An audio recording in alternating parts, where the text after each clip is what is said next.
Simulation racing can be awesome, but it can also be kind of a free-for-all. Interestingly, auto racing faced the same problem in its earlier days.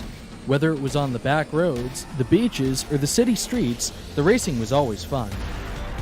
But there was always a certain level of chaos or danger until some folks came along and put some order to all of this. Stuff like official racetracks, regulations about weight and equipment, and enforcement of standards. That's what gave us high-speed excitement, fast-paced action, and photo finishes. That's when racing became racing. The guys over at iRacing.com have made the same transformation in the world of sim racing. See, iRacing analyzes the performance and results of each driver in every race, so you can be sure you're always placed in races where the competition will be tight and that those reckless drivers who ruin it for us all will be kept in the pits. Not to mention that with members in over 130 countries already in their vast community, you can find races day and night, so you can always get in the action. You can even join a league of your favorite series and work your way up to one of 7 world championships, offering over $500,000 in prize money. And since updates are always automatic, you don't have to worry about software and can focus on the track. Zip up your fire suit and check out iRacing.com.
This is Jim Beaver, voice of the Lucas Oil Off-Road Racing Series. Introducing Pro 2 and Pro 4 trucks on iRacing. Game on!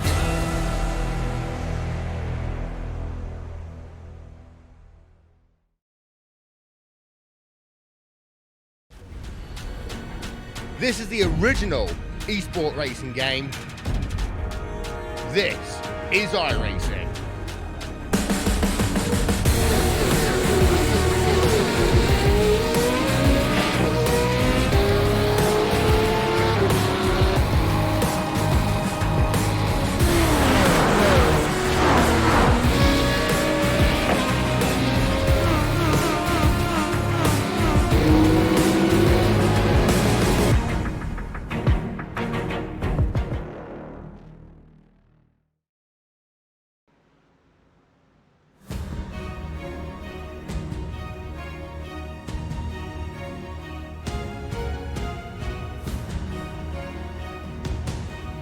A big day for the virtual state of Georgia, and the virtual city of Atlanta continues here on the iRacing service. We are 6 hours into the Petit Le Mans, and of course we had a little bit earlier today at the Atlanta Motor Speedway, the season opener for the Thrustmaster iRacing Rallycross World Championship Series, which saw rookie and wildcard entry Sami Matti Trogan, real-world driver from Finland, take victory, youngest driver to do so in that championship at 17 years of age. Commentary team for this next 4 hours of the broadcast can be myself, Randy Chineth, Connery Maddock, and David Haynes will be a part of this as well. Connery, it's been an exciting first 6 hours of this race thus far.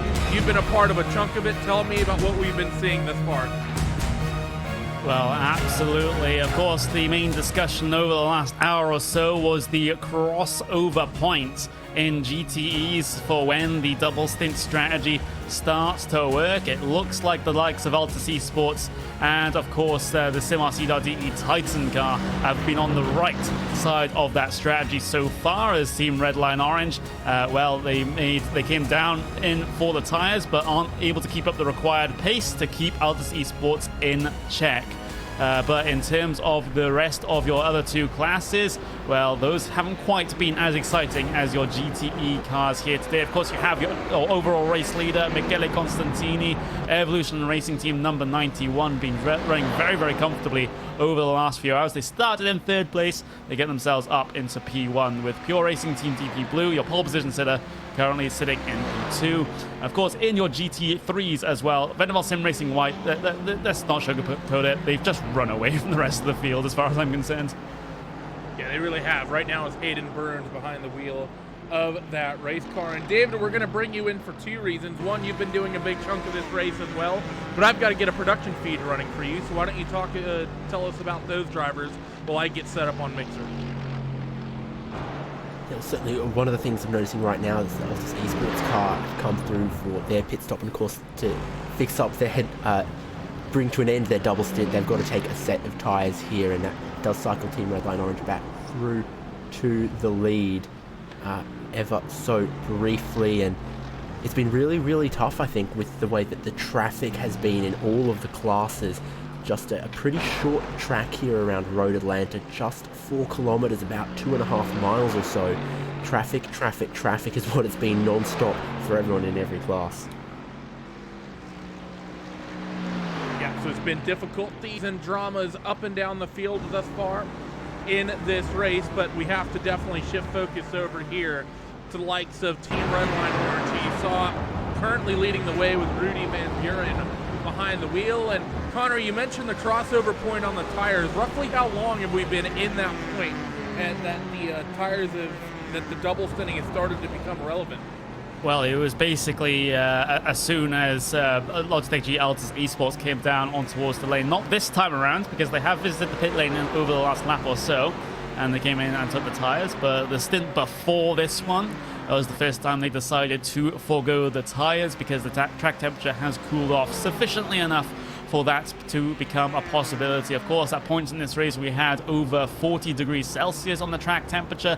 Well, it's now down to 28 degrees Celsius. So those tires are just going to last that little bit longer in that final stint. And well, we brought it up as a topic when Altus Esports came down on towards the lane just 2 times ago, which is that Redline needed to be gaining about 6 or 7 tenths of a second over them to be able to be good on their particular strategy, and they simply weren't able to. So Altus Esports have gained a lot of time doing this one, but once the strategies even out, then maybe things will start to look a bit more equal. So definitely going to be interesting to see as these guys work everything out and get everything situated. But yeah, what have been some other storylines, guys? Like I said, I'm just now sitting down getting into the race. Obviously, it starts really early for me, and I had an early wake up for IRX. But what else have we had? I've seen things are still relatively close in our DP category. David, 40 seconds between your leaders, 6 hours into the race. Jonas Wollmeyer and Pure Racing Team trying to chase down Evolution Racing Team. Michele Constantini currently behind the wheel there. What's been the talking point in the Daytona prototypes? Why has that 91 been so good? Not sure exactly what it is, but obviously Evolution Racing Team, one of the few teams with 2 entries into the Daytona prototype category, which is often not the most popular. Definitely we see some of the stronger drivers often aiming for the GTE just because of It's a car that's used a bit more often and into more series. So I think for Evolution Racing Team, the advantage they've got in having 2 cars, probably more practice, more preparation, they've just executed pretty well, I think. And the whole time I've been here, that number 91 car has been in the lead of the race. So you see them currently down the hill of the back straightaway and in towards that chicane. That is so fast. One of the most fun chicanes, I think, on the sim. And of course, that change coming, I believe, in the mid or the early 90s around this racetrack. Used to just be a straight shot up and over the hill into that final corner, as you see Michele dealing with a little bit of lap traffic. Dave, I'll come back to you, actually, because this is actually starting to sound like it's forming up like another race you and I did a couple months back. That, of course, would have been the SCO, the Sports Car Open finale round at Virginia International Raceway. That race came down to a very similar situation as to what it sounded like is unraveling with the GTE cars, with the double stinting of tires. We saw the champions in that series granted it was in a different car, it was in the Porsches. You know, the dictating factor of that was people getting out there and being brave on the tires and taking them to a double stint. Seems like it might be a relatively similar situation here with 4 hours to go in this race. Yeah, exactly. And earlier, Will Vincent made the rather apt comparison to, in Formula One, for example, when there's a drying track, when's the crossover point from intermediate tyres to dry tyres? Because if you're the first person to do it and it works, boy, do you look clever, gain yourself a bunch of time, put yourself in the position to win a race. But if you're the first person to do it and it's too early, you look silly, you can cost yourself a bunch of time, and also it can be so dangerous, it can be the end of your race. Now, Team Redline Orange car is in the pit lane right now, and I wager they're probably going to take a set of tyres because there's a driver swap happening there. Rudy Van Buren, after 2 stints behind the wheel, is out. Getting in, it's Max Verstappen. So typically at a pit stop with a driver swap, you also see the tyre change. We're reaching that point where we're going to find out, but no, Max Verstappen's going to take out an old set of tyres. So yeah, and this is definitely unusual. Typically, as David said, when you come down and get a new driver in the car, you want to set them out with fresh rubber. And I guess now that begs the question here, Connery, of how far they can actually go on the tires. Because typically here with 4 hours left to go in this race, I would think you do a driver swap, you give him tires, you run a double, then you do a driver swap, get him tires, and they go to the end on that set. This tells me they're thinking about tripling. And that means that, in theory, they could go from whenever they last came down pit road to go to here. And then I think if you're doing this strategy, next time you come down pit road in about 40 minutes time, 45 minutes time, maybe closer to an hour, you're going to have about 3 hours left to go in this race. Whatever driver gets in the car then is likely staying in the car, and that set of tires is never coming off of it. Yeah, that could be it. Maybe Redline have kind of been backed into a corner a little bit with missing the double stint window that first time around, and now they've caught in a position where potentially they might have to take a triple stint to the end or just have to take an extra tire stop. That isn't an extra pit stop, that's just an extra time that you have to put the tires on the car, and that's going to lose you a huge chunk of time as well. So yeah, this is certainly a very interesting situation here for Team Redline, but of course, if there's one driver that you can have implicit trust in to be absolutely fine on old tires coming onto a radically different racetrack to what Verstappen was racing on in terms of the track conditions just a little bit earlier on, it would be the F1 driver of Max Verstappen, let's just face that. So they have basically what is their quote-unquote best driver behind the car to try and take the sort of the double-stated tires to the end of their life here, and then maybe, just maybe, they'll change the tires at the end of this one, and then who knows what they're doing from that point forwards, whether they're triple stinting to the end or they're going to go for the one stop at the end. And you're seeing right now in the camera shots right now, second and third in GTE are in the same camera frame. That Mercedes in the middle, of course, I believe is actually leading no, it's the second place running GT3 car, excuse me, of Vendaval Sim Racing White.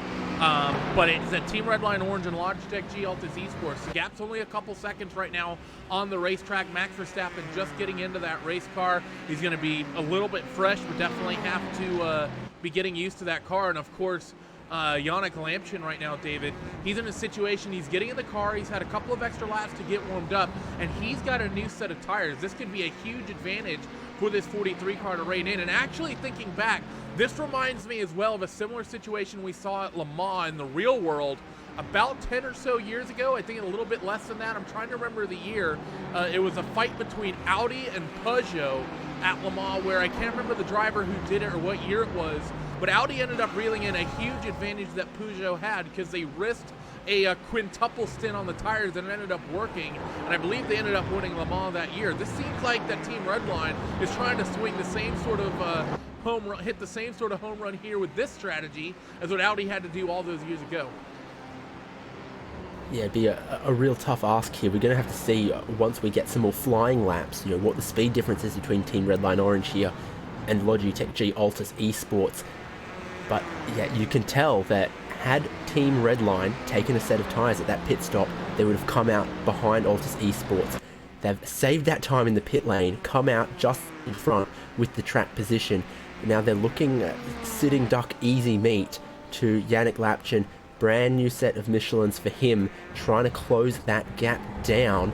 And then if he can get past, he'll have to then build up a little bit more gap, but he'll have the advantage of double stinting the tyres at the next stop when Redline will have to change them. Pure Racing Team Black come into the pit lane. They're a little bit off sequence with everyone else, and that makes this battle we're watching now on track scored for first and second. It was net the battle for the lead of the class in GTE, but now the numbers and the lights on the side of the car reflect that. First and second is what we're looking at. Yeah, the gap has come down considerably. It was about 1.4 seconds thereabouts when this sort of stint started up, when Max first got out there exiting the pit road and onto the racetrack. Right now it's down to, well, it was down to about a second, but actually Mr. Yannick Lemchen, not a great trip through the S's that time. It's opened up to 1.3 seconds. That said, of course, is Ford versus Ferrari. So one of the most iconic rivalries in motorsport was, of course, a film coming out a little bit later this year about that very topic, which hopefully will be very good. And let's see, down the back straightaway, Connery, seems like that Ferrari has a little bit of legs. Monitoring my live timing, Yannick's been able to reel in about 2/10 just down the back straightaway alone, but Mr. Verstappen's starting to open it up once again once we get in towards the chicane. So this could as well be very much a bit of a balance and performance style fight as well between these two teams. Just because you know the two cars, we know the Ferrari's certainly quick in the straight line and the Ford's got a ton of downforce. Both these cars are going to be making their lap time around this place very, very differently. That's one of the things Road Atlanta really does exemplify very well with sports car racing. It really allows multiple brands of cars and different types of cars that are constructed differently to get around the racetrack in similar times, but in very different ways.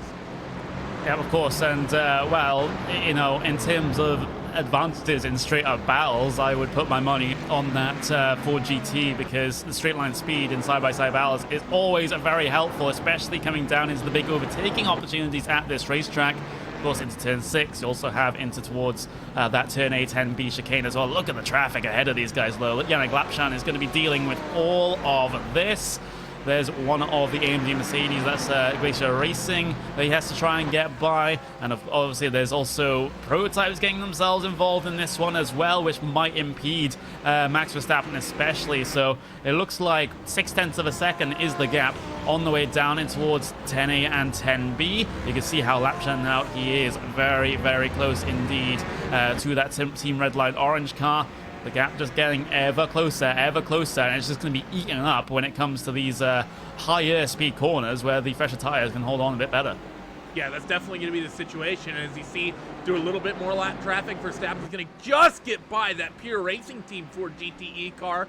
And Yannick Lapchin, he's going to get locked behind that lap traffic going down through the S's. And David, this is the part of the lap you really don't want to get caught up in lap traffic. You want to have clean track coming through the S's. But right now, Yannick, he's got a lot of dirty air. Actually didn't get held up as much as they thought he might. Didn't really rein in as much time as I think he would have liked going down through the S's. But now he has the opportunity. He can set up the move on this lap traffic going down in the hard braking zone of the chicane rather than having to do it through some of the more tricky parts of the racetrack. And hopefully that Pure Racing Team Ford GTE, one of the drivers of that, by the way, of course, drove with Max in the last big World Tour event that we've seen, last special event that we saw. You see more prototypes cycling through, and this might actually block off that Altus car. Yeah, we've had a couple of times where the traffic has looked Oh, really no! sketchy. 3 wide contact. Hard into the wall goes the Pure Racing Team black car. And that's what happened for Team Redline Orange earlier, is it went 3 wide. They got squeezed. And Randy, this one absolutely does need a replay. What on earth went on there? And I think we need to get a somewhat above shot here based on what happened. We'll go to one of our chopper cams. We'll bring in chopper 2. It's a little bit more vertical. What exactly happened here? You see that prototype starting to cycle through, and you see Verstappen split the middle, and it wasn't even contact. That's just a pure racing team car. He did it all by himself. Got somewhat scared offline, I think, by all the traffic.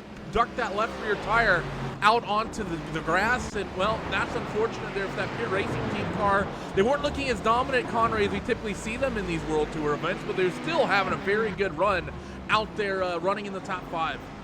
I want to see the view from Altus Esports car, because that was a bit of a Code Brown moment when you saw that Pure Racing team car just spin directly ahead of him. Lapshan just on the anchors, desperately trying to avoid him. Well avoided as well. It was just a meter or so between the two of them as they were heading their way down in towards the 10A and 10B chicane. We'll get a view of it. Of course, this is the roof view on board with that Logitech G Altus Esports car. You can see the confusion start to happen ahead of him.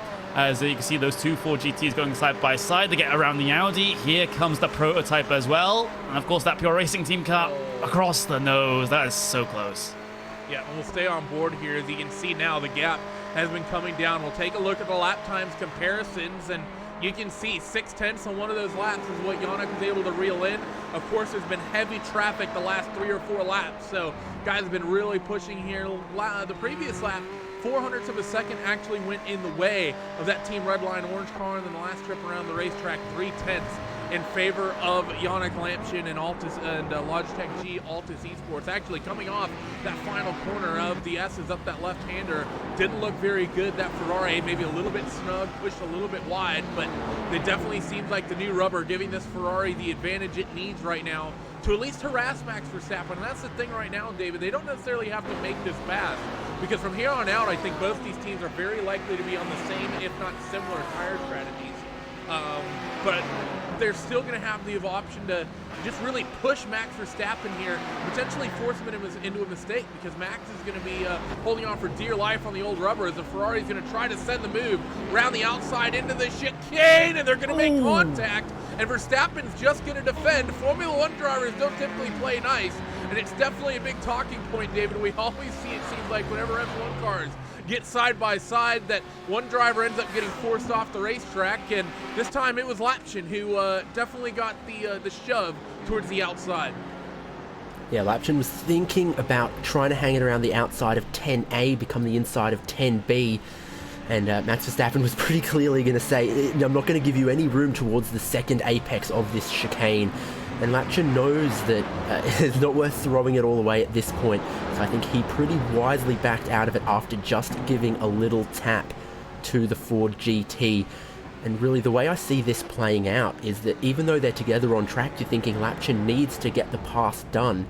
Realistically, with the number of pit stops they've got to go, there's no way the Team Redline Orange car can take less tyres than Altus Esports car. Altus can double stint and keep the tyres on at their next pit stop. Redline are now in the position where they have to take a new set of tyres. After the next round of pit stops, even if they come in together, the Altus Esports car is going to come out ahead. Is this going to be a repeat of a lap ago? Oh, nearly a little bit of contact. Altus just about into the back. And you see that lap traffic getting in the way, and you have to wonder, are maybe these guys getting a little bit over aggressive with 3.5 hours to go there in the race, Connery? They're really valuing the track position right now, when, as David just said, there's big strategy implications in play here. And you see Max right across the nose of that Altus car once again, up into the S's at the top of the hill, and Max once again shuts the door. Going into turn 3, down the S's, the Ford with the clean air will have the advantage again. And you see another Corvette Daytona prototype getting ready to size up your two GTE leaders, but these guys are being very, very aggressive right now when there's a lot of things else in play here, and it's something we've seen happen in the past in these races. These guys get too over their heads and start racing really, really hard. They may throw this all away before they get a chance for the strategy to play out. There's a prototype trying to work its way through on this one as well. It did compromise Lapshan into the turn 6 and 7 section just a little bit, but they're able to sling their way by. You can see Altus Esports trying to step into the draft of the prototype as it headed its way by. Here comes another opportunity perhaps for Altus Esports. Battle of the Late Breakers down into the chicane. Lapshan, is he able to do it this time There around? it is. Tags Max Verstappen around out of the chicane. That was a closing door. It was almost a mirror image of the last time they came down into there, but this time it ends in tears. And this is what I was expecting to happen, the way Max Verstappen was running that chicane. Let's watch it again on board. You're going to see, we'll slow-mo when they get to the center of the chicane, but that Altus Esports car gets there and gets the overlap it needs. I mean, here going down to the braking zone, the 43 car is there. We'll start slow-moing it now. And you see Altus is there, and Max just cuts across the nose of that Ferrari. I think Max is trying to bully that Altus Esports car off the road, David, and you can only do that so much before eventually that car running behind you is just going to keep the nose in there, and that's exactly what I was talking about. These guys get too over-aggressive. Yeah, I want to see a good fight as much as anybody, but Max, in all honesty, he just aggressioned his way out of a great running position, has now lost a ton of time and potentially has damage on board that Team Redline for GT. Yeah, I think we saw a dress rehearsal of that move earlier. The first time Yannick Lapchan backed out after a little bit of a tap, said, okay, all right, this time he's come in just a little bit hotter, gotten on the brakes a bit deep, a bit more overlap, and decided, you've bullied me out of this move once, not going to let you do that again. And that little bit of a tap there does cost Max Verstappen a bit of time there. I don't think the damage has been too bad. That car you see behind isn't for position. It's Vendaval Sim Racing Yellow. They're running in 6th. Josh Anderson behind the wheel. Might want to get a lap back at this point. The next car down the road running in 3rd, SimRC.de Titan.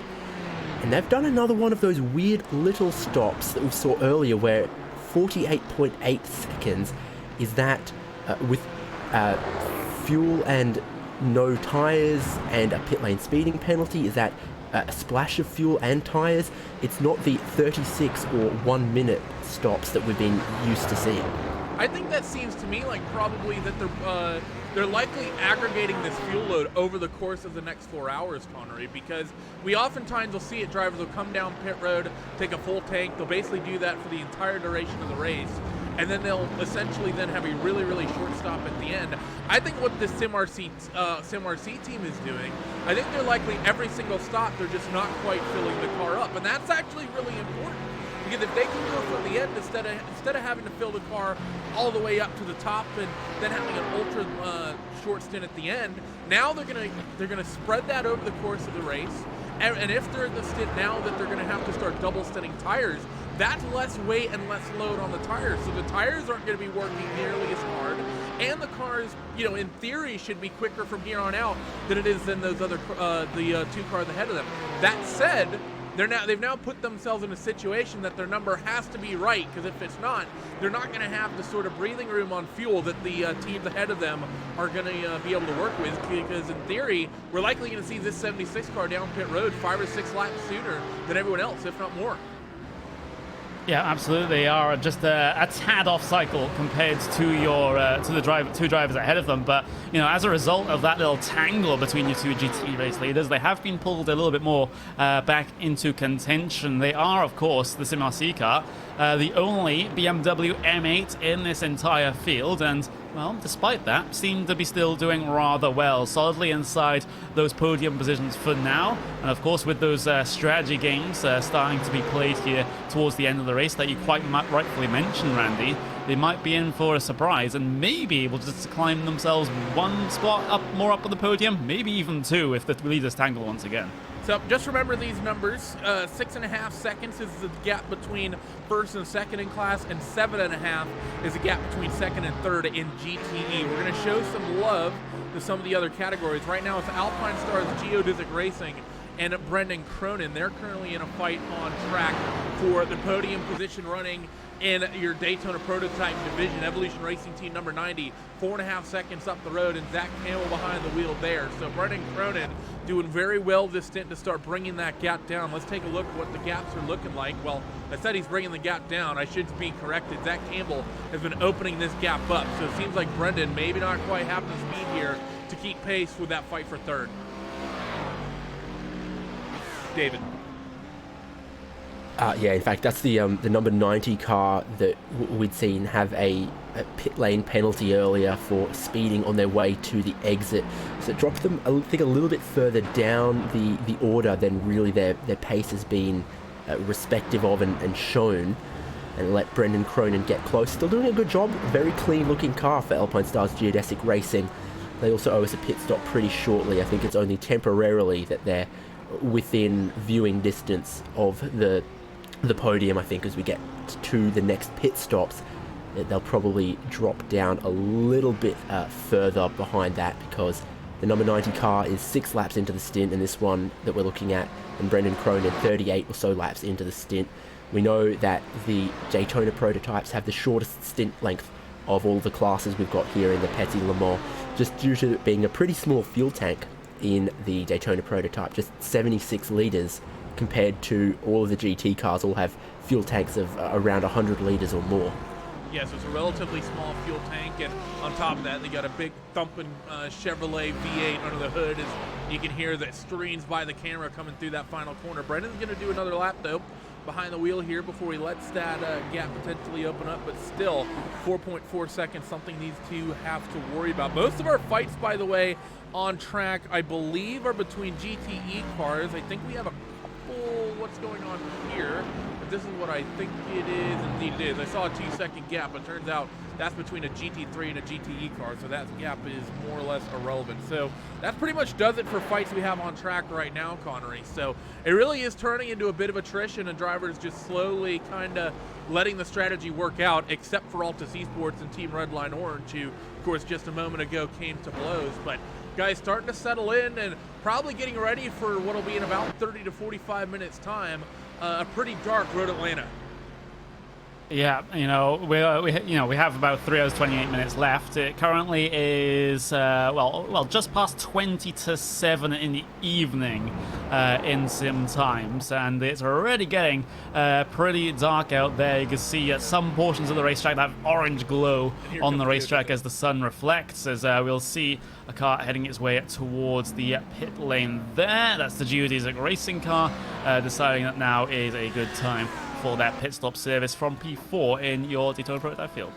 Yep, so we'll keep an eye on that car, and we'll go to another fight. This is once again in GTE, and this is between this DB1 Triton racing machine and look back a little ways, 7.5 seconds back to AAA Esports with Thibaut Casabon. So another Ford versus Ferrari battle here, David, between these two. And Connery sort of mentioned it, I believe, when we were talking about the SimRCE car. What happened with the BMWs? We've seen, of course, the balance of performance really ebb and flow over the course of the year since that car came out. It at one point was the strongest car thereabouts in the sim, and really we saw that with that virtual racing school GT World Championship we had this year, where it seemed like, I think it was about over half the field was BMWs. But obviously with this race, people going for the Ferraris and the Fords. Is that mostly because of the unique characteristics of this track? Of course, you need a bunch of downforce through the S's, and you want straight line speed down the back straightaway, so I could see how the Ferrari could be strong there. What's making the Ford so strong and so good for people to choose? I can't say with too much certainty anything to that, but you did touch on one of the things that I think Road Atlanta is a little bit unique. Of course, it's shorter than a lot of other world-class circuits that we see, and that means that less corners means you can be a little bit more specialized in, if one car is really good through a particular type of corner, then that sort of corner makes up such a huge chunk of the lap time around this circuit. Whereas a car that's good for the Nordschleife, for example, has to be good around 100 different corners. It all evens out a little more. I think the Ford might be just working here as an overall package for looking after the tyres well enough, doing well through the higher speed corners. You don't really need the low speed traction so much around Road Atlanta. There's really only turn 3 and turn 7, I think, where putting the power down in second or third gear really matters. Yeah, and you mentioned that, David, and I was just kind of monitoring the speeds as they were going through. I mean, this is one of those tracks, they have a chicane. Turn 3 is 91 miles an hour, by the way, as you just went through. We'll actually bring up the speed graphic as we talk about to show what we're talking about. Most racetracks with a quote-unquote slow corner, you're going to see the cars somewhere down around 60 miles an hour, maybe 50. Here, I think it's just the second of these twin right-handers coming up. This first one's relatively quick. The banking really works with you. You're going to be down relatively slow for the second one here. You're down to 60 miles an hour, but that's it. The chicane they have coming up, typically people always talk about how slow chicanes on racetracks are. You think about how big of a slowdown the chicane at Monza is, or some of the other chicanes in the world, maybe even the bus stop at Spa. Here, this chicane is properly fast. You're doing 70 miles an hour through the apex. And that's why the balance of performance and really what teams are having to do with the setups is so specialized. Yeah, absolutely. You can see on the speedometer coming through that particular portion, down to 70, quickly back up to above 100. So yeah, it's I think psychologically it's just the speed difference between the end of that back straight on the brakes in towards 10A and 10B, which makes it seem slow, even though it is not the slowest portion of the racetrack, which turn number 6 is, because it's only a short run out of turn 5 to even get to that point. So. Which turn 7 is, excuse me. So it's it's funny how that sort of plays on the mind just a little bit here as we see this Triton racing car just get stuck behind the Audi of the race for Cat Motorsports, almost pushes them through the corner there. Really wanted to give the hurry up in that situation as they'll go side by side in towards turn 6, and are they going to split the battle here? Well, it's not really a battle. They are, of course, a lap apart, the Sim RC car and the Triton racing car. But Felix Lunding impeded all the same in that Sim RC machine.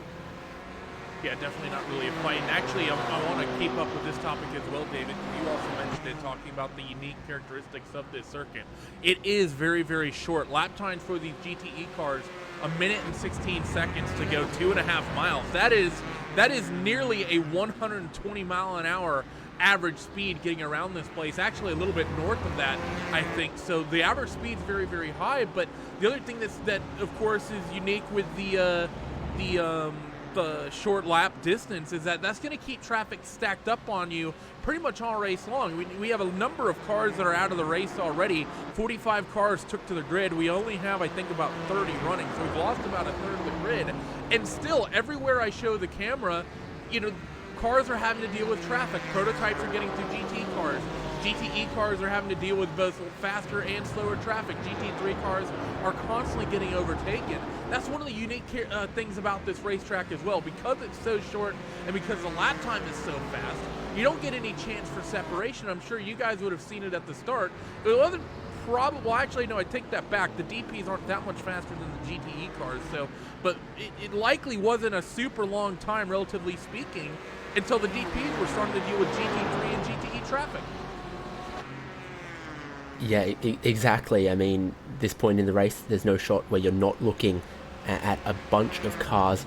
You do the over-under on how often a Daytona prototype gets a clean run through the S's from turn 3 to turn 5.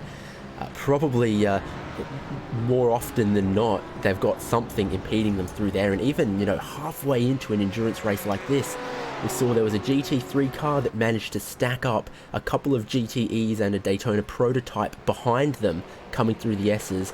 And then all of a sudden, those 7 or 8 cars all stacked together. That's what caused them to go 3 wide through turn 6 and 7 and caused the initial problems for Team Redline Orange, where Rudy Van Buren was, maybe he made a mistake and pushed out too wide, but he was definitely almost the meat in a 3-wide sandwich that had been caused, because even though we'd had some attrition and the cars had started to spread out around the track, it only took one GT3 car to stack up a bunch behind him, and suddenly you were looking at 8 cars 3 wide like it was the race start.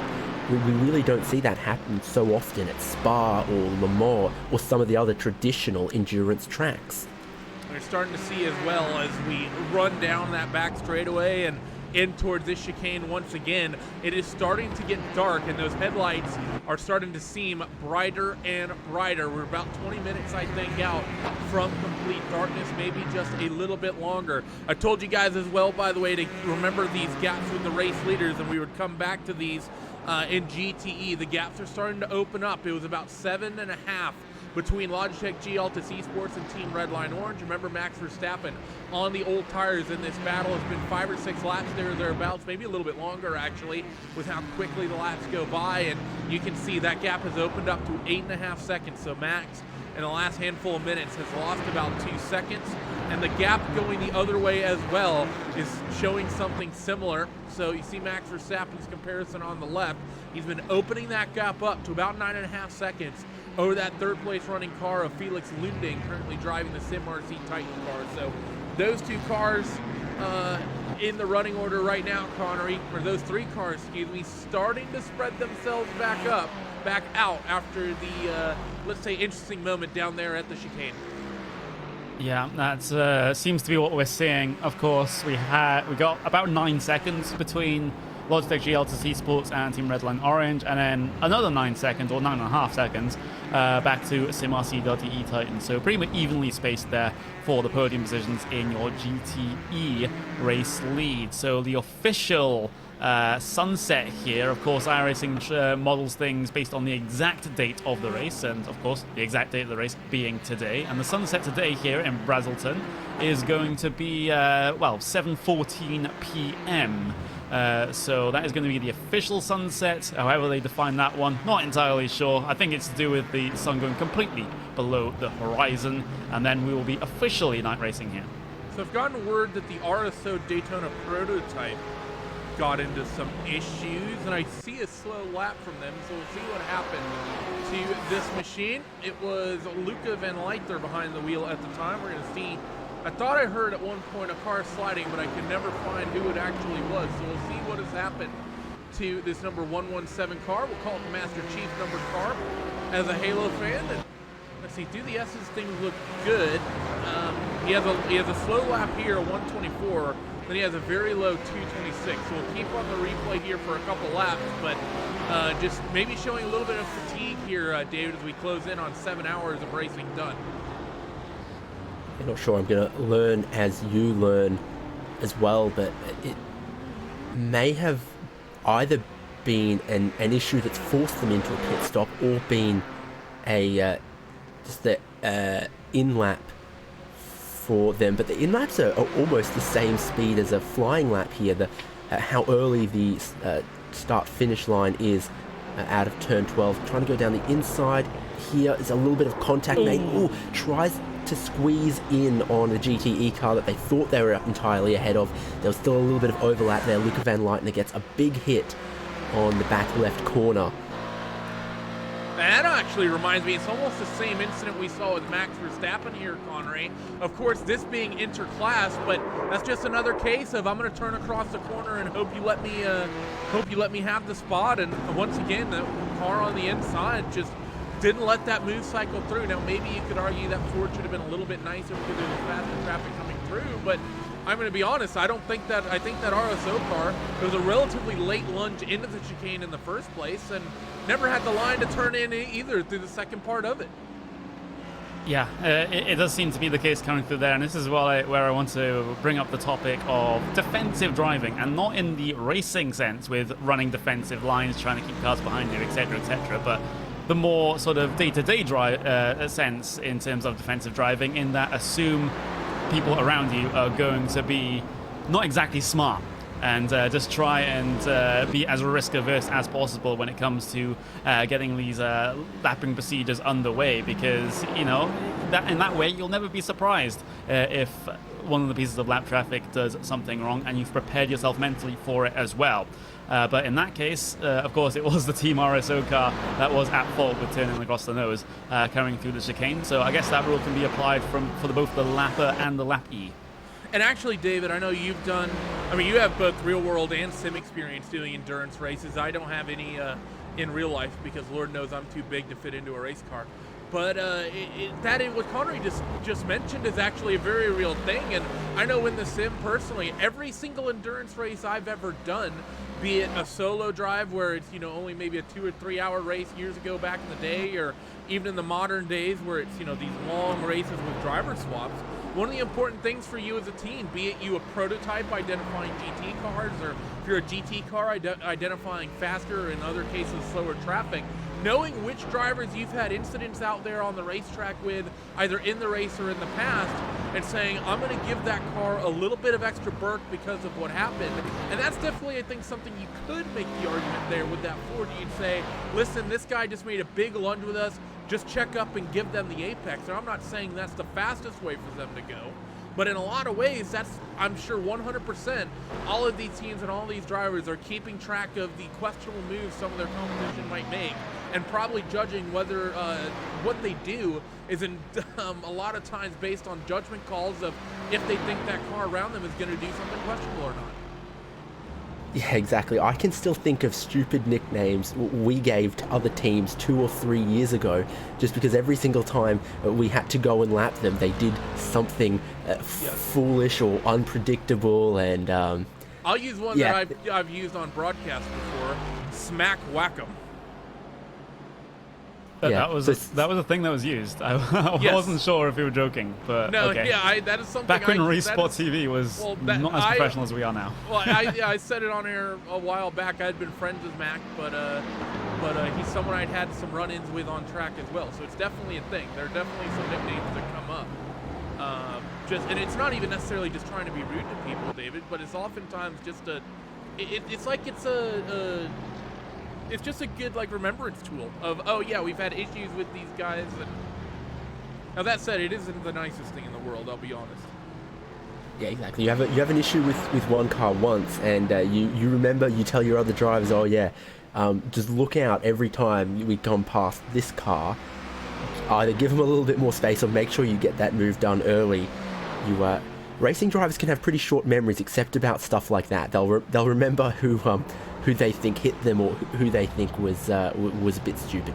Yeah, you're definitely right about that. Racing drivers, they don't remember much. Well, actually, let's say they'll forget their own mistakes really quickly, Connery, but anyone else's mistake, they'll hold on to it for years and years and years.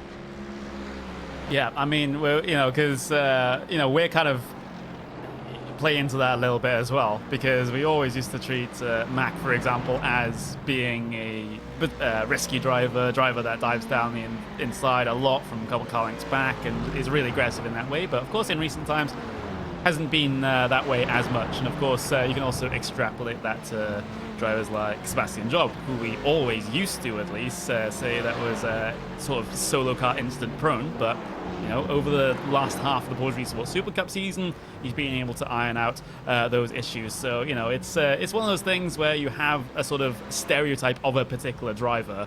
It doesn't even have to be of a group of driver. It can just be of this exact driver, and then that may change how you actually approach racing them. Yeah, and as Connery said, most teams typically don't stay stagnant for long.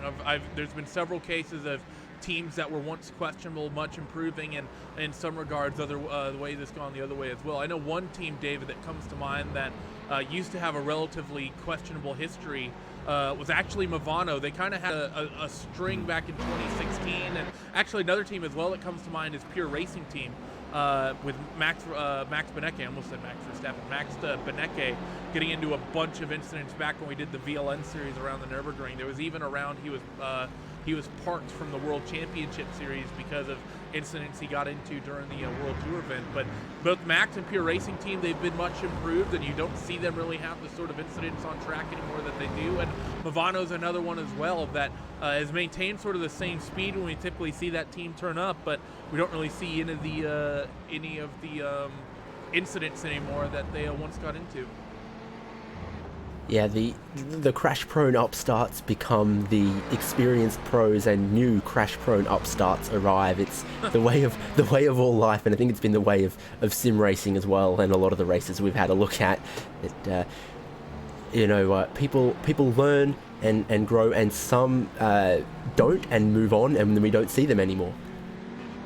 Yep, definitely right with that, as we're still logging laps here around this racetrack, and Let's see. I think, how long are we going on a stint thereabouts, Connery, for the likes of this Altus Esports car? We've been live for about an hour now, I believe. OBS, thank you, has been telling me I've been recording for 45 minutes, and that's when the actual race segment of this broadcast started. I did start it a little bit earlier on the OBS side, a bit before that. But I think we're probably, about 2/3 of the way through this stint right now for this Logitech G Altus Esports car? Yeah, they've been running to, I believe, the mid-40s in terms of laps, into the high 40s as well. So, yeah, we still have quite a bit of time to be able to get the rest of the stint over and done with here for the likes of Altus, for the likes of Redline as well. So they'll be out there just a little bit longer before they come down for one of their final set of stops here this evening. And of course, having a little bit of a look at the time, we're not quite towards official sunset right now. We're just about to get to what is going to be 7 p.m. exactly in Sim, and it's going to be 14 minutes past the hour where we'll actually get ourselves officially sunset here. So, you know, night is going to be in full swing for the final 3 hours of this race. Yeah, we'll show you some onboard shots just to see what these drivers are dealing with in terms of the darkness. You can see already the LEDs on that dashboard well and truly lit up nicely as they stream down in towards the chicane here. And luckily, I think, David, for these guys, that sun is starting to get down and low enough in the sky that they're not going to be dealing with the sun anywhere. Although I think for the most part, I think the way this circuit is oriented, I don't think there's really any points of the track you really get a big face full of sun the way there is at some other racetracks. Of course, you know, obviously you're doing a full 360-degree circle around the track, so you're going to be pointed at it at some point, but I don't think it's nearly as problematic as it is in some cases. Like I mean, Sebring has a corner named Sunset, for God's sake, and actually the hairpin at Sebring, you get a big dosage of the sun as well late into the 12-hour. Yeah, the circuit, for the most part, is pretty sort of north-south orientated. The pit lane is sort of right at the north end, and then turns 6 and 7, where we're going towards here, is right at the southern end. So the main long straights and hard braking zones that we've got sort of face north-south, like right rather there. rather than east-west. So when we're heading all the way from turn 7 here down to the chicanes at turn 10, this is running pretty much dead north. So the sun's either going to be all the way to your right or all the way to your left or above you most times of the year. Yeah, so as these guys work down the back straightaway, you see some of the lap traffic cycling through. And I'm sure that had to be nice, Connery, when these guys were going through, you know, the past couple, you know, probably hour and a half where the sun was low in the sky. You know, of this full 2.5 mile lap, they got what, like 500 yards in that little short shoot where they would have been getting a big blast of sunlight the entire rest of it. You know, maybe through the S's there might be a bit where you could have seen the sun, but for the most part, pretty nice to deal with. And, you know, definitely still one of the new things that drivers are having to get adjusted to as the day to night transitions are still a relatively new thing, at least in my mind. Yeah, of course, the tree line right next to the racetrack is going to be mitigating things somewhat as well in terms of the sun getting in the driver's eyes. So it's not a huge problem at this stage with the sun so low in the sky, just about to dip below the horizon. So right now, we'll just have to be watching and waiting as that light level starts to decrease more and more. And we will get pretty firmly into the night by the time this race is done, if not completely, well, quote-unquote pitch black here, except for the headlights. So that one's going to be an interesting prospect for the drivers out there.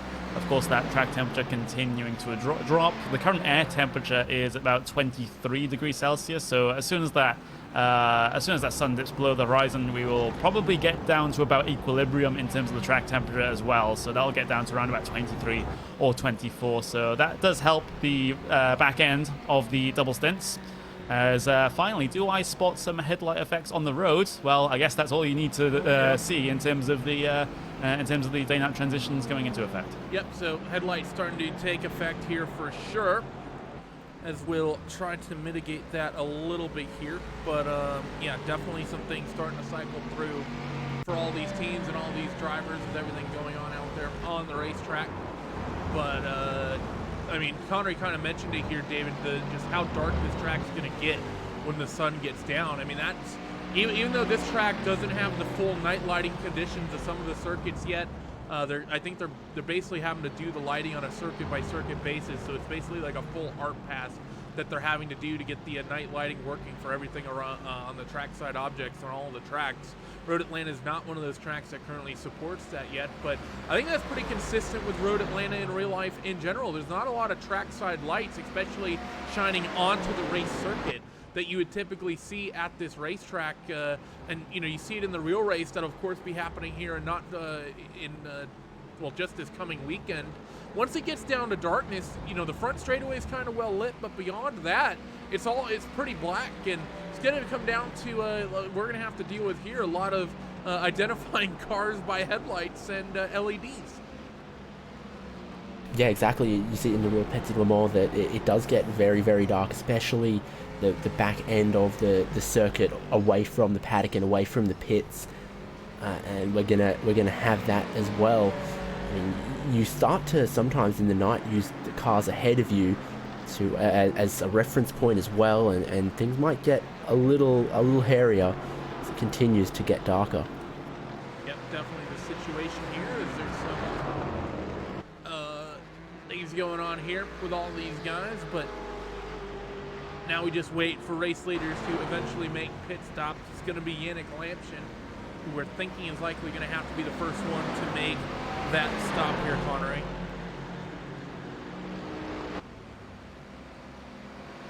Yep, we can see that one. But yeah, Logstick GL2C Sports, they're going to be one of the first people to come down towards the lane for the next set of GTE stops. That's going to be in around about 8 or 9 laps time for the front of the GTE field. Of course, right now, SimRC.de Titan will come down in, and we got Bila Racing Team Euronics, which will be one of those first cars to blink in that particular class. We'll have to get ourselves a couple of technical issues worked out here, as of course, coming into the night, sometimes that makes things go a little bit weird, shall we say, on the broadcast here. But in terms of the rest of this race, David, of course, those next set of stops here for the GTE field may just be at least one of the important ones here, because we'll have to see how these things go in terms of.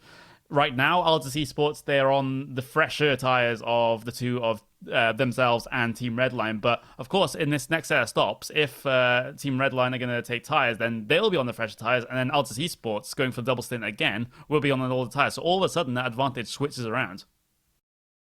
Yeah, absolutely not over in the battle for the GTE lead right now. And you do rightly point out that in the next stint, it's going to be sort of the roles reversed. Team Redline, fresher tyres, Altus Esports trying to manage the life out of the second stint on their tyres.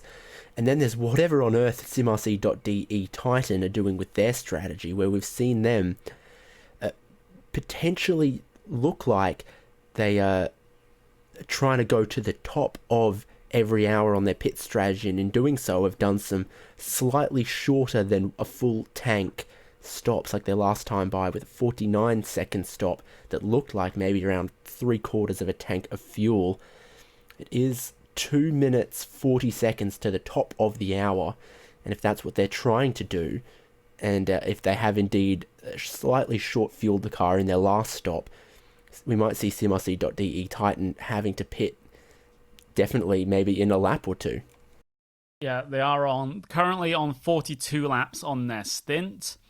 And, well, if what you're saying is true, then they'll be coming down on towards the lane in just a couple of moments' time once we get to around about 3 hours left remaining in this race. We are still Race Spot TV radio at this moment in time. Go on, David. Connery, I've just seen what I think is the fastest GTE lap of the race from the 4th place AAA Esports White. Carlos Diegas, a 1 minute 15.918. I can't see anyone else in class with a best lap in the 1:15s. So as we saw the sun setting, the track temperatures cooling, the tyres getting more grip, the cars getting faster, AAA Esports, I don't know, have they done something with their car where it's maybe suffered a little bit in the hot temperatures but is now coming alive with the cooler track temperatures? It's certainly starting to come into its own, that for sure, and I can back you up in terms of looking at my timing screens right now, because, Even the cars coming across the line in that GTE car right now, or in those GTE cars right now, they are still setting mid 116s. So that AAA Esports white car, well, if they're able to string it together once again on this particular lap, then that's going to look very, very positive for their last 3 hours of the race. If that Ferrari is able to deal with these cooler conditions a little bit better than it was able to deal with the hot track temperatures. Across the line they will go, and it's 116.1, so that is still very good pace there from AAA Esports white. They are basically running the same pace as your race leaders of Logitech GLT Sports, and if not faster, if 2 laps to go to be concerned, David. And when we think about the GTE cars, they've got just less opportunity to be able to tweak the handling of the car.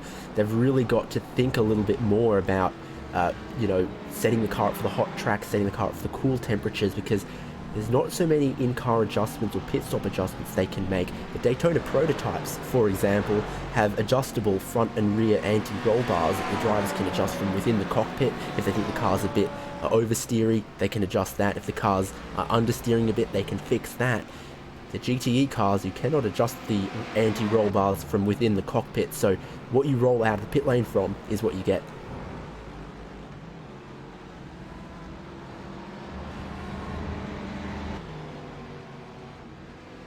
Well, there we go. That's going to be a bug report to iRacing. There we go. But yeah, we'll have to deal with the issue that we're currently seeing on screen. Of course, we do have to be honest about these things with the headlights just having themselves an out-of-body experience. That's what we're going to say here. But we'll just have to continue with this one for the end of the race. It doesn't seem to be a fix for that one. But we are 3 hours from the end of the race, 3 hours from that checkered flag being shown at the starter stand, Randy, and well, we're just, we're in this little sort of bubbling along phase.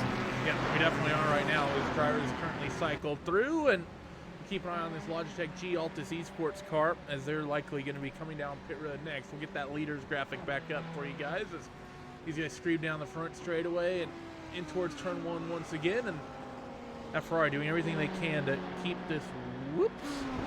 I don't want to click that button. It turns out, David, that hitting the exit button on OBS was not what I was trying to do when I clicked on it there. So that would have been bad.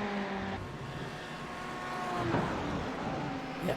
As you say, race continues. DV1 Triton Racing and Bila Racing Team Euronics in GTE 6th and 7th is some of the closest battles we've seen. Yeah, that they are. So a couple close fights out there on the racetrack as drivers work their way through, and I'm just curious when this race leading car is going to eventually come down towards pit road here, Connery, because they've been a pretty decently linked stint here that they've been on. Yeah, it's quite a healthy one. Of course, we do have that Altis Esports car currently leading this one. It's still going to be a while before they head their way in. They're 43 laps on the stint. They have gone up to around about 47 on previous occasions, and that's just as a result of how short the lap times actually are here, that you're able to get a whole bunch of them done. And right now, there's been no issues for your current GTE podium sitters at this stage. Things seem to have calmed down, but if I've learned anything from things like the Neo Endurance Series or Sports Car Open, that as soon as I say that, someone's going to have an issue. So who is it going to be out of the 2/3 of the field that we have running? So, come on, let's have something happen. What are we going to take bets? Who's your bet then? I'm willingly cursing one of these drivers. Connery is actively trying to put voodoo magic on one of these cars as they crash out. So this is bias in its best form. But it's not biased, because I'm not wishing it upon any particular car. I'm just wishing it on a car in this race. It's randomized bias. Yeah. Is that a thing? Is random bias a thing? I mean, we can have a random number generator, and whatever number it is, it's going to be the car number that has an issue next. Actually, random bias has given me an idea. And David, I know you do a fair bit of driving, so I think you'll be able to weigh on this as well. We need to have the option within iRacing that we need to be able to do a hosted event where every single braking zone someone goes into, their brake bias just randomly sets to a random setting. I can't think of a more fun event.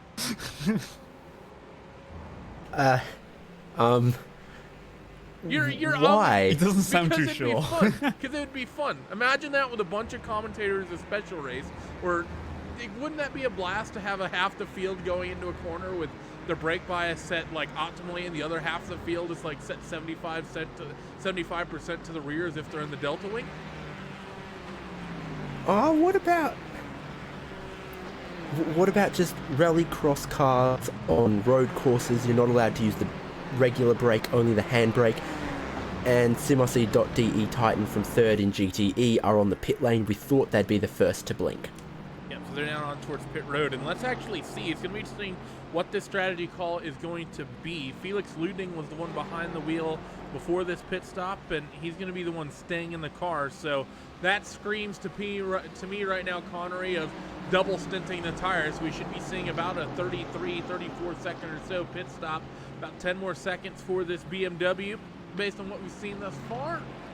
And let's see, when is he going to get released? Waiting.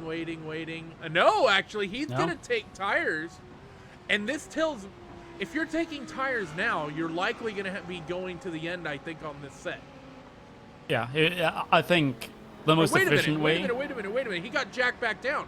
He took tires, but did he only This is the same pit stop time as last time, where it was about 48.8. And I was just thinking to myself, what on earth are you doing in 48.8 seconds, which is halfway between taking only fuel and halfway between fuel and tires? I think they must be changing like the front tires at one stop and then the rear tires at the next or something. That really sounds like they've changed only half of the tires. Would you change only left sides around Road Atlanta? Well, you look at the track map, and I'll bring our track map up. And I need to bring up a one of the entities so you can see the direction. Road Atlanta is a very right turn biased racetrack, David. And even the S's are relatively straight. Even though the S's are fast, they're not super deep changes in direction, and you're basically taking close to a straight line with some slight curves. All the big heavy load corners are right-hand corners. So it's similar to what you would do in NASCAR. That's why NASCAR stock cars, when they go around, when they opt to go for two tires, they don't take left side tires, they take right side tires, because typically the outside tires take a little bit more of a beating. So maybe they're just changing one or two. Honestly, it's been so long since I've done some Super Series GTE running. I can't tell you what the time to change a single tire is. I know that in the old days, in the GT3 cars, it was roughly 7 seconds.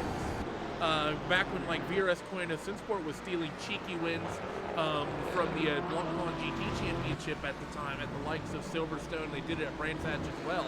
I think they took left sides during that Brands Hatch race. But if it is of the road course to only take left, I would think it could be this one. But then, maybe they're just doing two tires like you said. Maybe they're doing left sides and then right sides. Like left sides one stop, right sides next stop. If they'd done it at one stop and only taken left sides at the final stop, for example, to get to the end, that'd make sense to me. If they were only taking rear tires, that'd make sense to me. But to take only two tires at two consecutive pit stops, I think, what are they doing? If they were only changing the lefts, for example, then their right-hand side tires would be triple stinted. There's no combination of two consecutive pit stops of only changing two that makes sense to me in a GT race, even around a circuit like this where there's far more right-hand turns than left-hand turns. Yeah, it's really, really confusing. Nilski in the chat as well, by the way, says they did something similar when they were in the GT World Championships. I also want to say Drencom in the chat said they were changing their mind. The problem is, no, they didn't, because if they were changing their mind, if the car had gotten jacked up and then immediately dropped down, and I'll bring the graphic back up for this, that pit stop time would be saying right around 30 or so seconds. This is, I don't have it since I've been out of the sim to I was trying to fix that graphic bug. But if they had been changing their mind, the gap, the pit stop time, Connery, would have been, about 34, 35 seconds. But the fact of the matter is, they spent 12 seconds at least, if not closer to 15, doing something. So it's not like they changed their mind. And the thing is, you can't undo that tire swap in the sim. Once that new tire is on the car, you can't take that new tire back off. So it's not like they started changing a new tire and then put the old one back on. There's new tires on that car. The question is, which ones and how many? And and that's the other thing. They've done it twice in a row. Initially, when you guys said this, what I assumed was we would see a full tire stop and a short fuel stop when they were doing the strategy. But now after seeing it, they took a full fuel stop and then a short tire stop. They did it the other way. Yeah, it's an interesting one because, like was mentioned before, we haven't really experienced anything like this since the famous World Championship race with the one tire strategy. That was that was the big thing that VRS kind of Sim Sports was able to pull off. And well, if SimRC have been able to figure something out here, and it's able to either one secure themselves in P3 or two even go for P2. At this stage, then all the more power to them. We'll have to see how this one works out. Of course, we've had a suggestion that someone maybe those right side tires are actually 6 hours old at this point, which I somehow doubt, because as soon as we hit 0% tread left on the tires, then that is basically the only condition where the tires can deflate here in this tire model. So that certainly isn't something that has happened there. So maybe someone from SimRC can maybe show up in the chat or show up in our commentary booth and describe what's happening. Or if they have figured something out, they might not even want to do that and give away a secret. Yeah, chances are. But that said, I think a lot of these teams, I doubt this is the point in the race. They're going to be throwing out some weird Hail Mary tire strategy that they've not done yet. By the way, we may have had a pit stop for Verstappen. But no, we haven't. What is, hold on 1 second. Altus has come down in. That's what it is. Yeah, Logitech G's Altus Esports, they've made that pit stop about 2 laps ago. That promotes... No, but Team Redline's behind SimRC. What happened to Max? No, this is a lap. This is a lapping situation. Oh, it is? Oh, yeah, okay, sorry. That's my fault. Yeah, I am ultra omega confused with the tire strategy. I do have food for thought, though, by the way. Someone running in one of the lower splits, this is Luke King in the chat said outer percentages on the left tires are wearing at 10% more per stint than the right-hand tires. So that tells me the lefts would be the ones to change if you were going to do 2 tires. But still, it's just like, what in the world is going on here, Connor? Well, they've already made an interesting decision in being the only BMW in the field. Yes. So I don't think it's out of their personality to be able to go for something like this. And Jürgen Frank, we just got word from David that the strategy is secret. So I am excited to see how this one will work out. Well, speaking of working out, here comes Max Verstappen on towards pit road. Another curious thing to keep in mind here is what in the world they're going to be doing. Of course, they're close enough to that third place running car that they're going to be seeing what that SimRC machine does. Max pulls nicely into the box in such a manner that the driver that exits the pits will be able to just drive straight out. It seems like Max is staying in the car. And remember, Max did not take tires last time he came down pit road. So we're likely expecting a full tire stop here for Max because no one has tried the triple stint just yet. And if you're going to, David, you wouldn't want to do the triple stint now, I would think. You want to take new tires here, and then you have a relatively shorter run to the end of the race to make that triple stint work. So let's see. Car's going to get jacked up. Question is, how many tires is he going to take? Watch them take 2. Watch them take 2. We haven't seen any weirdness from anyone but SimRC.de Titan. Everyone else who's been changing tires has decided to change all 4. On the possibility of a triple stint from here, I mean, we're looking at less than 3 hours. We're looking really at 2 full stints and then 3/4 of a stint. I still don't think it's likely. I think that third stint, even in cool temperatures, even on a slightly lighter fuel load, because they're trending towards their final stop being for about 40 minutes of fuel, I still think it's quite unlikely. Yeah, it definitely is. It'll be a big ask, but then again, you know, it's sort of the sort of thing. I think if you're in sort of the window, Connery, that's the only way you can potentially win this race. Again, it's just a bragging rights race, and I'd say I'd be one who's opts to go for it rather than play the safe strategy if I'm in this position. I also want to say, I brought up the concept of random brake biases. Do you think by chance what's dictating is actually the 2 team cars, both the Redline cars on track right next to each other, which is going to be rather fun for them. I've been in this situation before. It's always fun to be around your teammates, even if it's for a short time, as that Redline black car seems to have a bit of strategy.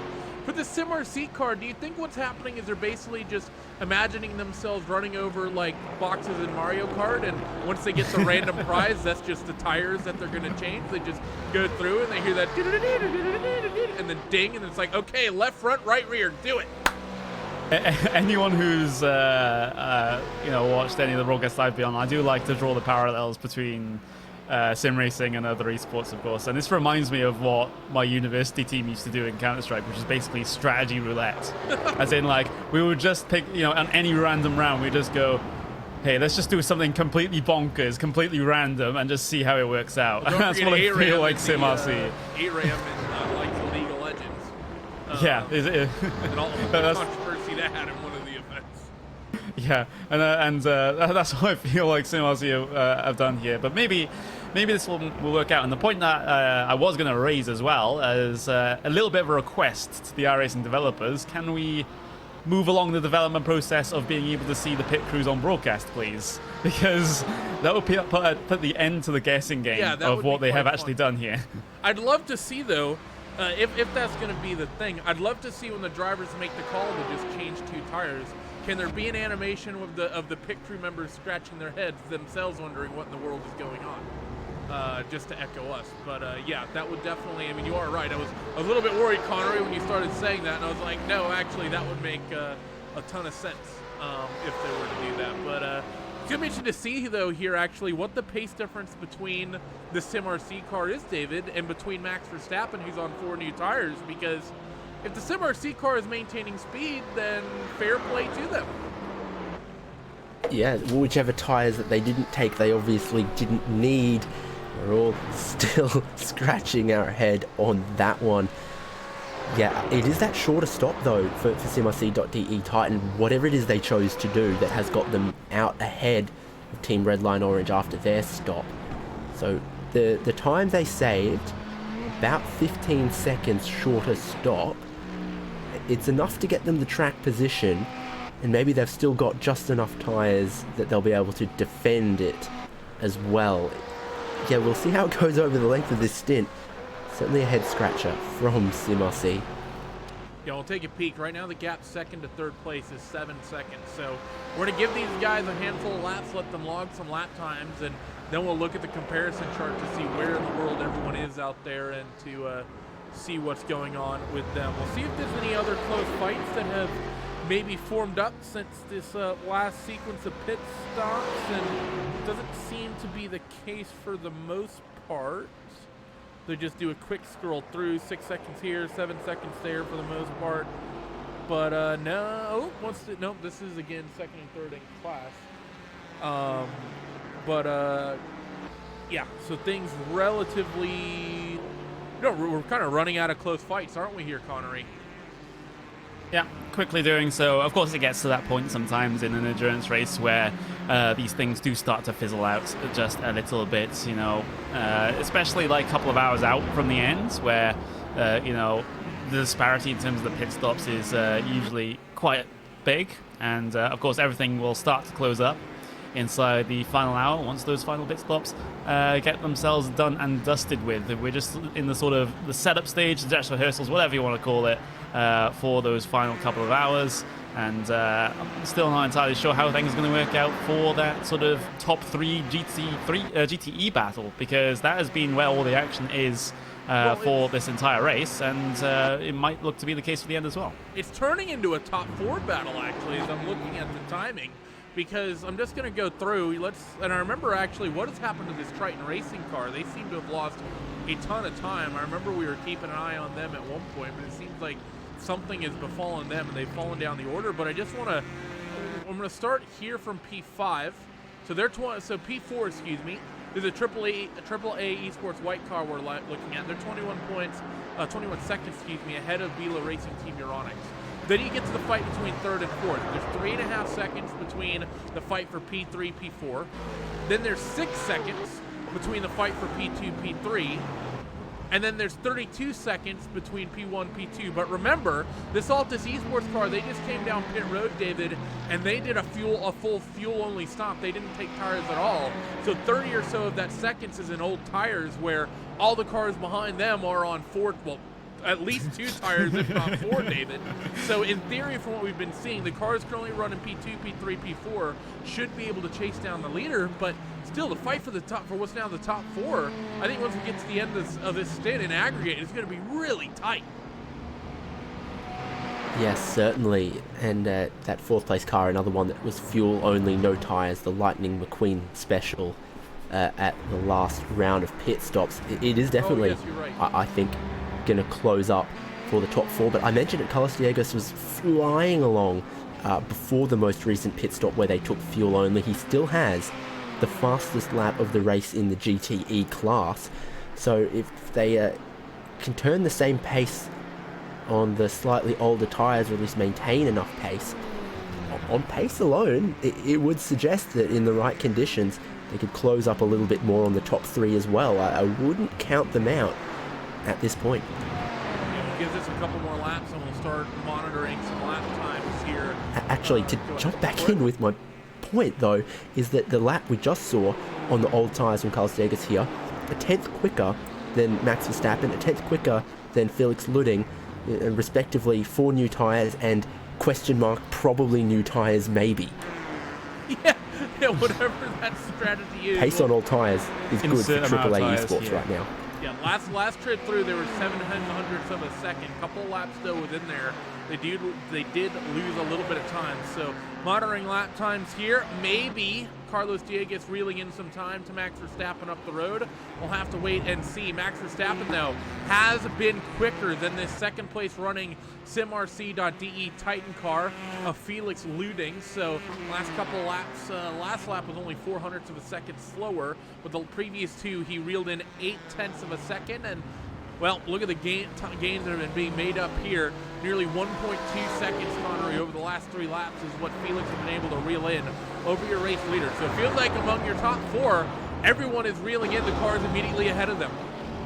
Yeah, everything's starting to close up for those podium positions in your GTE class. Of course, the other 2 classes have been rather quiet at this stage in the race. Maybe they'll become more of the thing coming inside the final hour, but GTE is continuing to give the most interest here, both in terms of the racing and, of course, in terms of the strategy calls that have decided to have been made, especially for that car, the BMW M8 of SimRC.de. So it'll be interesting to see how this one works out for them, and they are actually running rather quickly out there on circuit. They are catching Logitech G Altus Esports by a couple of tenths of a second a lap. They are being caught, of course, as you already mentioned, by Team Redline Orange, and of course AAA Esports White further behind them as well. So that's this top 3 closing up sort of situation that we have here. It's just Altus Esports out in the front on their own strategy, which might just benefit them because they have no concerns about cars from behind catching. You know, the gap is from P1 to P2 right now is 32 seconds, so the pressure isn't on them at this stage, whereas it will be on SimRC with Redline closing in, it will be on Redline with AAA Esports closing in. Yeah, you're absolutely right for sure. With SimRC trying to reel these guys in and get that gap down. I will say as well, David, I'm not going to lie, commentator bias supposed to not be a thing. I am sort of in some ways rooting for the SimRC car to put in a good effort. With these big community events, I always tend to hope that the teams that kind of pick the maybe off-bop car or maybe the not as popular car go out there and run well. And because of that, like we said, the only BMW in the field, I don't think we have any Porsches. I haven't seen any. Maybe there were some that entered but have since fallen off the pace or dropped out of the race from before I joined in.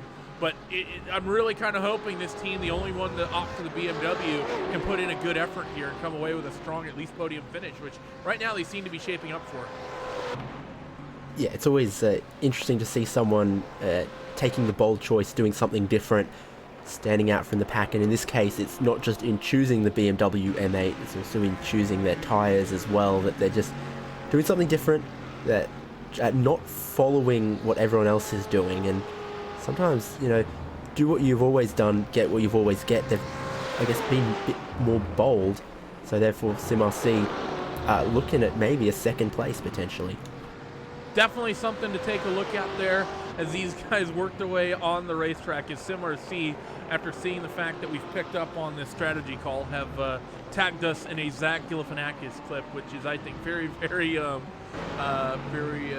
relevant. But we haven't done it yet. We actually went through pit stops and haven't done one of these yet. But let's do a little bit of RaceSpot TV fan immersion, and we'll do it with the team and the drivers that have decided that it's big brain time. Here's a little fan immersion with Felix Luding of simrc.de Titan. This is RaceSpot TV's coverage of the 2019 Petit Le Mans.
Welcome back here to RaceSpot TV's continuing coverage of the 2019 iRacing Petit Le Mans. We have just gotten done running with simrc.de Titan for our RaceSpot TV fan immersion, a team that is doing something very, very interesting in terms of the strategy and something I've not seen in quite a while. We've not really seen, we've got 2.5 hours running left in this motor race, and let's go down some of your class running orders as they currently sit. Let's take a look.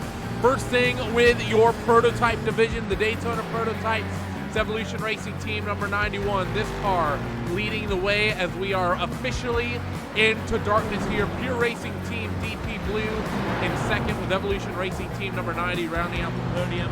You also see the rest of the top 8. Alpine Stars Geodesic Racing, Team RSO, Super Sport Racing, Simza ISR powered by Simplex Racing DP, team that gets the award for trying to break our overlay for this event, and Vila Racing Team Euronics 6, rounding out your top 8. GTE field, this is where all the action has been, as that graphic kindly didn't pop up for us, but I'll still go over it vocally. It's Logitech G Altus Esports currently leading the way in their Ferrari, and as I said, this is the category with everything interesting happening in it. This team currently leads the way by roughly 30 seconds over simrc.de Titan.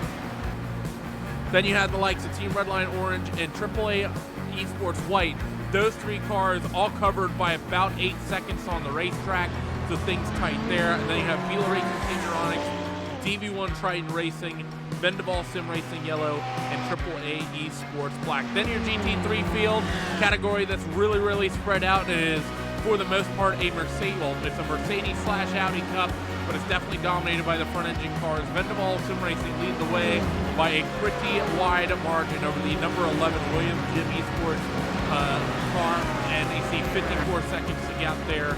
Then Astro Gaming Altus Esports AMG, SRC Squadron Corsa Black, MSI Esports GT3, NSH Glacier, and Simza round out the top 8 there. 6 laps separate the top 8 in that category. Going to go back to GTE here and your race leaders, because Connery, I'm going to bring you back for this one. Altus Esports has put themselves in a great situation, I feel. We know they're on the double stick here. It's going to take them to the end of 2 hours. And we've been saying for a while, maybe you could triple stint. The thing is here is that for Altus Esports, they're in a situation where they don't have to triple stint. They can run this basically fuel tank out. They'll get a good chunk into the second hour because they came down after the 3 hour to go mark. So they'll be able to get past the second hour, and I think be able to go on just one more stop to the end of the race after the next pit stop. They'll be able to take a full stop at the next one and be able to go from the end. None of the other teams are going to be in that same situation. SimRC.de Titan, they're doing whatever in the world that is they're doing, and they're currently out there circulating, but whatever tires it is they're taking, I presume left sides, they're going to have to take another set for sure, and probably a set of 4 at the next stop at the very least. That is unless they want to keep up what they're doing. And then same with Team Redline Orange. They just came down pit road and they just took tires. So either they have to take tires 2 stops in a row, or they're going to have to do the double stint slightly later, or they're going to have to push the triple stint regardless. They're, theoretically speaking, everyone else is going to have to change tires at least 2 more times, we think. Everyone else likely only once.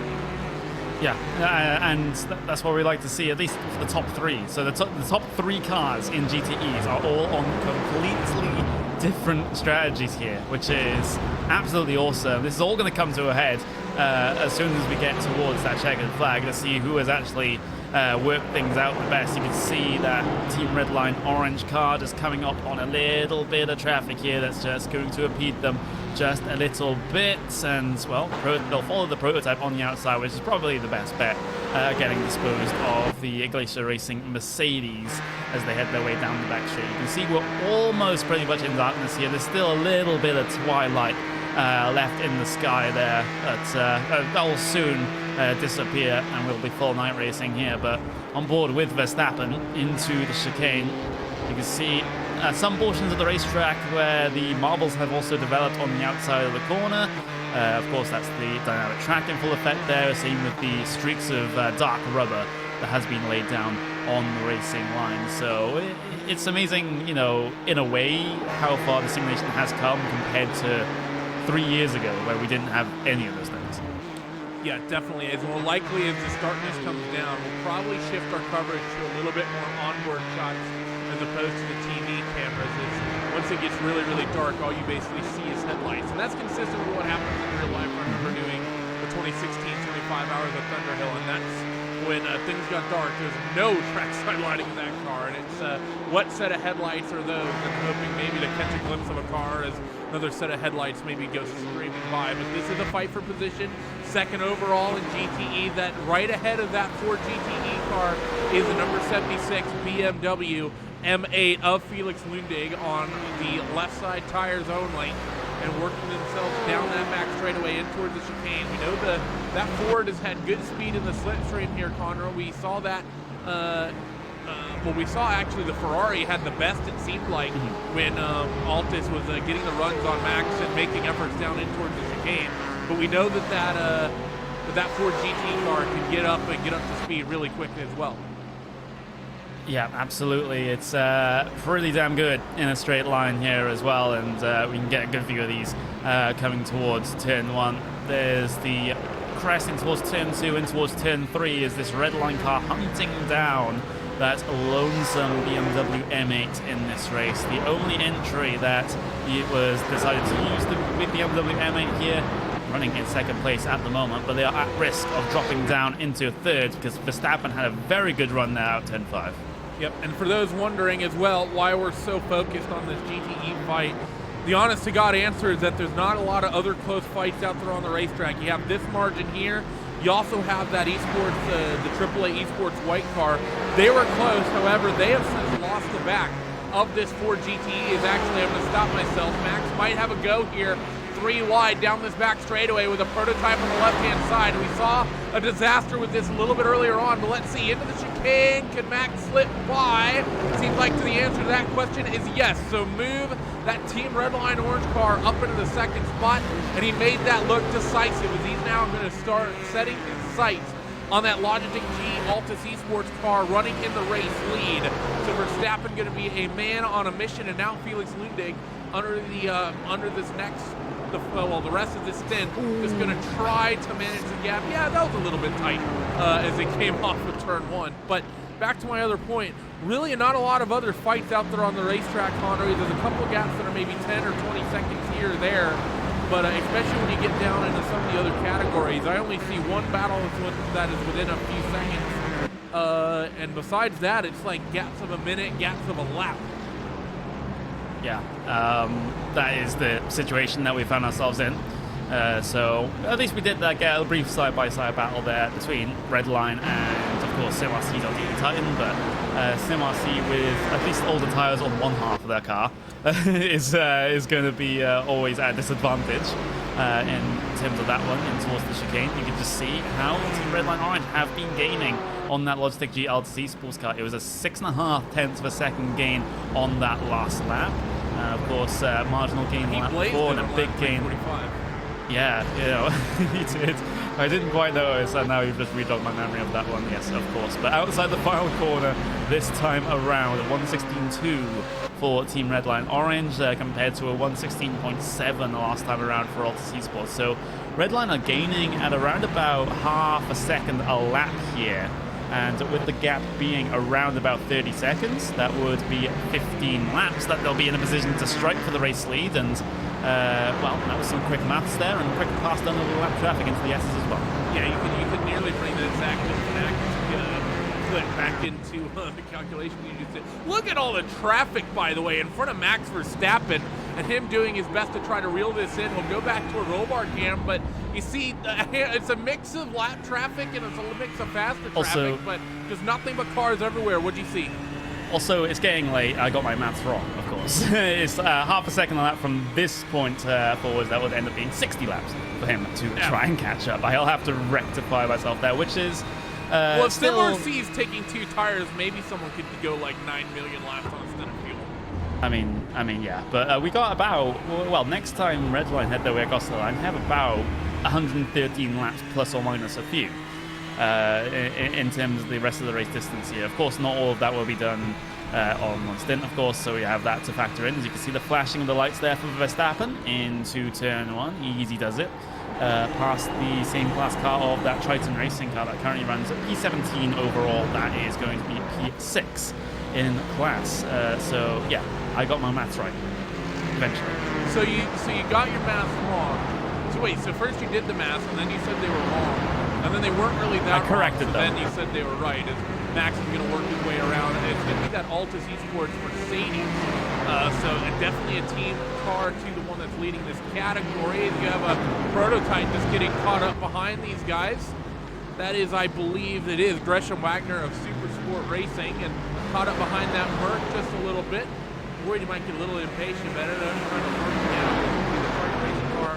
Gresham is going to dispatch up next, and then it's going to be Mr. Max Verstappen himself. Max moves to the right-hand side and give plenty of leeway for that prototype to cycle on through. You guys work your way down in towards the braking zone, and I don't know if that was just a camera angle, but that looked like it was a close moment with the Simsa ISR powered by Simplex Racing DP there on Max Verstappen. This is a point, by the way, about this Ford GT that I love when it's running in the darkness. It, of course, has that unique body shape, Connery, where it has like the big hole, really no other way to say it, the big holes on the left and right hand side of the car that, you know, air funnels through, and is one of the main reasons that car was so good when it first came out.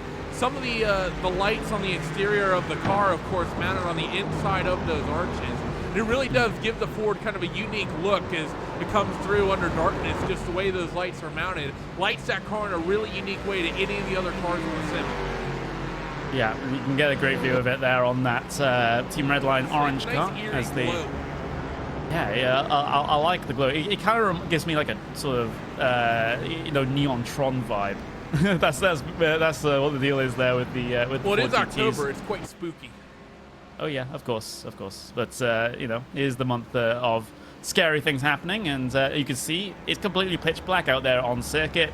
Of course, those headlights, just the only things that are illuminating this circuit, because iRacing, they haven't done the night shaders for this track, and they're slowly working through them. But for this one, it is going to be pretty much pitch black out there, and it's just an added challenge when it comes to the night racing here.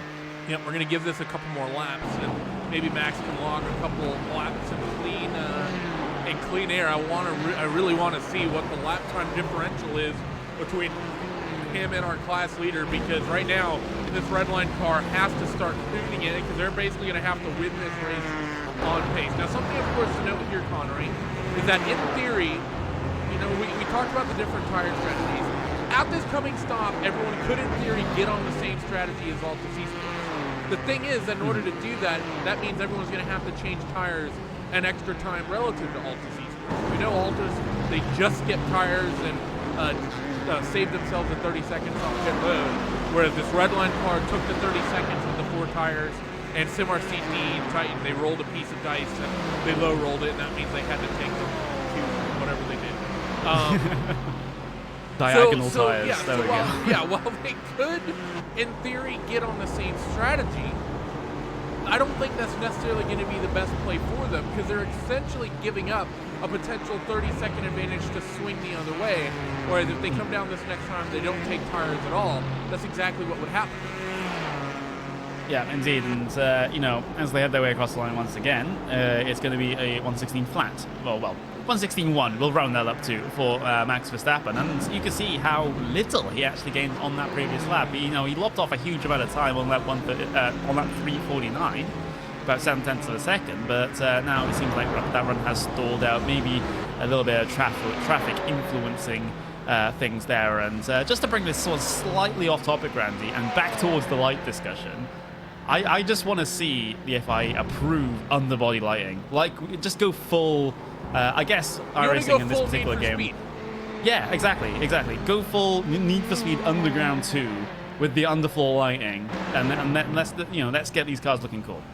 Yeah, I mean, the thing is, LED technology is getting so good, and I mean, it's relatively lightweight, doesn't require a ton of wiring.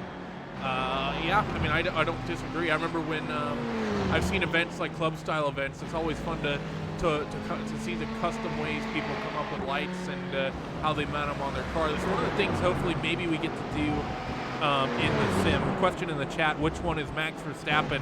To answer your question, it is this car right here. well, the car in the middle of the shot, that car that just moved over to the left-hand side of your screen, that number 6 car, that's the one with Max Verstappen behind the wheel. Now, I'm not expecting Max to stay in the car to the end of the race, just for anyone who's around, because we have Rudy Van Buren, Enzo Bonino, and Shane Van Gisbergen on hand, and Max has been in the car for a while as it sits. He's been in since lap 284, currently logging lap 254, so 70 laps thereabouts. I think he's into his third stint right now, but that's Max. For anyone who's curious, you'll see him around the ticker. He's a team number 6, or the team name will appear as Team Redline Orange. But one of the other things I'd love to see, Connery, and this is going back into the sim, I know that there's a lot of work being put on materials, and especially for paint schemes in the sim. One of the big things they're working on right now, and from what I understand, it's in the quote-unquote late stages, I believe, of development, is the opportunity for you to have either more metallic-looking or more matte-looking colors. So you can either go with like a flatter black, or you can potentially go with a more shiny material. Because as it's been up until now, all the colors were the same relative shininess. It's just the only difference was the actual color that was being put out. But in terms of how it reflected and all that, it was all the same. I'd love to see as well, and I'm not, I'm of course not a 3D art engineer. I'm not sure how this would work, but coming up with ways to be able to custom mount LED lights in some regards would be a blast as well. Now, obviously, I'm not sure how you would police that, because I can tell you right now, if you did that and if it was completely unlimited, the first paint schemes you would see coming out for night racing would be LED covered every inch of the 3D model. But it'd be really cool to see if, because it's one of the big things as well. You have a spinner. Where was that? 51. It's the Vanderbilt Sim Racing yellow car trying to get themselves spun back around, and they will do so. This is out of turn 1, I believe, or rather up the hill towards turn 2. That is more appropriate. Solar car instant. They just get themselves 2 tires on that left-hand side on the curb, and they spin themselves out a little bit too hard into there for Joshua Anderson, going for a slide. Don't think anyone else is collected in that one, though. They nearly speared into the wall. I do want to get another look at that, because that was sort of an interesting spin. He didn't really take too much of the curb, Connery. I really think what happened there is that he just didn't take it at the right time. You can run out on that curb a little bit, but I think he waited just a little bit too long to when that car was already mostly kind of straightened out. And I think that curb does kind of jut up a little bit near the end of it. You see, he doesn't really take a big bite out of it. I think he just hit it wrong, is the honest-to-God thing what happened there. I mean, sometimes these cars can be a bit finicky when it comes to... Yeah, especially the Fords. Taking the curb. I mean, it used to be the old, the GT2 car, technically, that always used to have a horrible time with the curbs. because GT3 as well. Yeah, because at least the old Ford GT just sat so low to the ground, or basically a millimeter from the ground. And if there's any sort of bumps or if there's any sort of curb, then you won't be having a great time. It's not as prevalent in these GTE machines, but it's something that you do have to consider with how low that GTE car rides compared to the rest of the GTE machines. Speaking of GTE machines, that's the Alta C Sports Ferrari heading their way up the hill in towards turn 2 and turn 3. So yeah, that instant not exactly surprising to me. Yeah, I think you're right about that. You're talking about, we're going to just shift the cameras over, because we've been following a lot of GT cars. We'll follow your overall and race-leading Daytona prototype for a while, the Evolution Racing Team number 91, out in the lead of this race by nearly a minute, 51.5 seconds ahead of Pure Racing Team DP Blue. But the Ford GT, for reference, Connery is talking about, you don't see it these days, so if you're relatively new to the sim, it's been about 3 years since that car has been relevant, maybe a little bit before, with the likes of GT3 coming into the sim in a lot stronger situation. Of course, GTE as well, now that we have 4 of those cars. It's the old Robertson Racing Ford GT2 car. Now, of course, GT2 is in some ways in the real life making a bit of a comeback. I believe it's the SROs category is what's coming back, Connery. It's meant for gentleman races, and it's just such a weird thing, and I'll be honest, I've been confused.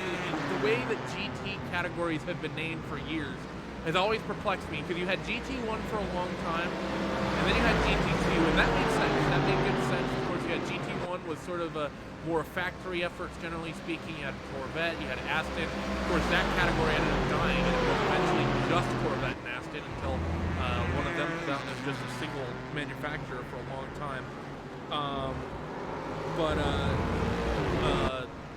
we've since moved on to, then GT3 came about, and then GT2 died, but GT3 just sort of kept the name, and then they are now bringing GT2 back, but it's quicker, or excuse me, but GT3 is quicker than GT2, I believe, but it's not as quick as GTE, which is now a thing because GT1 is dead, and then it was just GT2 for a while, but they just called it GTE.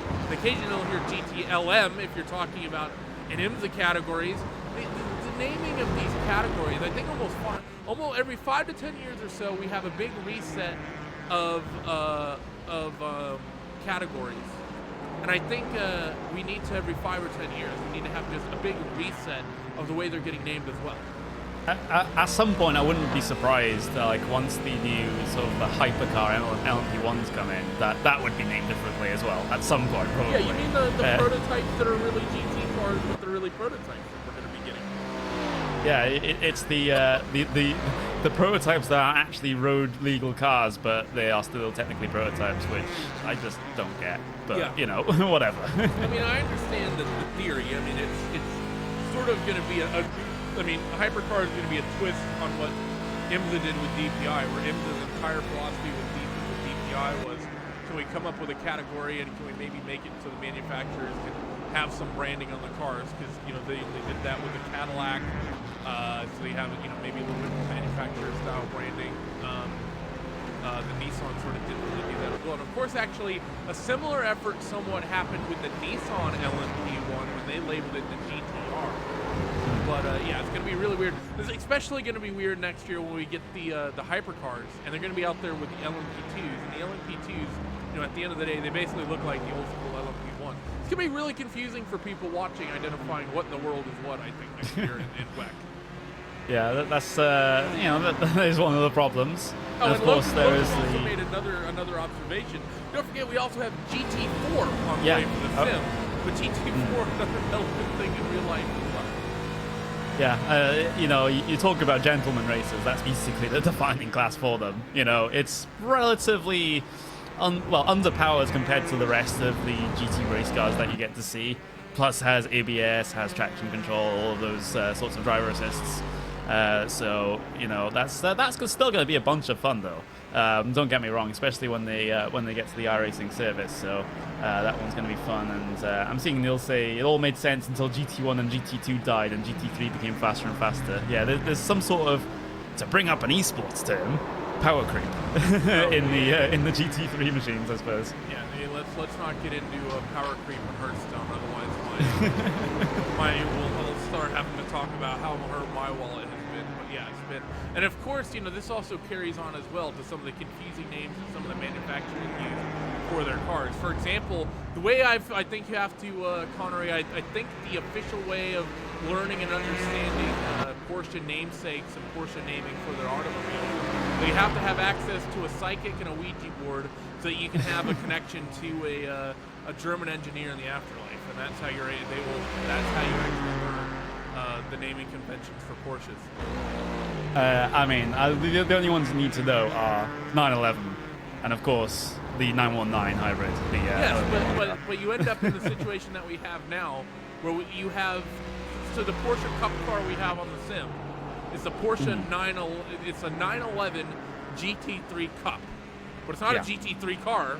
But because Porsche named it a GT3, it is a GT3. I remember years ago, and it still happens sometimes. People will load up in that Porsche and be like, "Why doesn't this car as fast, or why doesn't it brake as good as say the Audi or the Mercedes? It's still a GT3 car, right?" And it's like, no, it's not. And then you have to explain to them why it isn't, and it's incredibly frustrating. Yeah, and doesn't the Porsche actually have a proper GT3 spec machine as well, which just, if I recall correctly, it just adds to the confusion as far as I'm concerned. But of course, that is, you know, they name things the way they want, so I probably won't question Hold on, it. I need to quell a rumor right much. here. I need to Robert Oldenzack says, did I hear the announcer say iRacing is getting the hypercars class next year?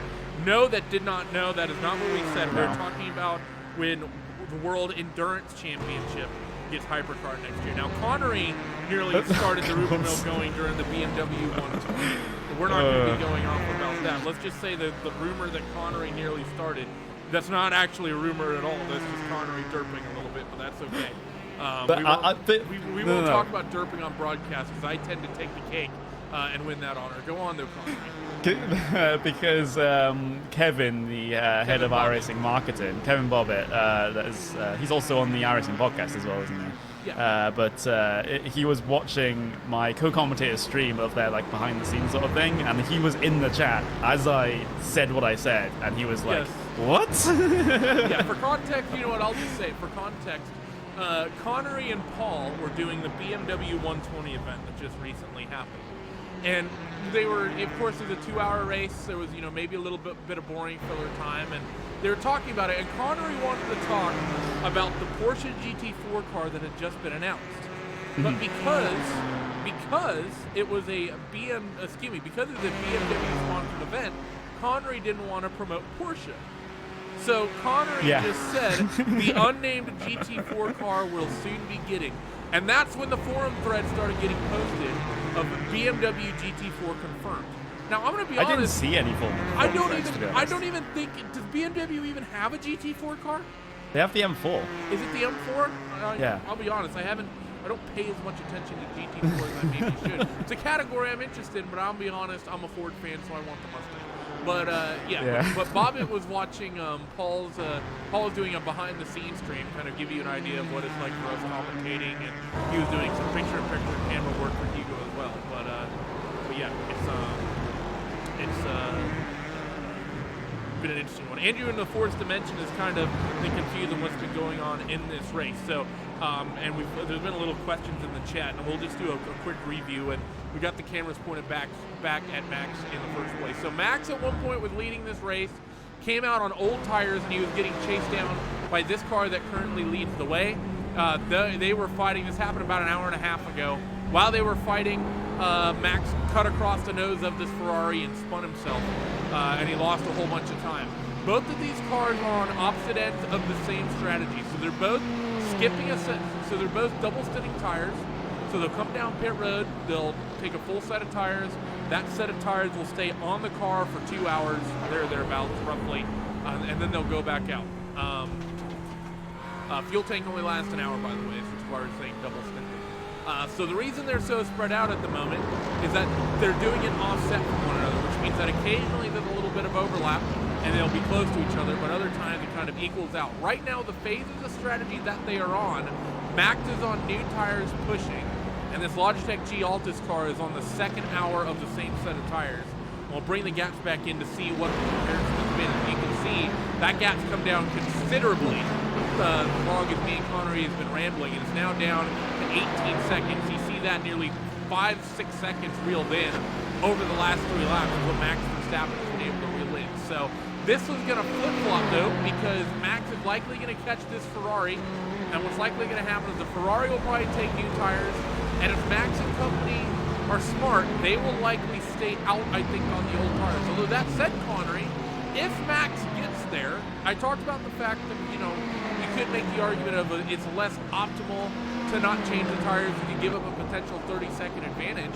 I think if Max catches this Altis car, I think that this Team Redline's best strategy, I think their best play will be just to take the tires and get on the same strategy and make it an outright fight. Because I have a feeling they have the pace over that Altis car. Yeah, they definitely do. Don't get me wrong. It's just whether Max wants to stay in the car to the end. So that's the issue here, because of course you have still the 3 other teammates actually connected to the server. You still have Rudy Van Buren, you still have Machine Man Gisbergen, you still have Enzo Benito, who is actually yet to make an appearance in that car so far this race. So he could be standing by to jump in just in case his services are required. But the best chance here for Team Redline is to just keep Max behind the wheel of the car. That's as simple as it gets. Whether they'll be able to in the fair share, I'm not sure. They're good right now, so that is a positive. But this to make this work, it might just require keeping Max in for the last 2 hours as well, which I'm not sure if he's able to do, depending on what his situation is back at home. Sindri Sensei says, just skip tires and take left sides at the end, IMO. That's referring to the SimRC Titan car. Now, for anyone recently tuning in or anyone in the chat, what we're going for here, what's being explained. So I just talked about the fact that your top 2 running cars have been basically doing the same strategy, just on, one of them started an hour earlier than the other doing it. Because of that, they're kind of offset in terms of one's on old tires, the other's on new tires, and vice versa. This team, this is the big brain team right here, Team SimRC, and I'm going to bring up the graphic for this. So we'll start with this one. This is typically what you would expect for a full pit stop in terms of pit stop time. About a minute and 2 seconds for full tank of fuel and tires. If you're not taking any tires, that's about a fuel-only fill, 34 seconds. That's about the average of what you're going to get.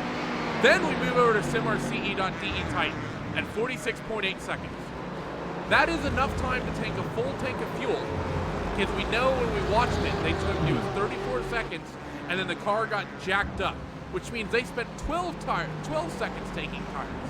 Now, there's no like skill slide bar ability for the pit crews that SimRC has to slide to make the team work like that. So what's happening is that SimRC at the last pit stop, they either only took 1 or they took 2 tires. And then we're banking on, due to some information we've had, that it's likely left side tires to take. So yes, left side tires being changed only is indeed a thing that's happening. Whether or not it's working or not, let's actually see what the gap is. Remember, these 2 cars were fighting. It's now 15 seconds. SimRC Titan to Team Red by Orange and Max Verstappen. Yeah, but in terms of lap times, they are, well, at least on that last lap, running faster than Altus Esports, who are on a double stint strategy, which makes sense considering they have 2 fresher tires than the Altus Esports car. That makes sense. The car with 4 tires is fastest, the car with no tires is slowest, and the car with 2 tires is right in the middle. That is balanced as all things should be. Okay, Thanos would be happy. We both came up with the same. Yeah, we just. That's the commentator's equivalent of getting all the Infinity Stones. Yeah, maybe if I click my fingers, the like all-powerful commentator's case will happen, and half of them will die. Yeah, if we basically. If we snap our fingers, we'll get all of Lando Norris's viewers. Well, yeah, I mean, so that's Marvel lied to me. That is unfortunate. Maybe you just not Thanos. Have you thought about that? I'm pretty sure I'm Thanos. Now the question would be though, if I were as equivalent as Thanos, would I be as overpowered if they were to put me into Fortnite? Ooh, yeah, that's a thing I'm vaguely aware of. So thank you for that one, Fortnite. Jesus, how do we get onto Fortnite from talking about this battle? I don't know. You let me lead a broadcast. That's how. Yeah, maybe that was a mistake. But then again, like, once this race finishes, it'll be literally 10 minutes to 1 in the morning for me. So my neighbors are going to be very happy after tomorrow, I suppose. Interesting. We'll keep an eye on the lap gaps, by the way. It usually takes our graphic a couple of laps to update, but that gap between the race leaders in category are starting to come down. We'll just bring this up. Gap still 15.9 seconds, and taking a quick peek. How far out are we from the end of the stint? We're about 2/3, I think. I think I asked you this question last time as well. What's sort of been the running time of GT cars up to this point? Yeah. How many laps? Yeah, I think I mentioned before they were going about 45 to 47, and currently Altus Esports, they are on 43. SimRC.de Titan, they're coming up to 45. So pit stops are imminent, shall we say, for GTEs. So we'll get to see how things are starting to shape up for the end of the race in that one. Max Verstappen doing his best Mac Backham impression with the constant flashing of the lights coming down the pit straight. Oh, that's such a big moment there for Max. Well held, though. Well held indeed, and we're going to rewind the cameras back so you guys can watch this. Watch the hands of Max Verstappen as he very nearly threw this car into the wall through turn 1. He had a big bite of oversteer through the chicane as well. But watch this as they work through the final corner. He's trying to reel in the MSI Esports Audi in front of him. Kind of shows the nose. Moves never on, though. And right here, I think maybe, just off that curb. That was that almost went the wrong way quite quickly. Yeah, it would have been basically an unforced error as well. I mean, we've seen some people have trouble with that curve before, so it's not going to be exactly outside the realms of possibility, even for someone as experienced as Verstappen.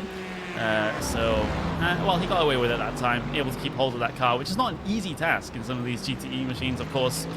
Still using the new tyre model version 6, of course the new tyre model version 7 that is on the Dallara F3 car.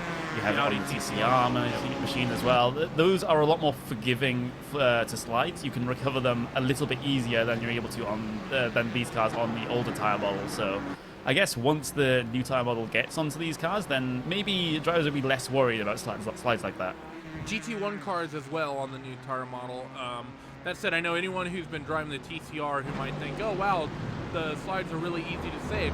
Got to keep in mind that is a front-wheel drive vehicle, that Audi TCR, and that is going to play a very, very big part of it. Now, talking about this strategy call that's coming up here, Connor, you see with that slide, Max did lose a bit of time. That gap, I think, was down to closer to 15 seconds. It's now at 16.5, and like I said, I thought... Simacien. Oh, Simacien. I wanted to bring up this point because there's one of the team members said in chat, there's a very special pit stop coming up. So I am excited to see what they have in store for us. Is it going to be another 47 or around about there second stop, or is it going to be something Okay, the different? car's jacked up. So there's tires getting taken right now. Let's see what happens. This is about the window that if they're taking 2 tires, it would happen here. The engine's revving. The car's off the jack. Again. No, so here's the thing. Okay, there's one of 2 things that's happening. So we have confirmed that they are taking 2 tires. SimRC, I love you. So they're taking 2 tires. One of 2 things has just happened. They either took... So the first stop, they likely changed left sides. Based on what we've heard, for those who are unaware, drivers that are in other splits are telling us that over the course of a run, the left side tires wear about 10% more than the right side.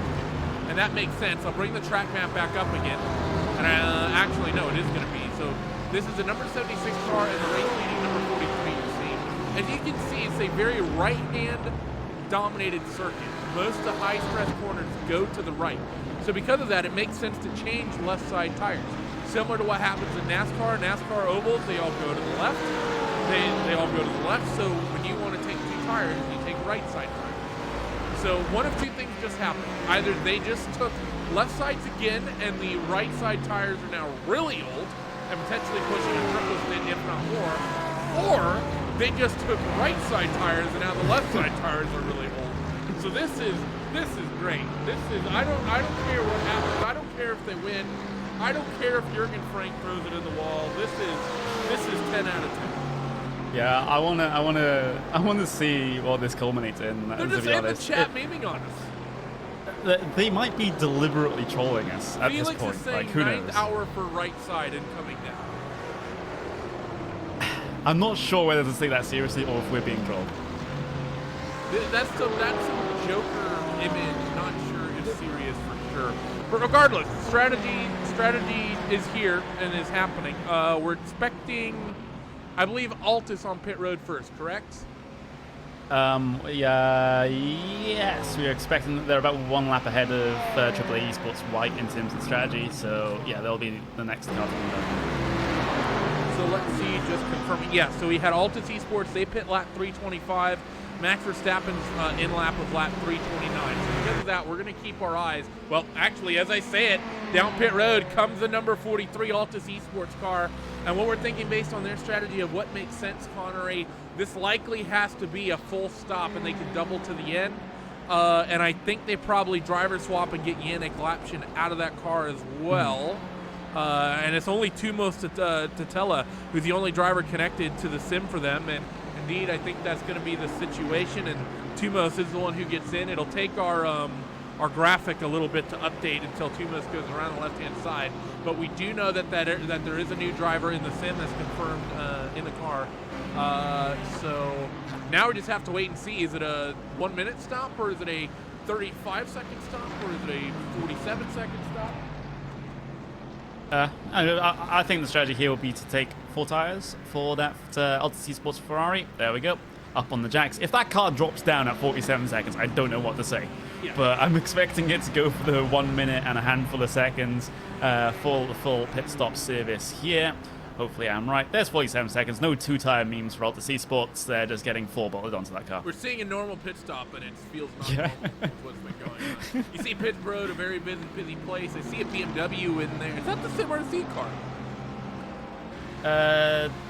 Well, the CRC car's out there. Oh, no, I take that back. AAA Those are Esports, Ferrari. yeah. That's AAA Esports. I'm not gonna lie. I thought that was a BMW with the way the silhouette was. So my apologies on that one.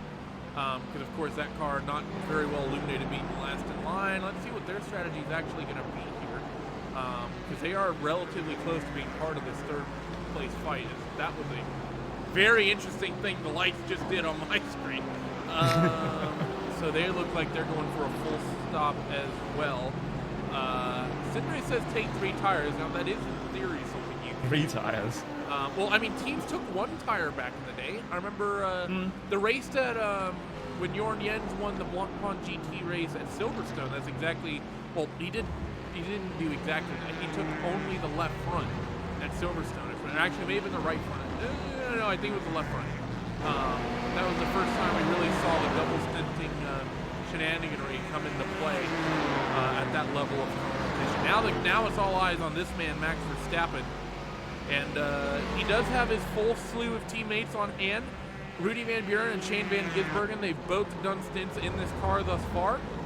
As well as Max, of course. Max done, I think, the bulk of the driving. They do also have Enzo Benito on hand to potentially get in and run some stints if need be, and they're not coming down pit road yet. So it's likely a driver swap coming up here soon. But the question is, who's it going to be? Yeah, that is the big question. I mean, I think they would prefer to have Max behind the wheel of that car to the end. Depends how he's doing with the fatigue and other such related matters. But right now, I guess we'll get an answer in just a minimum of 1 lap's time here, as he is currently about 45 laps on his stint. As I said, we've seen about 47, 48 for these GTE cars. Again, going for that characteristic wide line coming through turn 5. And of course, Max did come under fire during the 24 hours of Spa for track limit infringements. But the thing is, out of turn 5, you have that runoff, and it doesn't tend to give you a 1x. So that's why drivers are, still deciding to run out there, because you don't really get punished for it. So that's just the situation that has been handed to them. But Max now going to be heading his way down in towards that turn 10A and 10B chicane. The issue is whether he's going to pit or not this time around. Yeah, you mentioned the fact that Max racked up a lot of incident points at the 24 hours of Spa. The community reaction was so negative that even his brake pedal protested him near the end of that race. And Max comes down on towards pit road. He left that pit in a little bit late. I don't think there's any penalty for crossing that line late, but we're going to have to wait and see what happens here as Max Verstappen rolls down on towards pit road. And this is the big question mark. What's the strategy call going to be? And Max looks like, oh no, Max is getting out of the car, and Rudy Van Buren is getting back in. So a driver swap. This will usually come with a full stop with it, Connery. But remember, when Max got in the car in the first place, he came out on old tires. So they have done that once before. Yep, they have. Let's see what the decision is. We'll get ourselves an inkling of what the strategy is when we get towards that sort of mid 30-second mark here on the pit stop. So we'll have to see whether that car goes up on the jacks or not for Rudy Van Buren. It does go up on the jacks, so tires being changed on that Ford GTE machine.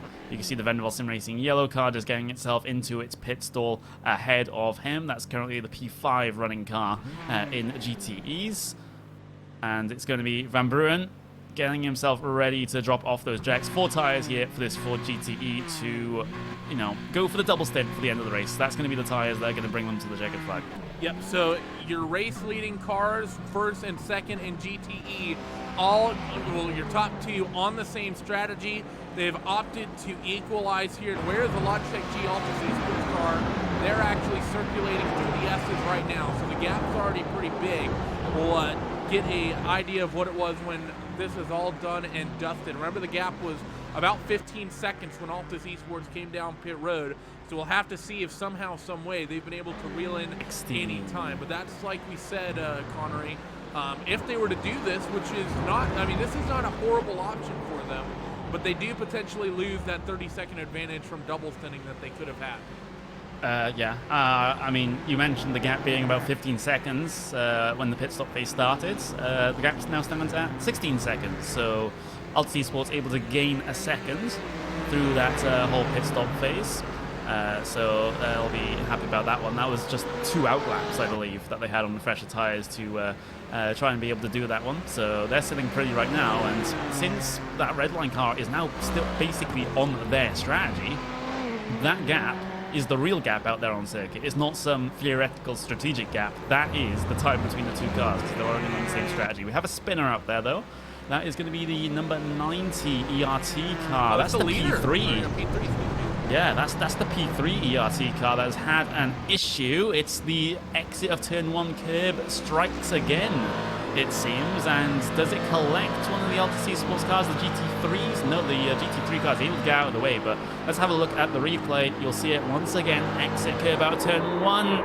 Just hit it wrong. Span right in front of a GT3 car, in front of a lot of traffic there, back there as well. So lucky that no one else got caught up in that one, and it was just a single car incident. Yeah, that's a scary place to spin as well. I'm going to ride on board here with Sven Haack in the Biela Racing Team car, and actually I might get the passes Mercedes if he does. So we'll ride on board with this Mercedes instead, because he's going to be the closest to this mistake. But this is a scary situation when this happens. You see that prototype get by you, and then you just see headlights, and you just barely miss that car there. So close moments. An intense moment for sure, as that Biela Racing Team Euronics car, by the way, that's 5th in category, so they have quite a lot running for it. So 16 seconds right now, the margin for Team Redline Orange that they have to reel in. And let's do our penultimate RaceSpot TV fan immersion. And you know what? Rudy Van Buren just got into the car. He's got the time he has to make up. We will be right back here in just a couple of laps. We'll get a quick breather after some RaceSpot TV fan immersion.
less than 2 hours remain in the 2019 running of the iRacing Petit Le Mans. 2 of the categories look like they're already pretty much done and dusted with a minute plus between the race leaders, but your GTE division is still tightly contested between Logitech G Altus Esports and Team Redline Orange. It's going to be myself, Randy Chineth, and Connery Maddock with you to the end. We were joined by Mr. David Haynes himself for quite a while of this second hour, but of course it being quite late for him in Australia, he ended up going to bed because of that. Now when I say he was up late, I believe it was about 9, 10 in the morning when he eventually decided it was time for him to go to sleep. Strategy calls pretty much already done and covered.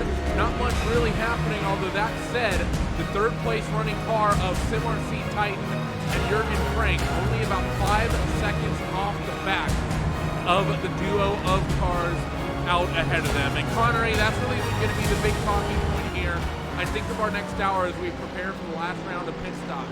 Your top 2 cars all in the same strategy, and I want to start there with Team Redline Orange. What do you think of that call with Team Redline Orange deciding to get on the same strategy with Altus Esports? I personally think that they would have had a nice sort of, I think they would have had a nice ace up their sleeve had they skipped the tires in the previous stop and then been able to have the new tires for the final stint. They would have had a car with a light fuel load on new tires. They could have really, potentially sent it, and, keep in mind with the running time that they're currently setting themselves up for, they could have set it they could have made it a relatively short run on the old tires as well. They could have really minimized that differential. They since really given up that advantage they may have had, and they're now essentially just having to do everything on pure speed to catch up Altus. Yeah, and the speed, not looking all that great. The gap is up to 17 seconds now. So it was 16 seconds after they both came out from the pit stop, and now it's up to 17, and looks like Redline are losing a little bit of time. They're actually on the life, which is going to gain themselves a little bit, but I think that's because Altus is currently stuck behind a GT3 Audi. That's the MSI Esports car.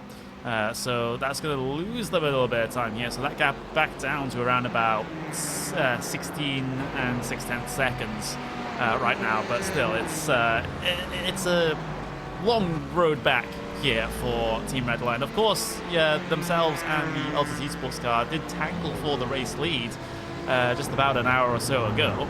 And as a result, Redline have really lost out on that one, because if they were still in the same strategy as they are now, but they didn't have that tangle, they could be, 5 seconds from the back of Altus instead of the 16 seconds back they are. Yeah, that's the thing. They lost at least 10 seconds with that half spin when Max got into it with that Altus car and spun himself across the nose, and there was a huge amount of time lost there. Of course, a big bulk of that time that they're currently behind came from that last stint when they went on the split strategy compared to Altus, as we've been seeing had been seeing for the last couple of pit stops, with Altus out there on the older tires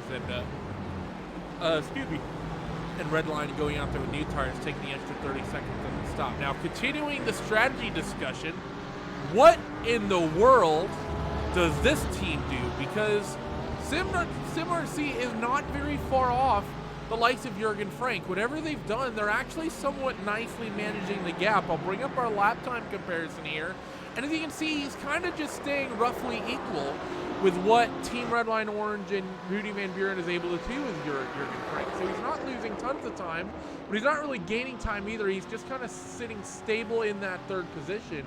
But the question has to be of what they're going to do in the next stop, because they've been doing this weird 46-second likely two-tire pit stop every time they come down pit road, which has been, doing some nice things for them in the aggregate.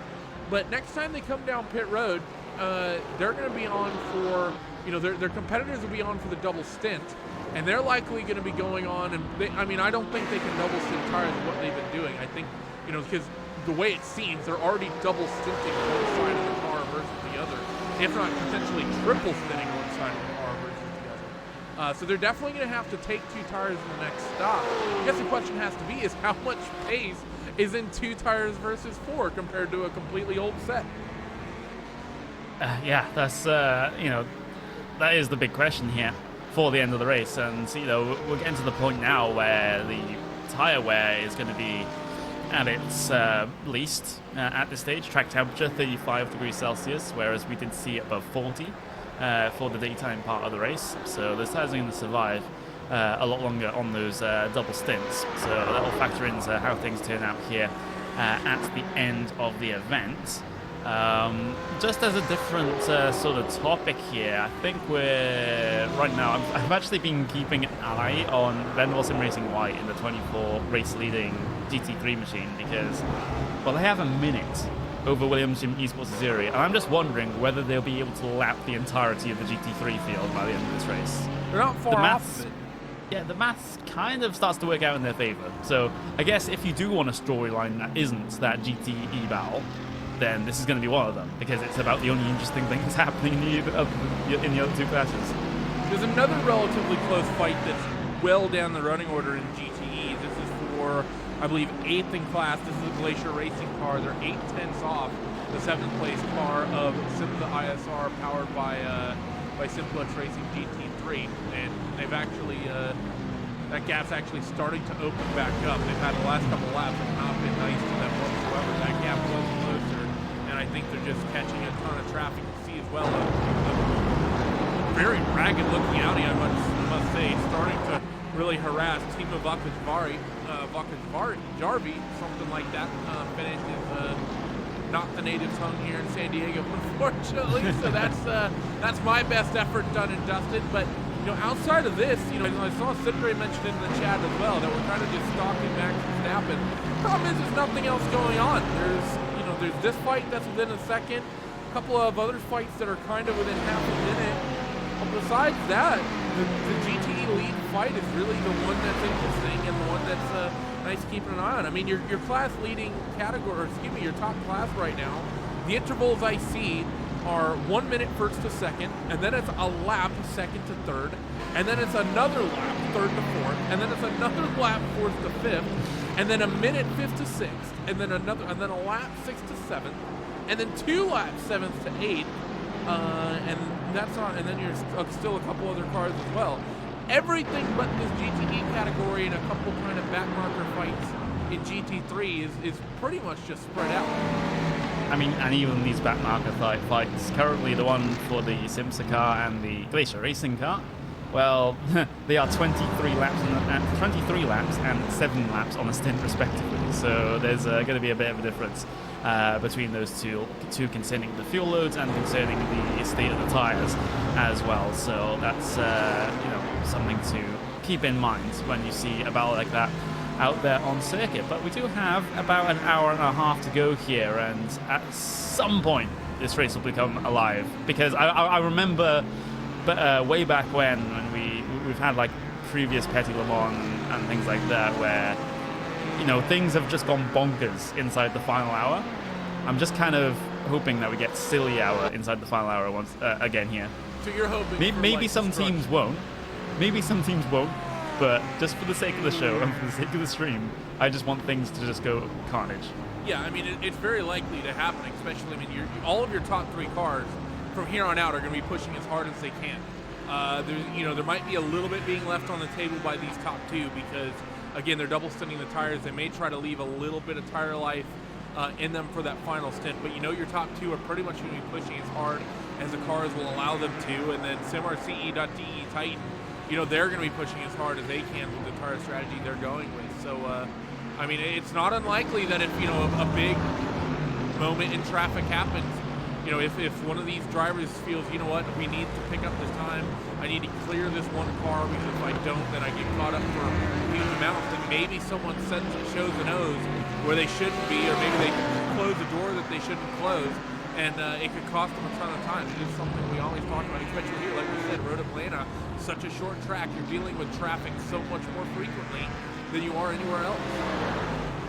Yeah, indeed. So there's always that slight potential of a problem happening in any one of these corners, and of course, thanks to the wonders of technology, and in some cases, us commentating these sim races, we actually get a lot more information fed to us than real-life commentators. Because I have a live track map up here. Not all racetracks have the technology to be able to do also I have a proper timing screen that shows me all the stints Some and things like racetracks that. don't even have a track map on paper for their racetrack. I know, but it's like I can see my No, live it's a track map here, computerized one. and it also shows me the yellow flag status around the racetrack, so I know not only the sector but exactly which corner a yellow flag is in. So I know when someone spun because it shows up in yellow, and I can see the exact car number. So we're having a good time here in like sim racing commentaries because, or our commentary setups, I should say, since it's not actually a booth, unless we're at the Sim Racing Expo, in which case me, Hugo, and me, Will, and Paul were actually in a commentary booth at an arena, which was crazy as far as I'm concerned. But yeah, Show off. you know, so if something does happen, then we'll be straight on it and we won't miss it. Hopefully. Yeah, I mean, and it's like I said, as someone who's had the opportunity to do a real race, it's really nice what we have on the sim. I can just sort of pick a camera angle, and I can see on my iRacing overlay exactly who's in the car and what they're doing. I remember doing the, like you said, Thunderhill. I've mentioned it like about 1 million times. I'm not trying to brag, but I remember doing Thunderhill when, you know, the way we were identifying drivers getting into cars was visually, and sometimes those guys are a half-mile away on pit road, and we're trying to pick up which driving suit it might be to identify which driver it is. And there are even times, you know, that being such a club level and in some ways, you know, more quote-unquote fun event, there were a couple times where drivers that weren't even on the sign-up sheet got into those cars. I remember one of the Janetta teams, the Rhino Racing cars. They initially were only going to run one car, but they brought two so they could do extra testing. Then they said YOLO, and they just decided to race both cars. And they ended up bringing in a couple other people, and there were a couple times like we don't know who's in the car. One of the times, I guess it was just someone who had bought a couple Janettas in the past and had done some racing. They just hired him. He was just from Northern California, and they got him in the car. But that was a proper effort. The Herdas were both racing. Herda, who's an IndyCar now, and Brian Herda, his dad, they were both driving. There was another driver whose name I forget me, who's a big time as well. But yeah, no, it's nice having all this data at our fingertips to be able to work with. It reminds me of when I did Sim Racing Expo in 2018, where they had the first driver in the car for the GT500, so for the endurance team racing event they have there. They have the first driver that's registered to drive in the first day of the race. They are on their account, but since they had to do live driver changes, they weren't able to exit the sim, log out, log back in with the right driver, and then get back in the sim. They were just getting out the car, out of the sim rig, and then back into the sim rig, and just racing under the account that was logged in at the time. So we had a really tough time trying to tell which driver was behind the wheel of which car, but we got a little bit of help in that regard this year in 2019, because the admin team quite helpfully made a little spreadsheet for us and actually was telling us who was getting in and out of each car. So that was pretty helpful. But yeah, I mean, that just adds to the point we just get a lot of information being thrown at us, not from team members, because you know some team members like to play around with us just a little bit when it comes to their strategy choices. So you sometimes mean like this team right here, SimRC? They like to play around with their strategy choices and what they're doing. Yeah, cause I remember when we used to, because I wasn't directly commentating in the World Championship Grand Prix Series, for example, but I know Jonathan Simone, who was part of the commentary team there, would go around and ask teams what the strategy was for the race, but then they just do completely separate thing during the race and just like try to get us to say things on commentary that would throw off other people. Yeah, you definitely can't rely on the racers. They're never going to tell you. Yeah. I mean, for example, the data we've gotten from simrc.de Titan about what their strategy is a Zach Galifianakis GIF, and there's a special pit stop coming up soon. That is what we have been told from via social media and the YouTube chat. So yeah, you can never rely on teams to tell you what the strategy is. You really have to be able to pick it apart yourself. Now, unfortunately, I mean, for you guys, let's be real. The Sim 500, I mean, that's what, a 3-hour-long race? It's like 3 hours, 20 minutes. Yeah, so there's, I mean, the problem with that event is that there's no strategy to be had. It's just too short. It's just, you know, I can tell you right now, GTE cars, depending on track positions, there's one or two strategies you can do. You're either taking tires every time you come down pit road, or if it's cold, you do one double stint at some point. That's going to be that'll be the strategy. and maybe a short, maybe there's a short fill in there. But beyond that, unless like there's an interesting fuel window there, the sad truth of the matter is, with those short of races, there's just no strategy to be had. The tires either need to wear faster, or you need slightly lower fuel tanks in the cars to help maybe facilitate that a little bit more. You see SimRC dealing with a little bit of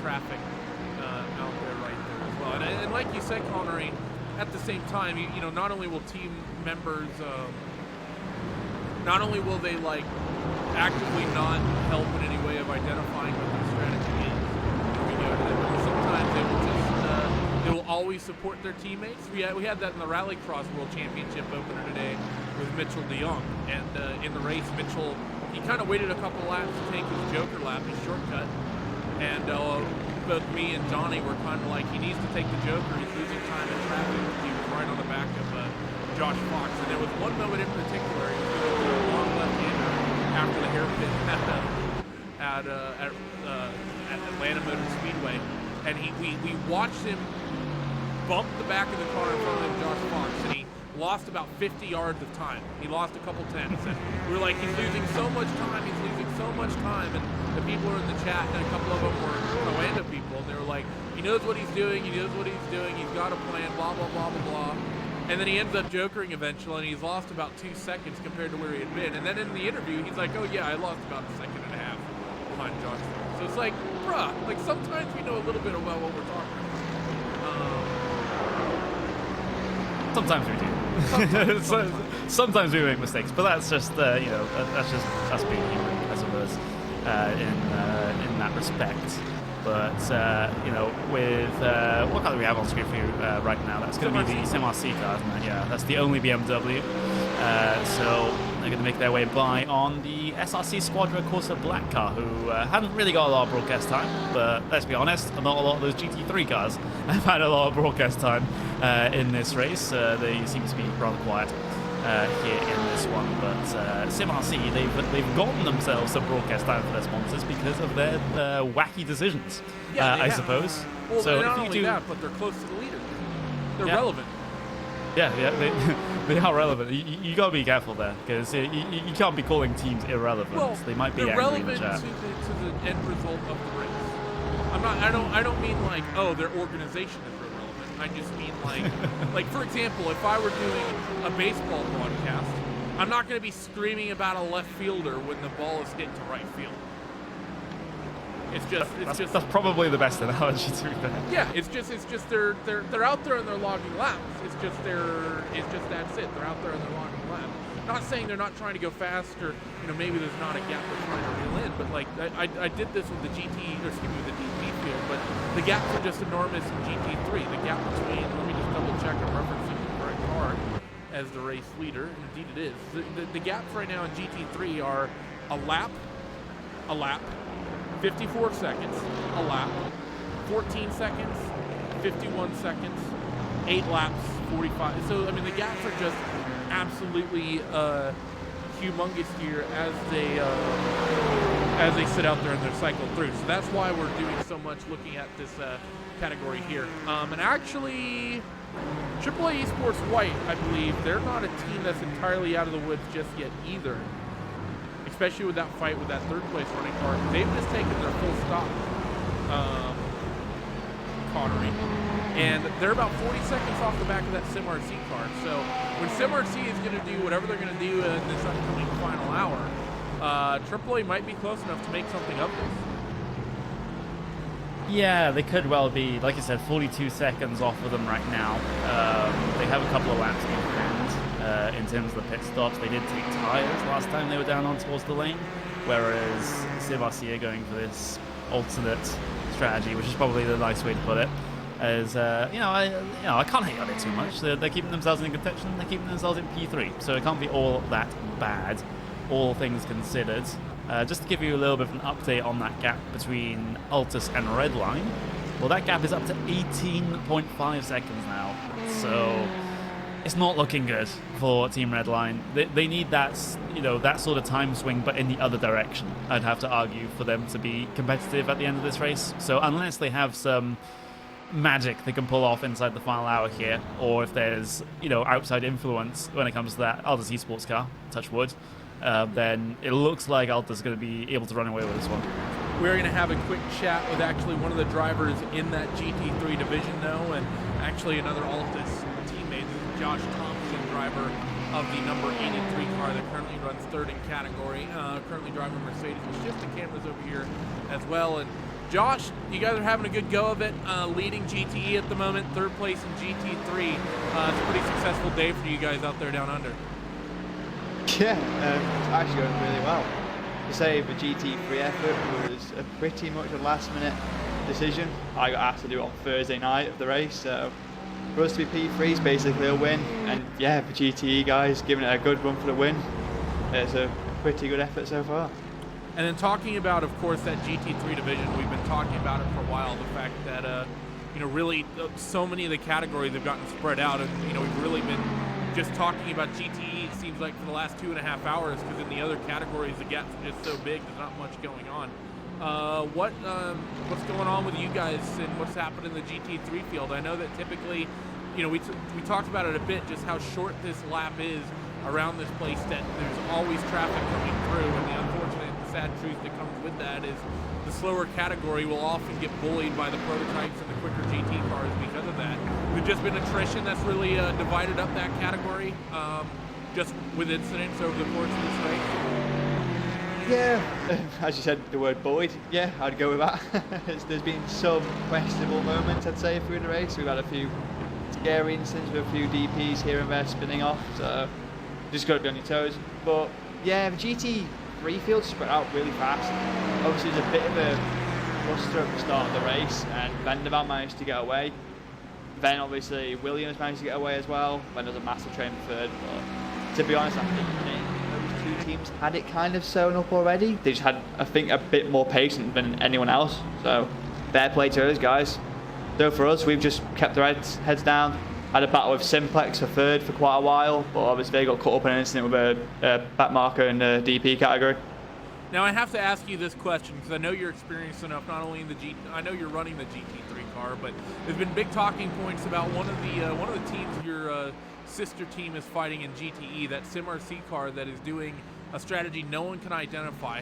For reference, they're taking. I'm not sure if you've been chatting with your teammates or if they even know, but the pit stop time has been about, basically they'll take a full tank of fuel and then the car will get jacked up for 16 seconds and then they'll leave. So they're taking 2 tires, but they've been doing that every single stop for a while now, which means I'm just curious if you have any idea what in the world. You're the first actual person we've been able to talk to. Of course, you're not a member of their team, so you don't care about spoiling their strategy. Do you think they're somehow changing only a single set of tires over and over, like say just getting new left side of the car over and over?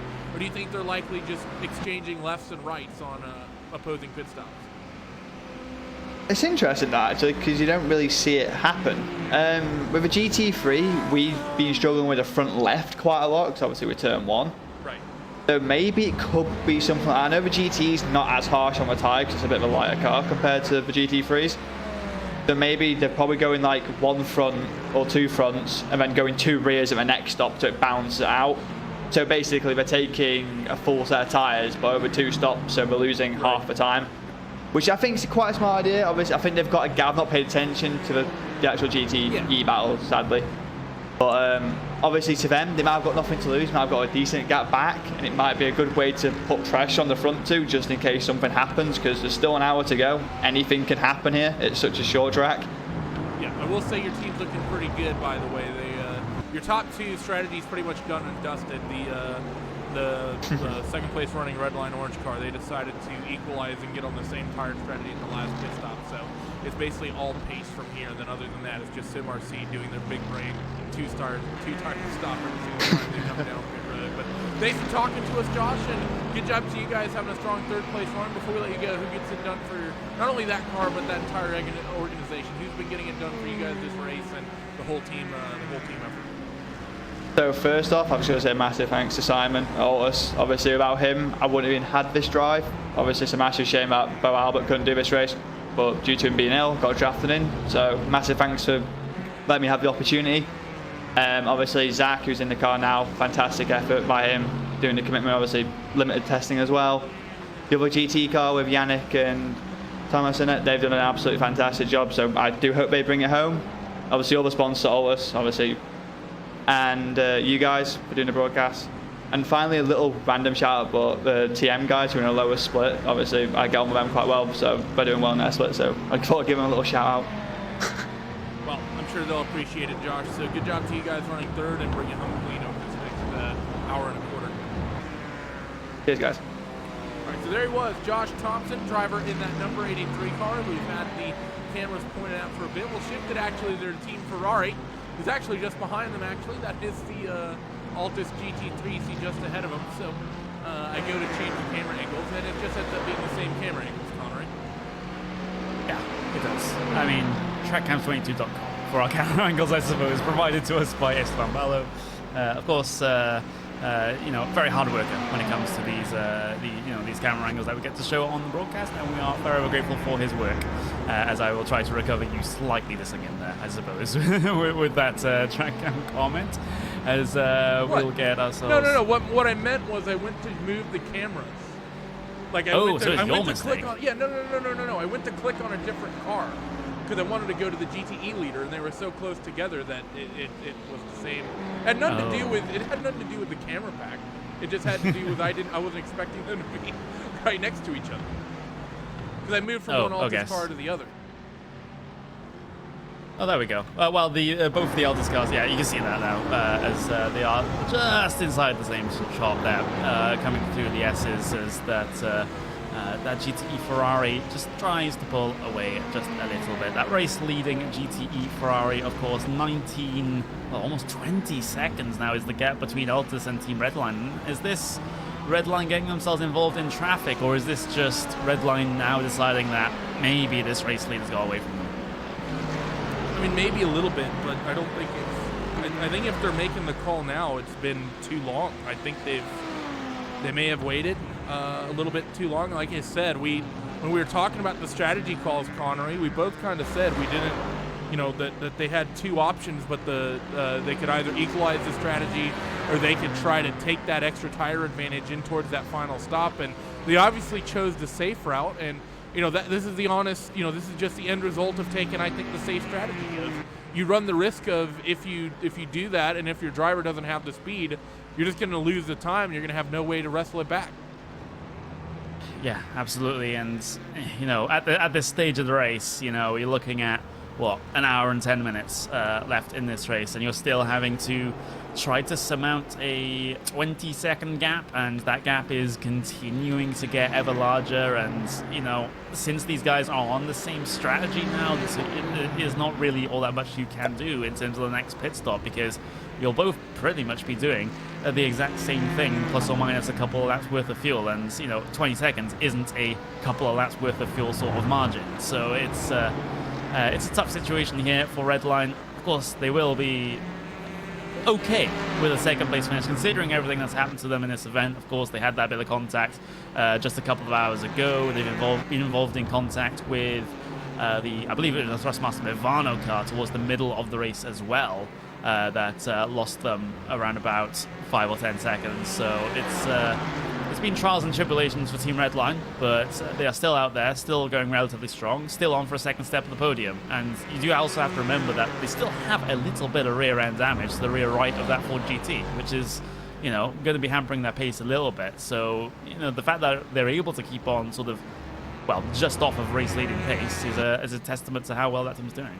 Thing is, though, that they have to be worried about, I think, Connery, is the fact that Sim RC car on sort of old tires is actually bringing that gap in, and I think that's the big thing for Redline Orange here through this second stint and Rudy Van Buren, that not only have they not have the pace to bring that gap down to the race leading car up the road from them, they've not had the speed to open the gap up to the car behind. That really theoretically we would have been thinking that this stint would have been the advantage stint for Team Redline Orange, especially over SimRCE.DE Titan, because we know that the top two are on fresh tires for this run, so we expected that.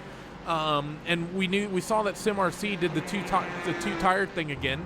So what you would have been expecting is that this should have been the window that Redline was blitzing away from that third place running car, but in essence it's been the exact opposite, and SimRC is now actually starting to bring that gap back down.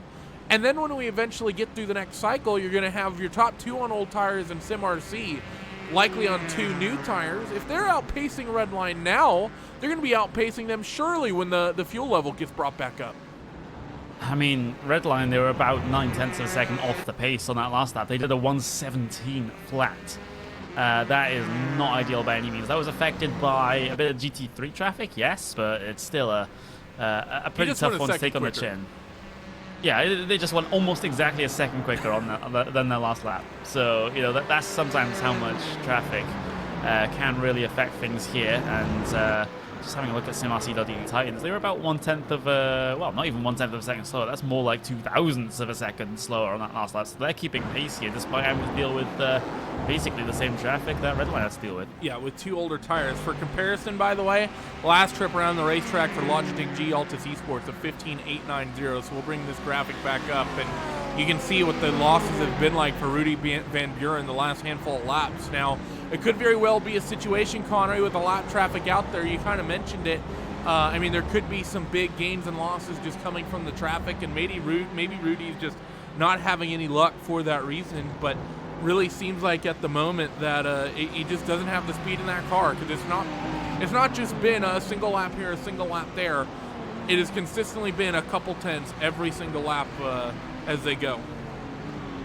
Yeah, it has, and it's that consistent couple of tenths of a second that really demoralizes the driver that is losing that time. And now you can see the Daytona prototype separating things out a little bit here as the Pure Motorsports white car, as those guys head their way through. And of course, we're getting towards those final stops now for GTEs, because they are currently about 35 laps on their stint, so about 10 more laps. So that'll take us deep to within the final hour that drivers will start to consider hitting the pit lane. And of course, those pitting on the hour, well, they're in about 6.5 minutes time. So expect SimRC to come down around about that. And actually, we're probably going to be expecting to see pit stops for your Daytona prototypes pretty soon, Connery. I don't think they're going to be able to go to the end on one more, because your race-leading Daytona prototype, they just came down pit road. It was lap 379 was their in-lap. They're currently working lap 425, so they're nearly... Oh, no, I take that back. They came down on 418. 417 was their in-lap. 418 was when they would have came back out onto towards pit road, so apologies for that. So they're going to have a splash and dash somewhere. And I guess this begs the question, is there some strategy difference? Not really. Thinking maybe if somehow Pure Racing Team could cut that final pit stop, there might be a window for them to maybe make something of this and make this an exciting fight out front, but not the situation. And of course, the third place running car is nearly half a lap back from P2, so they're not even close enough, even if they were to cut that pit stop out, to make something of this. And actually, I take that back. It's there nearly a full lap behind that second place car. Where at?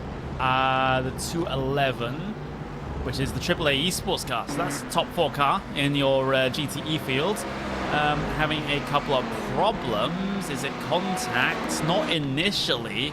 There's a slide coming through turn 6, and who's that Ford GT behind? It's the Vanderbilt Sim Racing yellow car that has to take to the grass to avoid that spun Ricardo Ferreira just on the exit of the corner.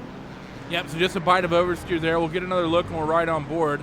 Initially, when you said there was a Ford there, I thought there might have been some argy-bargy, and I thought maybe there'd been a little contact, so I shifted to the TV camera. But now that we know it's just a cell spin, we're right on board here, and you can watch the hands of Ricardo Ferreira up in AAA Esports white car as he was trying to manage something. I'm also getting word that the 91 car may have been involved in something. We'll take a peek at this. The race leading. Is there big damage on that car? I'll rewind the camera back a full minute, and we'll see if anything has happened to this car. I see damage on it already. Oh, yeah. Yeah. It was actually in that same incident. Just having a look at things here.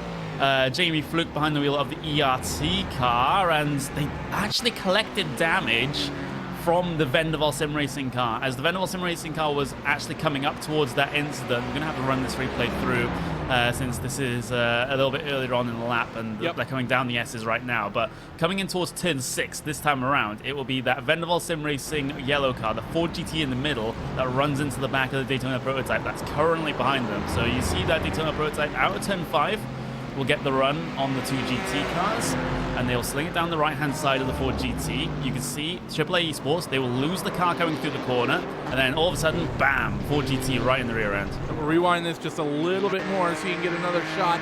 Again, this is on board with the Ford. You see him just get into the back of that Daytona prototype, and now you have to wonder, that was a good catch. I didn't realize that was the race-leading prototype, and I'll be honest, I didn't hear that contact happen. Normally a hit as hard as that, you'll be able to hear it. So like we've been saying, Jamie Fluke in there, maybe a little bit of something going on there, but unable to hear that incident happened as he'll now work his way through the GT3 class leader, and another one of the GTE cars has probably given a little PTSD running through there. It's a very similar arrangement of GT cars as he worked his way through, but a little bit of an accident there, but I'm not sure what the pace differential is going to be like there for him. We'll have to monitor for a couple laps and see if there's any pace drop-off because of it.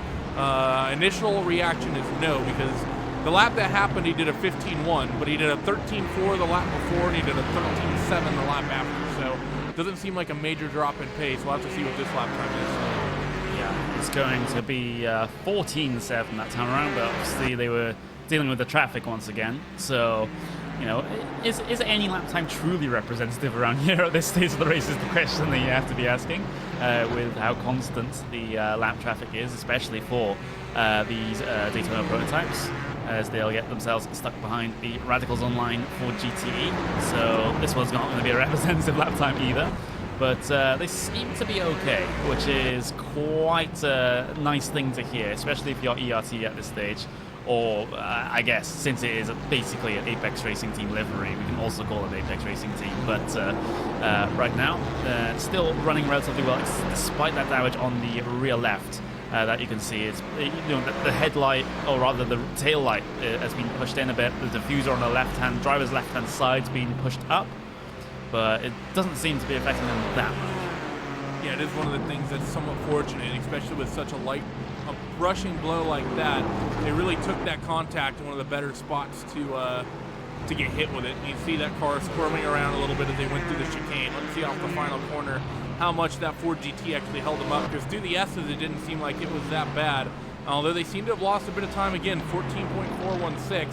Have a look at the lap times for the car running in second in category. And the thing that's notable here, Connery, is that Patrick Wolf, he's running semi-similar lap times as well. So even if there is some pace loss there, they have nearly a 1 minute buffer, and even if they did lose a little bit of speed, they've dropped down speed to the same times the second place running car is losing, which, as it turns out, if the car behind you is running the same times as you, they're not catching you.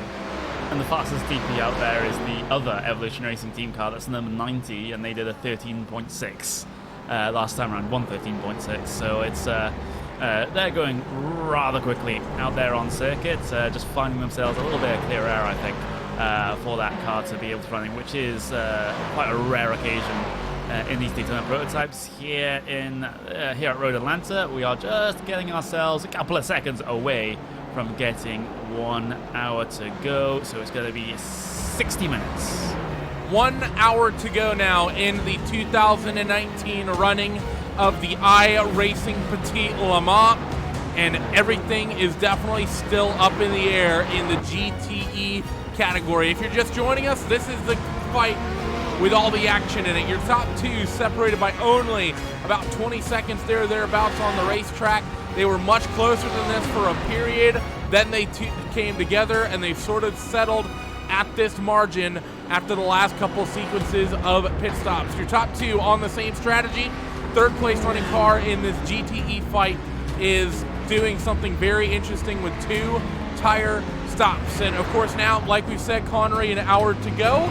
you're pretty much in the window now for your GT cars that you can get to the end on a tank of fuel. You might want to go a little bit further for the GTEs. They generally use up a little bit more gas, but your GT3 cars can go to the end from here, and the GTE cars can pretty much get to the end from here as well. So next time down pit road for your GT cars will be the last, and honestly I think it'll be the last time for your DPs as well, because I think they've already taken what will be their last full stint of fuel. You'll likely see splash and dashes for your prototypes over the next 58 minutes. Yep, you will. So that's going to be the deal in Daytona prototypes, as it usually is coming towards the end of these endurance races, because they can only go around about 50-55 minutes on the fuel, not able to make the hour mark. So it would have to be a splash and dash at some point. Hello, SimRC.de Titan. You're down on the pit lane, which is 44 Oh, laps. they're fuel only. There we go. There we go. That's about on time for them. They were pitting on the hour every hour anyway, and so as we take over into the final hour to go mark, they come down towards the lane, and no two-tire memes this time around. Yeah, they but just well, take no, the no, field. no. But this is a double two-tire meme, because they just took 2 tires, but now they're double stinting the 2 tires. I don't have the brain capacity to be able to hold this next level play. Yeah, this is either 10,000 IQ or Randy Chineth IQ with this strategy. It's one of the two here for sure. So shortstop, 34.4 seconds. And I'm going to be honest, Connery, I don't know if I'm a fan or not. I'm not trying to be like, but to me the strategy advantage they had doing that was that they were getting newer tires every single time they came down pit road, even if it was just 2. But now that they're just doing this, now they're just going to have older tires compared to the drivers in front of them. Because, and I'll use this car as an example. Of the car. Yes, well, no, well, yeah, on one side of the car. So now, what's happening now is Redline Orange will have 4 set of tires that are going to be used up for 2 hours. But SimRC Titan is going to have a set of tires. One side is going to be used for 2 hours, and the other side is going to be 3. And the advantage of what they were doing, I thought, was that they were getting at least some new rubber, but minimizing the time loss. Now they're not going to be getting new rubber, so they're just going to be on the same strategy. They've essentially, I think, thrown away their advantage. I'm honest, if I'm being honest. You would be right if nothing happens with the leaders in the next 20 minutes. I have to feel, because, in this, doing things this way, I guess, like, they'll be close enough if something happens with the leaders to be able to take advantage of it. If they took that extra time taking the tires, even though it might be 15 seconds or whatever it is, or 10 seconds, then maybe they judge things a little too far back. I'm trying to basically justify this for them and failing. So that's and also thinking I'm about playing it, devil's advocate. I mean, the other thing you have to keep in mind is that they were reeling in that Redline car by about 2 or 3 tenths of a lap at times, because Rudy Van Buren, I mean, it's just obvious he doesn't have the speed that Max had. So and we know even if they somehow decide to do a driver swap in Team Redline, we know that they're not going to change tires. The time loss will just be too long. And what I really thought was going to be the big play for SimRC was that they'd be out there with at least sort of a new set of tires, chasing down a car on old tires that they were already outpacing. I thought that, and I thought surely that might rationalize the 10 to 12 seconds they might lose. I'm not saying it's 100% a guarantee, but I just feel like that they've thrown away the bit of an advantage they may have had. Well, I was about to show the gap, but obviously they've not yet come down pit road, so we can't show that. But pit stop's coming soon. Your top 2 are separated by 20. You have a car number? 96, the Simsa ISR powered by Simplex Racing GT3 car. So this is one of the back market GT3 machines. Just having a spin through turn 5. And I'm surprised I haven't seen more victims of turn 5. Actually, this isn't even turn 5. This is more like turn 4, well, towards the end of the S's section here. They got a bit too over the curb here, did Scott Brazier, through the left-hand apex, the one right now. Car completely unstable, spun it into the exit road. So Yes, that wasn't the best of times there for Scott Brazier. He's able to get back out there on circuit, though, waits courteously for the traffic to head its way through, especially at such a dangerous portion of the racetrack where, turn 5, it's, a very high-speed left-hander. You don't want cars coming across the track in that aspect, so it's good that he held until there was a clear space, but we'll get another look at this. Yeah, well, this is going to be on board with Julian Moreno in the MSI Esports GT3 car, and you can see the stress that likely would have caused for what is the 5th place running car in class to have that machine go spinning across the nose, as now we wait for your drivers to head down on towards pit road. Still a couple of cars we need to see make their final pit stops. Of course, Rudy Van Buren and Team Redline Orange, they owe us one, and we're likely going to see, let's be honest here, Connery, I think if I recall, it's going to be Altus that comes down pit road first, and actually that's not an irrelevant point. If you actually, did they come down together at the last pit stop? Which cars? First and second in GTE. Well, Altus, they haven't pitted in yet. They've No. I mean, the last time they came down pit road, did they come in on the same lap? No, there's about, I would say, 3 laps between them. So Altus in, though. Yes. Okay, so Altus is in. So 3 extra laps, in theory, of fuel is what Team Redline Orange is going to have to work with in terms of fuel. So they're should have a shorter fill, but I don't think that 3-lap advantage is going to be enough to bring the gap down. I remember at one point it was closer to 5 or 6, and that's what had my brain kind of like spinning at 10 million IQ here. As you see the cars down on towards pit road, and I think we're pretty much expecting a 34-second stop. Yeah, that should be the order of the day. So about 20 more seconds here for Tuomas Tartila, who's the Finnish driver behind the wheel of that Logitech G Altus Esports car. And meanwhile, actually, Team Redline Orange, they've decided to head their way in as well. So this time around, they come down in at the exact same time. Altus Esports out and away. 32.6 seconds. That's a couple of seconds less fuel that they've taken because, well, we only have 52 minutes to run before the end of this race. How much do Team Redline put in? It's going to be a little bit less again. And Max is back in the car. Yeah. Oh, that's a big one, though. That is a big one. But if you want a driver to catch up 20 seconds, then I guess, that's probably the driver you want to put in. But it's still not going to happen. Yeah, so Max, like you said, if there's of the drivers on the list, I think that are going to do it, Max is definitely one to, I think, potentially throw in there. Shane might have been able to do it as well, or maybe even throw Enzo Benito in for a stint and just hope and pray. But, yeah, this is going to be a big ask here for Max to, I think, reel this in, potentially make something of this. So he'll come out in lap traffic, obviously, on old tires. And I've seen from the SimRC people, by the way, they're going to send Jurgen and Felix over to us after the race. Let's just get this interview rolling now. We have another hour to go. Felix, of course, is already in the car. Your strategy's already done and dusted. Send over Jurgen Frank, and we'll get chatting to him right now. There's no time like the present, because Connery's been. How long have you been covering this race now? Well, I've been covering it since hour 5, so it's not like I've been here since the start of the race. I thought you started a little bit deeper. It is about 1 minute until midnight right now, so that's. I'm gonna have to explain this to my neighbors later. Well, you're not having to yell in, so you should be fine. I haven't had any knocks on my door yet. Are you in a flat or are you in a house? I am in a flat, which is basically in a big house that's been divided. And what's the address? Say that on stream. I wanted to see. I don't want to be swatted, to be fair. Okay. I know how these things go. If I get doxxed, I'll just get swatted. I don't think has that happened in the sim racing community. Someone getting swatted. I'm not sure. I know some. I think someone's been doxxed. I think that's happened, but. Yeah, don't do that, please. Yeah, please don't. Please don't. Well, for me, 100%. it'll probably be fine because they'll probably only send like 2 police officers. But if you do it to Randy, knowing US, yeah, that's true. Yeah. You're in the UK, so police officers would likely show up armed with a ham sandwich, and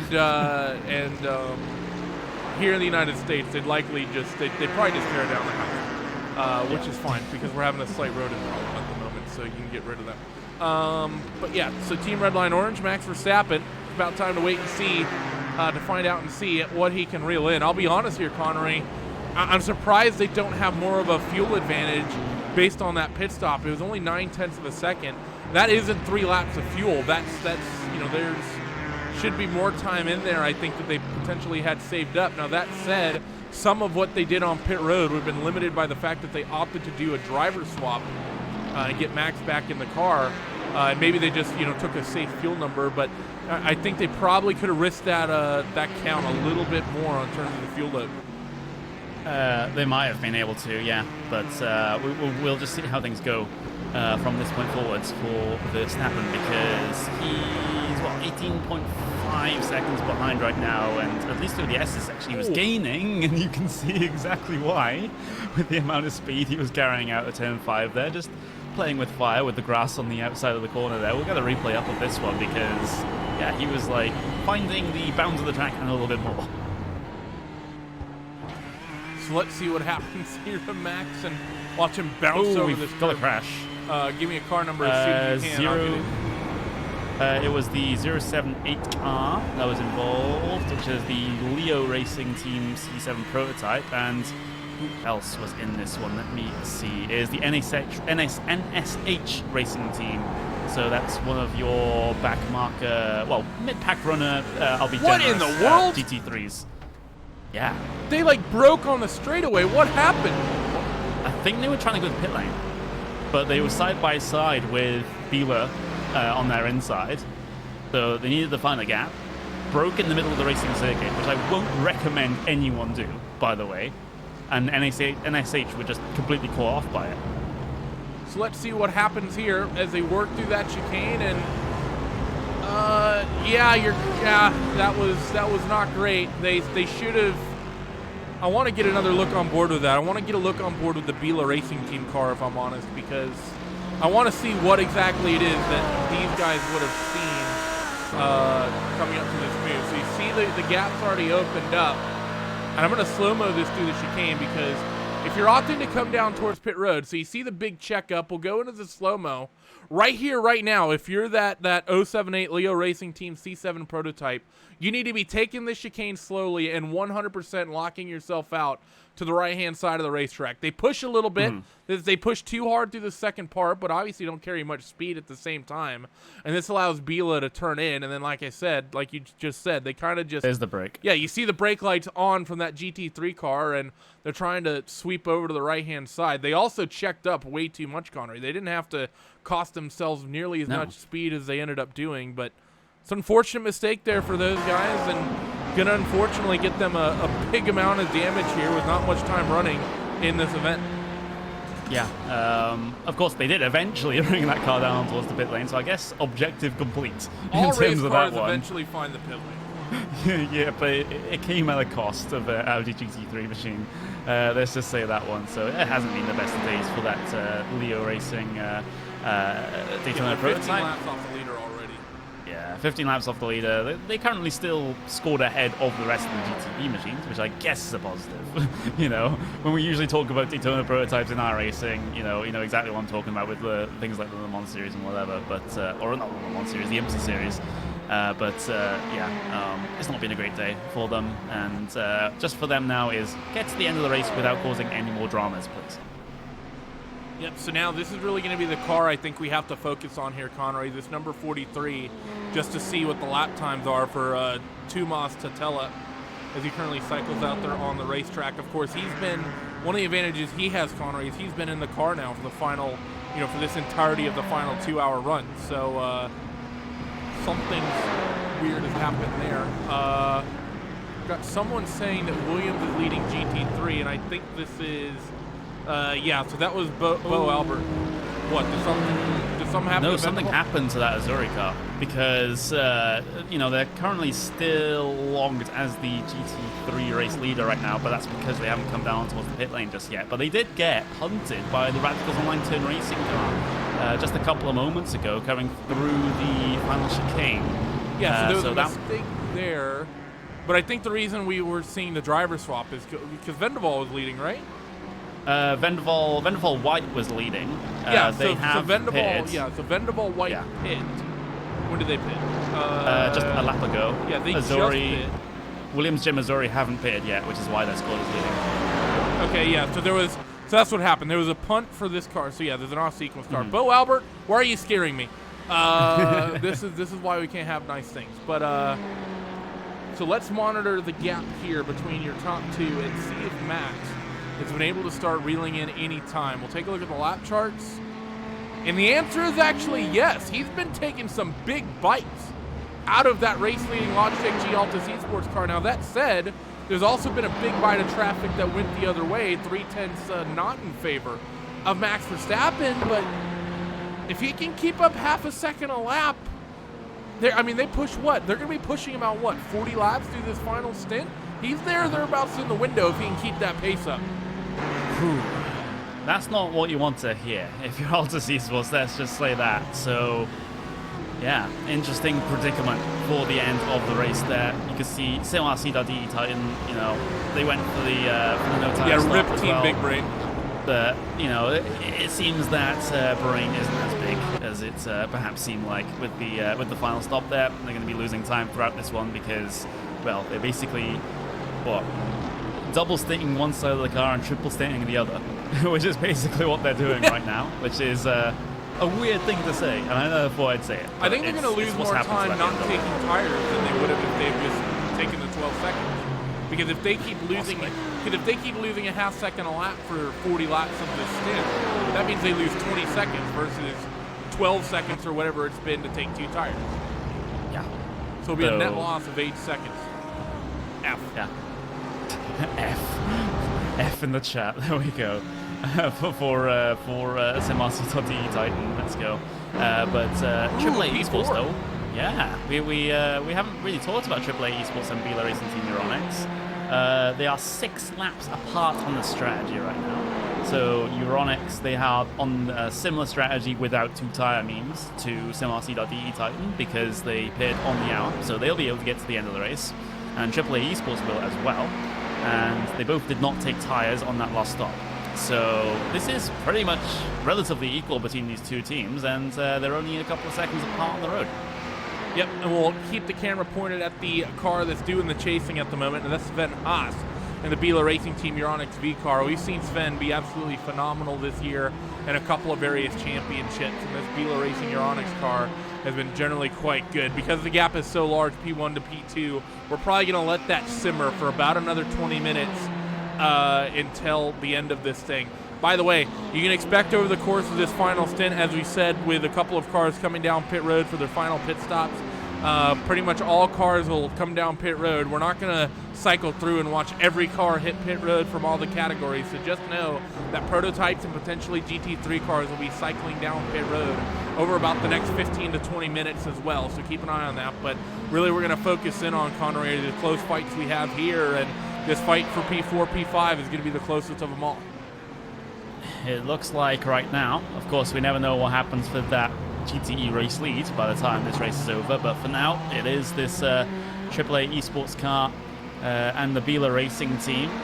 Sven Hasse behind the wheel of the Bila car. We've got Ricardo Ferrari up behind the wheel of the AAA Esports car, and just having a look at the times, well, AAA Esports, they gained Bila, they gained a 10th of a second on that last lap, and if they can do that consistently, they will be within striking distance in a couple of laps time. So Sven Hasse, he has an objective to go and chase now, and sometimes some drivers, especially this late on in the race, really do need that sort of carrot on the stick to go and chase.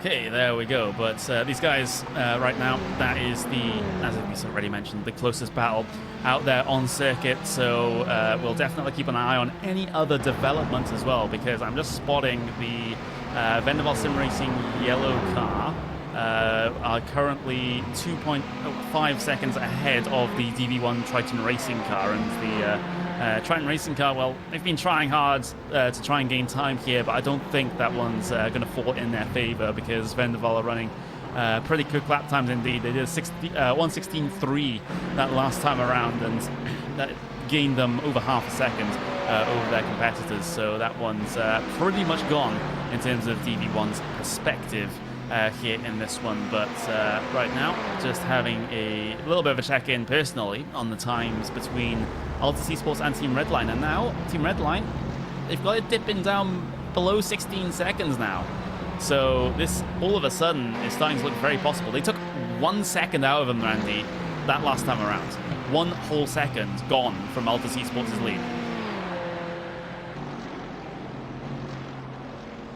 As we'll get ourselves a little bit of solo commentary here to, excuse me, for that one. But Max Verstappen dealing with a little bit of traffic at this stage as we're still watching that Bila Racing Team Euronics car try to give chase to Riccardo Ferreira at this stage. It's going to be Ferrari versus Ferrari in this particular battle. Of course, another couple of tenths of a second lopped off that time around by Sven Hasse. So looks like this battle is going to be imminent between these two. Hasse running very, very strong late on in the race. I did already mention that. We haven't really mentioned all that much about the Bila Racing Team car, but if there's any point to step up and step into the limelight, so to speak, it's going to be within the final 40 minutes of this race. You see the flashing of the lights there.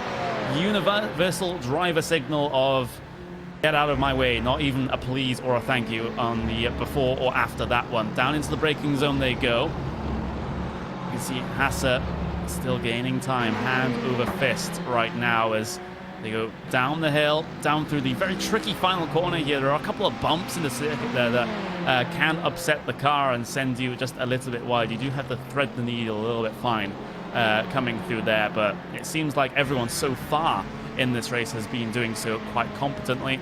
And of course, through that blind turn 3, through the S's section, which has been a big topic throughout this race, where you can get trapped behind a couple of bits of slower traffic here in this one. But right now, there's a car off ahead of these guys. That was the Simsa ISR car that was going relatively slowly in the back of shot as these two Ferraris get themselves ever closer to Hasse. It's basically the case now.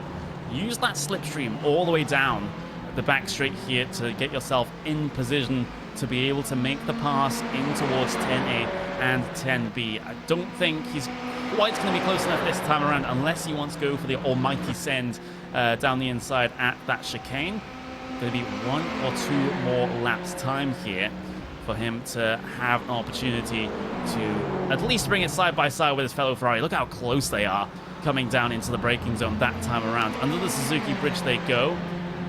Hasse, again, ever closer. Another couple of tenths of a second are going to be lopped off this time around. It was a 1:16.4 for Hasse. It was a 1:16.7 for Ferreira in that AAA Esports car that's currently trying to defend. Again, up the hill they go. Is it going to be this time around that Hasse is going to be able to make his way by, or is Ferreira going to be able to put up the defense?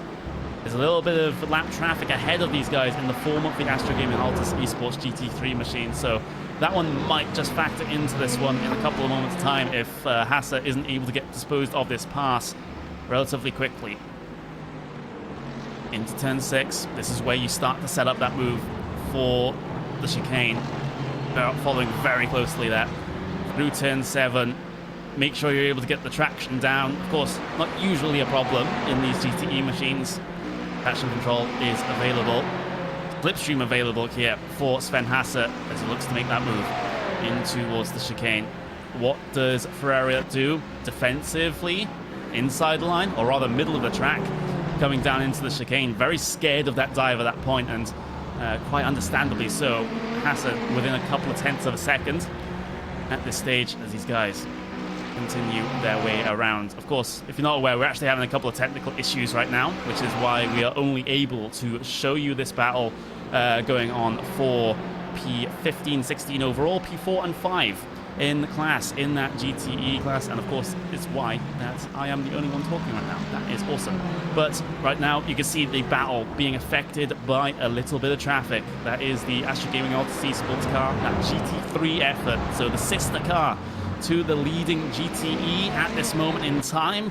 Gets a little bit squirrely coming off of turn 5. There goes Ferreira for the AAA Esports car down the inside of the lap traffic. Lap traffic not wanting to give way too easily there.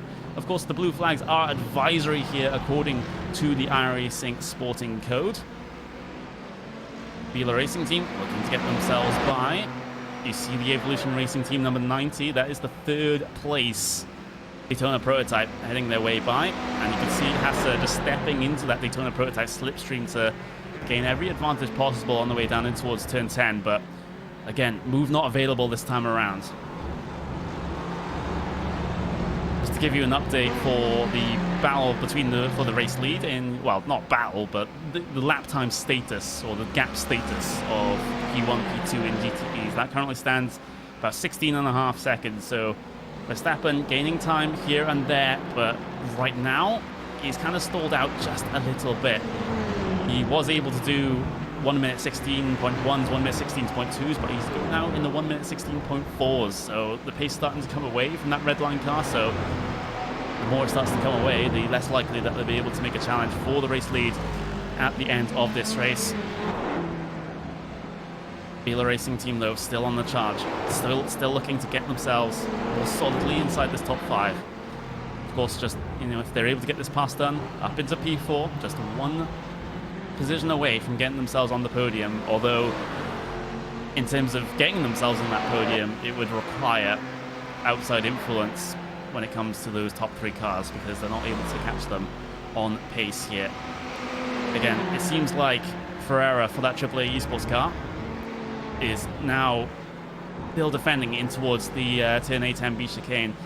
We've had a lovely view of this battle, Randy. It seems like Hassa now has gotten himself into position for the pass. He just hasn't quite had the opportunity to be able to do so yet. Yeah, he definitely has, and it's a difficult thing with this racetrack when if you catch traffic or if you don't catch the car you're fighting at the right time. There's not really a lot of opportunities to make passes. There's a couple that are rough. You can make moves up here at the top of the hill, but it's hard to set the move up through turn 1. Besides that, best braking zone or best passing zone easily, is down the back straightaway in towards that chicane. You can also make a move up here near the top of the hill. It's one of the points where you move up to, I believe, what is the highest point on the racetrack, maybe second highest point. You can make a move into this right-hander, but it can be difficult as well. But let's see, off of turn 7, it's all about the drive out of here with these guys being on identical cars, and that AAA Esports white car seems to have the power off turn 7, but of course Sven Hassa, he has a slipstream going down in towards the chicane. He might be able to make something of this. Yeah, but he's been in this position a couple of times already, and he hasn't gone for the dive just yet. Maybe a little bit later on. He still has about 32 minutes left remaining in this race to be able to pull off this pass, because he's not exactly in a rush here, because the top 3 cars are so far ahead. So he can be calm and calculated about how he makes this pass right now. And, it does take that thinking man's race sometimes to be able to pull off the passes here and there. While you were away, Randy, I brought up the topic of that Altus Esports and Team Redline gap for P1 and P2 right now. It's kind of stalled out because Redline right now, they've lost a bit of pace. They actually lost a whole bunch of time on that last lap. So Verstappen, in the early on in his particular stint here, he was going relatively quickly. I mean, he gained half a second just 2 laps ago. You can see that big loss of, even more time on that last lap. So it's going to be hit and miss whether he'll be in position.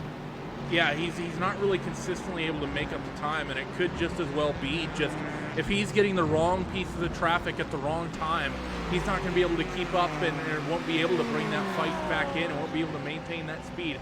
Checking back in with AAA and Bila down the back straightaway into the chicane. Daytona prototype up the inside, going to prevent a move from either driver. You actually saw AAA thinking of going a bit defensive, but I think when the driver realized that Bila Racing Team was going to get maybe checked up in the traffic, they opted not to. And actually, that Daytona prototype, second place running overall car, Pure Racing Team DP Blue, they're going to come down for their final sequence of pit stops. Their final pit stop for the race here. But as that happens, we'll check back in with the 450, trying to chase down the 211.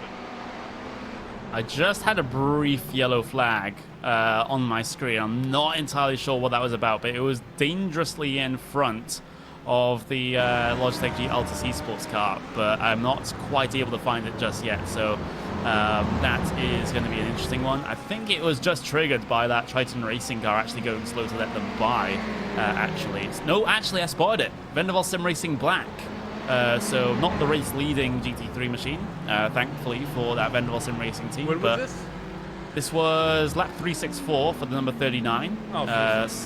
Yeah, and again, it's the curb on the out. Well, it's the curb on the inside of turn 1 this time rather than the outside. Yep, we just caught the tail end of that. We'll rewind the cameras back just a little bit more. And we'll see exactly what it befell the Vendaval car here.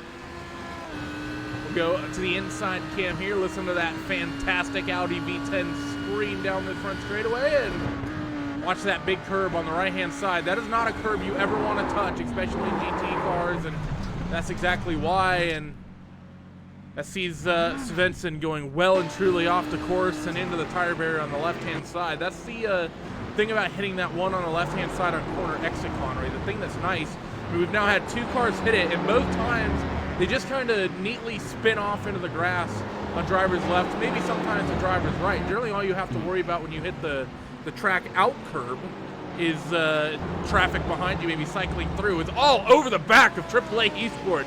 Is Sven Haas and Biela Racing Team Euronics. Yes, they are. They're getting really, really close now. There was a big build-up to this point, but can Sven Haas get it over the theoretical finish line of being able to get past the AAA Esports car? They are very close coming off of turn 7. Of course, Haas are able to use all of that slipstream here, coming down that long straightaway between turn 7 and turn 10. Is it going to be the slingshot this time? Not going to happen. I think Haas is playing this safe right now. He knows exactly how much time is remaining. Doesn't need to be in a rush. And the thing is, though, as well, Connery, is that both cars seem relatively equal in pace right now. I think Sven is quicker, but I don't think it's by a huge amount or particularly. Oh, 91. Race leading. Prototype. Oh, they have to try and get that car spun back around. There's a lot of traffic getting its way through, though. Jamie Fluke, race leader. The GT car off as well, MSI Esports. Yeah. What has happened here between these two? It's into turn 3. It was ERT. They just ran into the back of the Audi. That was just simple as.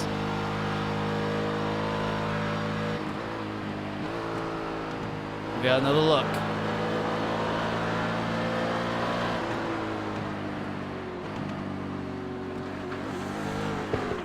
Oh, yeah, that was just... I mean, I don't even really think that's anything Jamie Fluke can do there. That car in front of him, I want to get another ride on board. We'll do it with the GT3 car this time. I rewinded the cameras back a little bit far here, but we'll ride on board with the back, looking off the rear here of Julian Rodriguez Moreno and MSI Esports GT3. He comes over the curb at turn 3, Connery, and it just seems like he gets a big bite of oversteer. I don't think there was really much Jamie could do to avoid that. I mean, not much. No, it's just the Audi getting loose. We'll see it in just a couple of moments' time. Up in towards turn 3. Maybe they'll clip a curve a bit too much. Yeah, big amount of curve. A bit of oversteer. Jamie had nowhere to go as part of that ERT car. That is basically just a split-second reaction that he'd had to do, and very few people have reactions like that. Yeah, I mean, and even then, a lot of it is just predicting what you're going to do, because I'll be honest, from the perspective of that prototype, I thought that Audi, when I was first watching the replay, I was expecting the Audi to spin off to driver's right. And I think that's exactly what Jamie Fluke was expecting. And because of that, that's where he kind of pointed his car. But Moreno was kind of able to get it back underneath him. And because of that, he was just slow on the racing line, unfortunately. And it's just one of those things of, maybe Jamie can really get on the binders and really get the car stopped. But then, of course, any traffic that's behind you, then you just run the risk of getting run into the back of. So it's kind of a lose-lose situation there for Jamie Fluke. Yeah, it is. Thankfully for him, though, he had that about a minute buffer all the way back to P2 overall. That's the Pure Racing Team Daytona Prototype Blue. So the gap, less 50 seconds, more like 34 seconds. At this point, we see the side-by-side, though, coming down in between these GTE machines, trying to follow their way through. That is so close. That's the GTE battle there. That was AAA Esports and Biela, P4 and 5. Yeah, I mean, I guess there comes a point where you have to stop being patient, I suppose. So Sven Haas leaving nothing on the table there out of that final corner and telling that GT3 car, I believe it's an Audi, saying you're going to go ahead and you're going to give me this line and you're going to like it, all over the back still of AAA Esports as they run down the S's and down this short chute once again. We'll take a look off the back of this leading Ferrari of the two, and you see Sven Haas blinky, blinky, blinky, blinky, make a mistake. Let's see, turn 6 in towards turn 7. Sven, I think, had a slightly better line through the corner, but of course, AAA a little bit better coming off now, and that's actually been what's really good for this AAA car, Connery. We've seen it a few times now. They just seem to get slightly better traction, and they seem to open up about half a car length on this run down the back straightaway, and it's taken away the potential draft window I think Sven Haas has. Into the chicane, he's going to leave the door open, and Sven wants to go through it.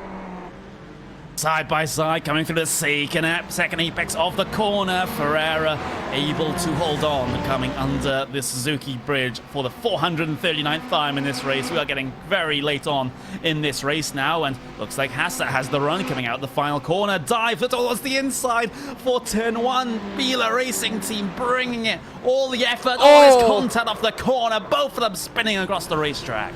And there it is right there. Bila Racing Team gets caught up in that. We'll have to get another onboard. It was difficult to tell due to the darkness who was really at fault there. We'll start here, though, with a move into the chicane. I think AAA Esports, it's not wise leaving that door open with Sven Haas as closely as he was, but they were able to defend. The second move, though, is going to be the questionable one, and we're pretty much going to have to rely on onboards, I think, to really monitor this one. Through the final corner and down the front straightaway, Slipstream comes in, AAA defends, and then they undefend, and then up the inside goes Sven Hasse. But you're going to see a big send up the inside. The advantage will come through on the left. It looks from that onboard like AAA may have cut across, but I want to get another look at it just to see as we'll rewind the camera back once again. I want to watch the onboard this time from Ricardo Ferreira. Let's have a look. Down the hill, through that final corner, across the start-finish line. You can see on that digital screen the use of the rear view here in these GTEs. Big dive down the inside there. The door rubbing off the corner, and bam, bit of contact, spun right around in front of traffic as well. And well, that's going to be every single occasion here at Road Atlanta with how much traffic. Oh, that's the red line car that just squeaks their way through. Oh, Max Verstappen, he just got away by the skin of his teeth there. But there's the incident. There's the big dive.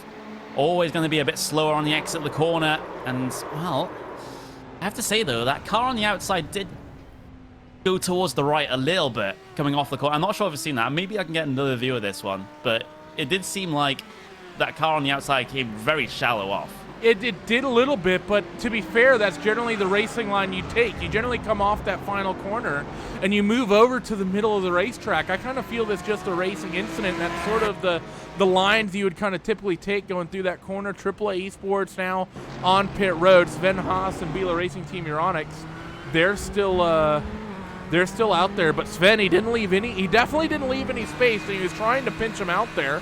Not saying there's anything wrong with that, but just saying that that's likely what was in his mind and what he was trying to do and get done. But I think at the same time, if you're Sven, you have to expect that car on the left to take kind of the usual-ish racing line that everyone's been taking for better part of 10 hours now, which involves migrating back over to the right side of the racetrack. I know it might seem counterintuitive, but I think that's a racing incident, but I think Sven could have left him a little bit more room on the left, or maybe at least started migrating over a little bit sooner, as Max still trying to reel that gap in. We'll take a look again at the times, and 13.4 seconds, Max is catching him, and he's making some big bites out of the lap times as well. Slowly but surely. Is it going to be enough, though? We're going to have, well, the next time across the line, predicted about 17 laps left remaining. The gap stands at 13.3.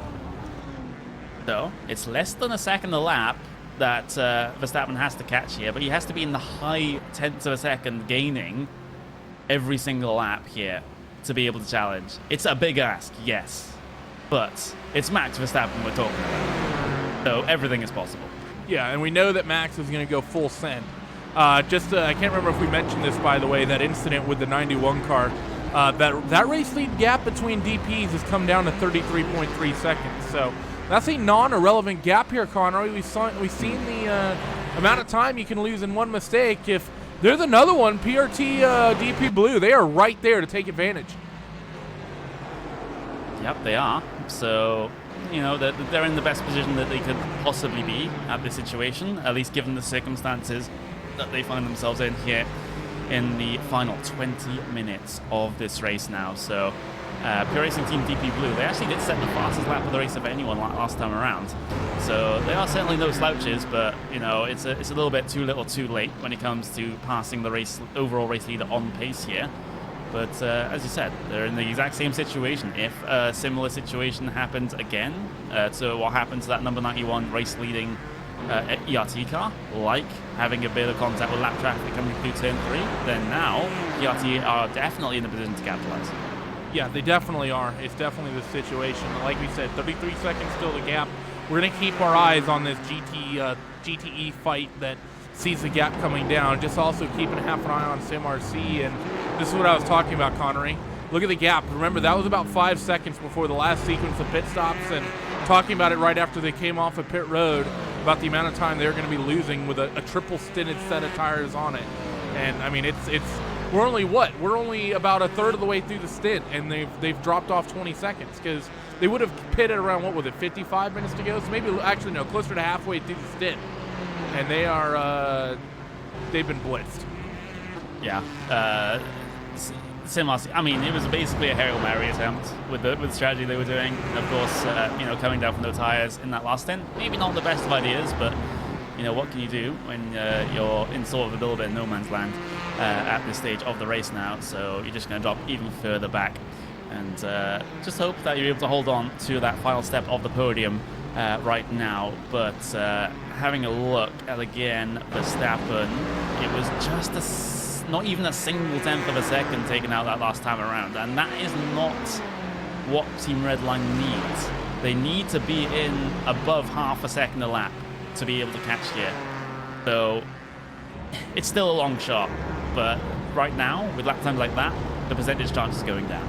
Yeah, every single lap that they go by where it's equal is huge. And honestly, what they really need, Connery, I think on average, Max is about 3 to 4 tenths quicker than the Altus car right now. But what they need is I think what's likely happening laps like is laps of what just happened, a 16-0 to them going to. Well, I don't think it's just that. Yeah, 6/10 is what they would have brought in. But I think they need a couple laps where Altus really gets blocked up in traffic, because I don't think they're really getting that. I think if anything, Redline is likely drawing the short stick on traffic. But Altus has had a relatively clean trip through. Yeah, you can see Max is flashing the lights. Glacier Racing, they'll hold their line in towards turn 6, so not scared that there's a multiple race winning Formula 1 driver behind them. So, you know, that's the attitude that you simply have to take. You can't do anything out of the ordinary when it comes to, no matter who is lapping you, you know. So Verstappen, you'll be able to get this one by driver's right-hand side. Impeded a little bit, but not as much as I believe Altus Esports were getting impeded. But now we'll just have to see how those lap times turn out as they head their way across the line. So Tatsala, he's hanging his way through the final corner. It's a 1:16.955 there. That's not great, and that is definitely traffic affected. It's just a matter of how much that Team Redline car now has been affected out of the final corner. A 1:16.2. So that is basically another 7/10 of a second taken out. So, I mean, he's there. He's right there on the cusp. It's just with the traffic. Now, unfortunately, what that also means is that if Altus Esports hits traffic, give it a couple laps, and eventually Max Verstappen likely will as well, especially if it's GT3 traffic and not GTE traffic. We're right on board with Max. You can keep a little bit of an eye on what's happening ahead of him. See, Mercedes already, as he works through the S's, he should be able to get by this Merc before turn 6. He'll have the move set up. It'll be a slightly narrow entry into turn 6, but he'll have the move done and dusted, and he'll get clear, which is really important, especially into here, Connery. That little right-hander at turn 6, that one's not the important one. It's getting through that second right-hander off of turn 7 and down the back straightaway clean and not affecting your top speed all the way down the straight. Yeah. Of course, you can't overstate the importance of corners that lead on the straight, especially when it comes to maximizing the exit here. Of course, both these cars actually are in a little bit of clear air right now, or at least just as much clear air as you can get here at this racetrack. So as a result, a 1:16.1 for Altus Esports across the line that time, around a 1:16.3 for Redline. But of course, this has been traffic affected and actually be affected by PRT Blue heading their way through at turn 1 as part of that Daytona prototype. So you know, it swings and roundabouts, but with about 13 laps remaining for these guys, well, 12, 13 laps depending here, it's not enough still, I have to argue, but he'll be close. Yeah, we'll shift focus over here as you see that third place running Evolution Racing Team car getting ready to set up the 43 Altus Esports car as they work down the back straightaway. This is your race leading Ferrari we're looking at. Podium position Daytona prototype working by on driver's right. That's going to give Altus a little bit of slipstream, and they were actually really nice to him, Connery. I was expecting him to maybe throw the nose, but of course that Evolution Racing Team car, they're a lap behind P2 basically, and they're 4 laps ahead of P4, so they really have nothing to gain or lose by being over aggressive. They're just, I think, trying to bring that car home because they know that they're basically relying on one of the 2 cars ahead of them, one of which is the teammate, to have a problem to close this out, to have any hope of moving up spots. Yeah, that does seem to be the case for that particular team.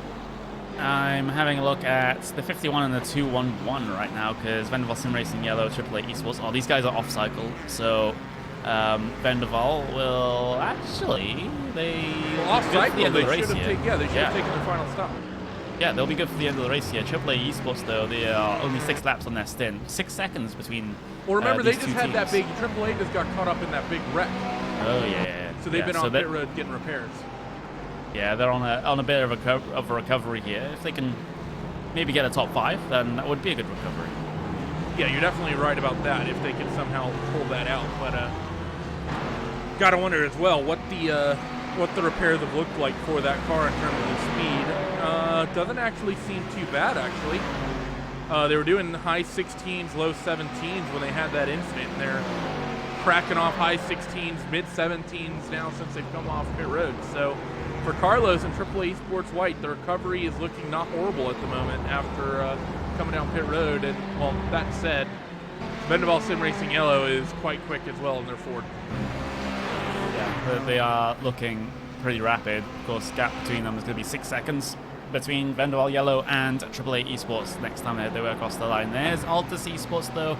You can see they are still losing time, but not the amount that Redline would certainly want. They want to see those tenths of a second be 5, 6, 7 tenths of a second, 8 tenths of a second, and not the single tenths of a second that they've been gaining over the last 3 laps.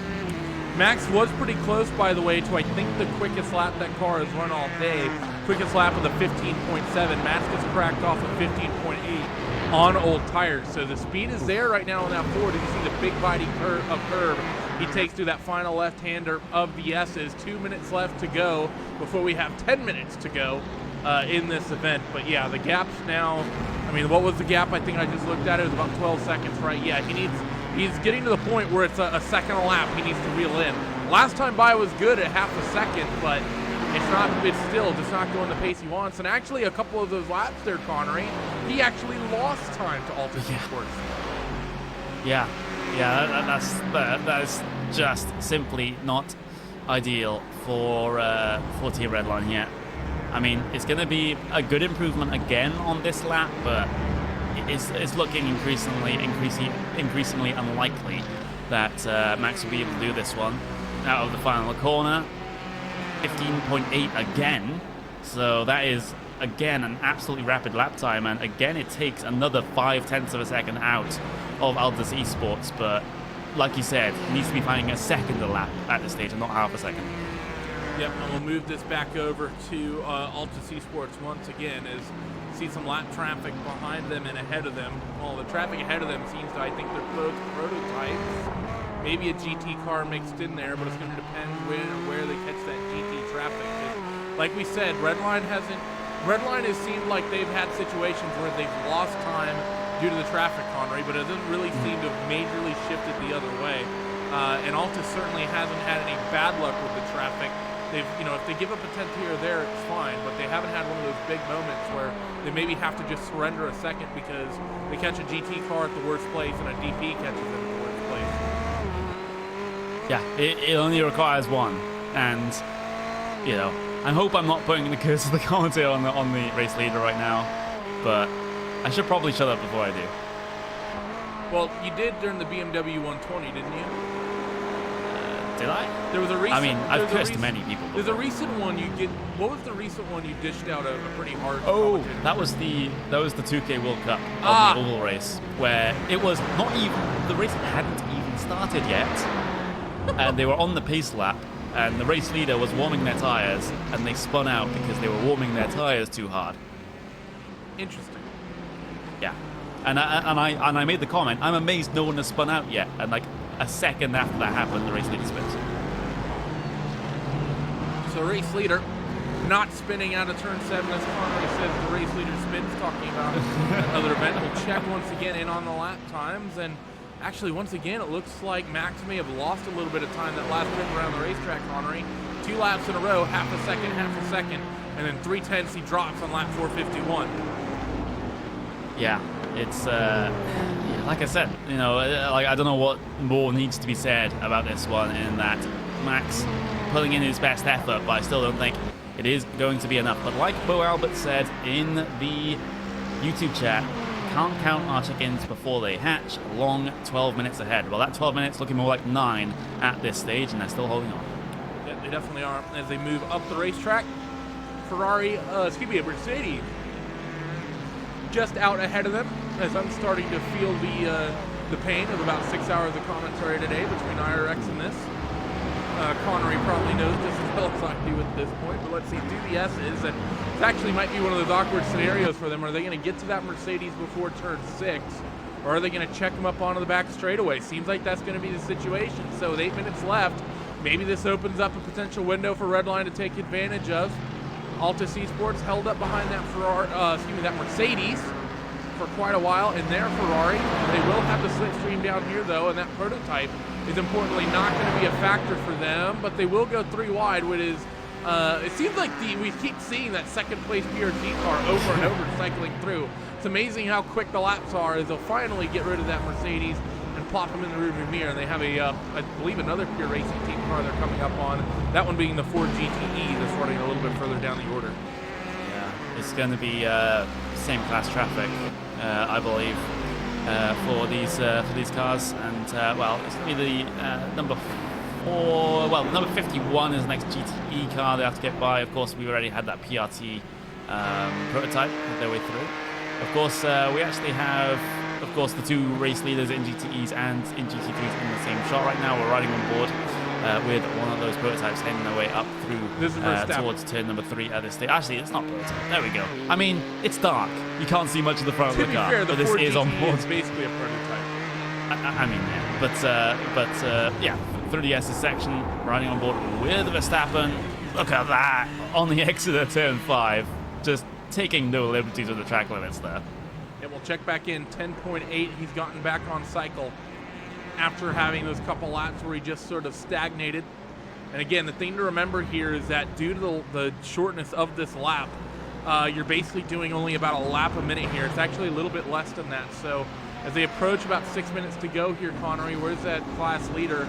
It's going to be about 6.5 minutes to go here. You're not going to do a full 6 laps. I think you're going to do likely about 5, maybe 4. No, you'll likely do closer to 5. And that's actually going to depend very heavily on where this car is. They're currently working through the S's.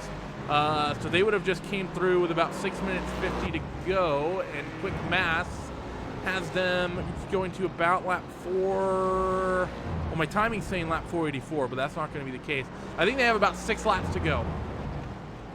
Well, maybe my 5. timing screen would disagree with you and say 5, but this might be relatively close by the end of things. But we'll just have to keep an eye on this one. Of course, Evolution Racing Team, your overall race leader, heading their way through the chicane and under the Suzuki Bridge right now, and then they will cross the line with 5 minutes and 5 minutes 50 seconds remaining, we'll call that one. So with about 5 laps to go, I would say. The number 90 though having a problem. That is the ERT 90. That's 3rd place in your overall standings. Oh, yeah. And this is the that is actually coming through to the 10A10B chicane. Interestingly enough, they just lose it on the brakes, and they're not able to get the car slowed down, and once they are able to, they just spin it right round. So let's see what happens here as they work themselves down in towards this chicane. This is actually the car I was looking. Oh, he just locks the tire, I think.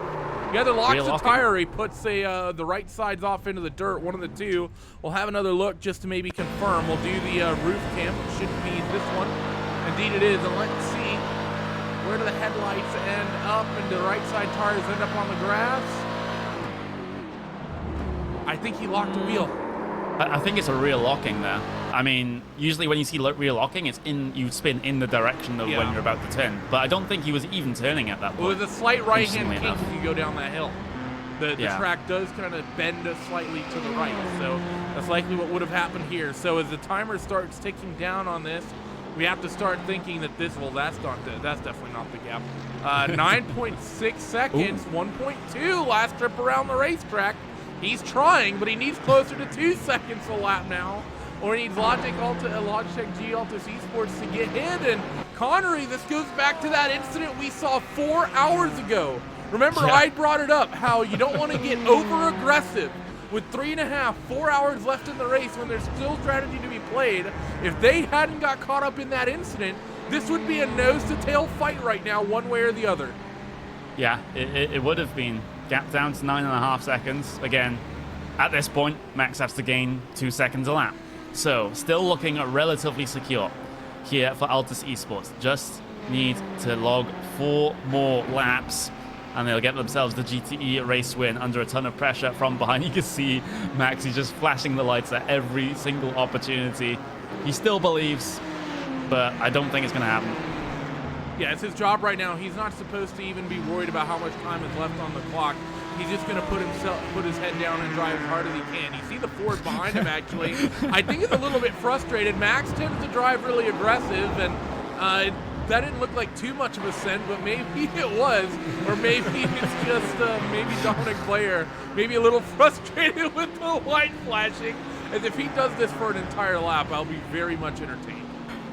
Yeah, has it mapped to his throttle pedal, let's just say that one. But is it going to happen again coming off the corner? Well, he's giving it a rest. let's just say that. He's giving it a rest now. He ran out of blinker fluid. Yeah, we had the 450 have a moment, actually. That's the Bila Racing Team Euronics. That's the P4 GTE machine that had a problem. Big problem out of Turn 5, actually. It's a victim of Turn 5, and we haven't actually seen that in quite a while. We'll get ourselves a view of it up on screen for you now. It's going to be a while before we get ourselves towards Turn 5 here, but just gives us a little bit of time to set this one up. As Turn 5, of course, typically tricky with the curbs, with the bumps on the outside of the corner, and it does upset a good couple of cars, but I'm surprised we haven't seen more of it in this second half of the race, and Bila are going to be one of the first actually in this portion of the race, so drivers have been more cautious coming through that particular section. But here it is, down through the S's, and of course that fast left-hander around about now, up over that curb just fine. It's just, it just doesn't settle right going over that, getting over that curb. Yep, and you can see that is very, very easy to do. That's why you need to be careful going up and over that curb as you run around. I will say, talking about live timing and showing interesting lap counts, Connery, my live timing tells me that we're going for another 7 laps, but that clock in the top left corner is going to be saying otherwise. Right now, they are on 2 laps to go. This will not be the white flag lap. They should get there. Once again, the prototype's running at about 1 minute and 12 around this racetrack, so you're going to be seeing these guys seeing the white flag this time. One more lap for the likes of Jamie Fluke and all their teammates. Kevin Ellis Jr., Michele Constantini getting real time behind that car as well, and the Evolution Racing Team group is going to be more than happy with this one as they work down the straightaway for the second and final time. Yep, this will be the white flag here. The final lap of the race. Jamie Fluke, Evolution Racing Team, heading their way through the final chicane for the penultimate time, through the final corner for the penultimate time. White flag going to be out there on circuit.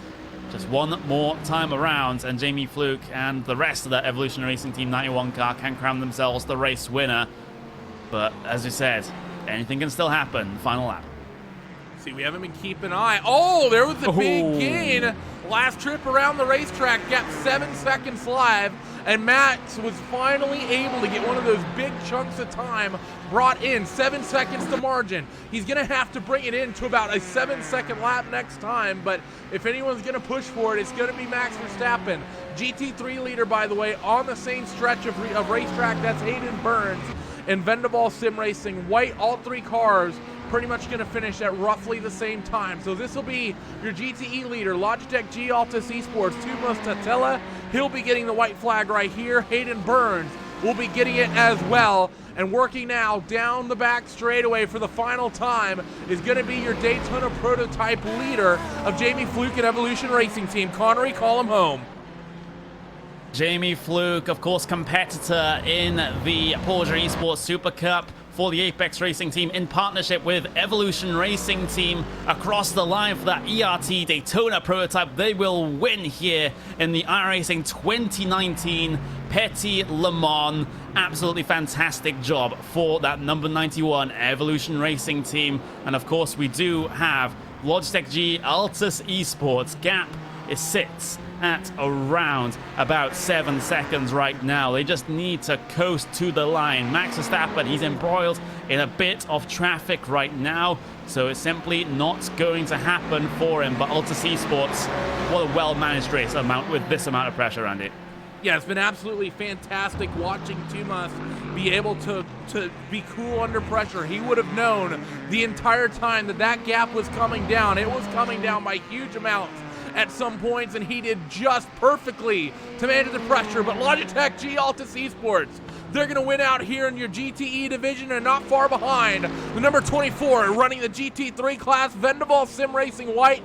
Hayden Burns will bring them home as well. So with that is the final running order, your final class winners of your 2019 iRacing Petit Le Mans here from Road Atlanta. And let's hit up your post-race results, as all your fights have pretty much concluded. Let's go down class by class, and we will start first thing with your prototypes. The Evolution Racing Team doing their best impression of the Triton Racing prototype, or I believe it was, flashing at the end of the race. They win by a margin of 29 seconds over Pure Racing Team VP Blue.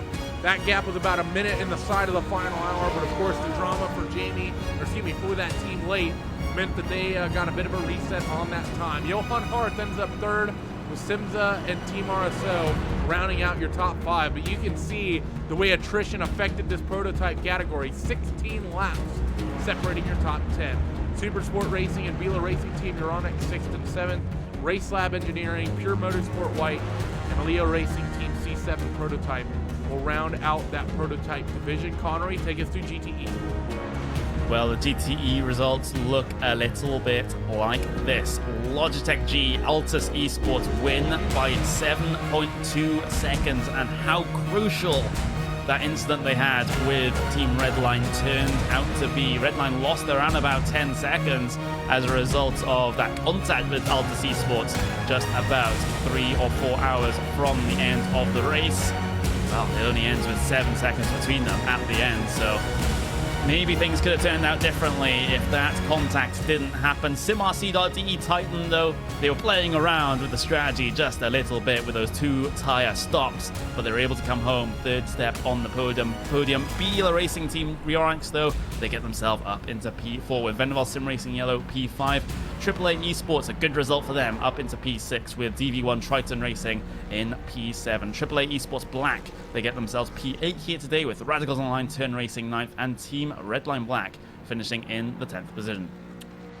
We'll go down the rest of your running orders in GTE. Pure Black, Pure Racing Team Black, DriveX Esports, Williams Gym, Hellenic Racing, Williams Esports. We've got to cue the music up again. We tend to sometimes get some shorter tracks for these endurance events, which is odd because it's usually infinite number of cars. But let's go down your GT3 field. Of course, class winners, Vendaval Sim Racing White with Hayden Burns wheeling that machine. Williams Gym Esports Azuri in the second spot. Astro Gaming Altus Esports AMG, they win one class and a podium in a second one.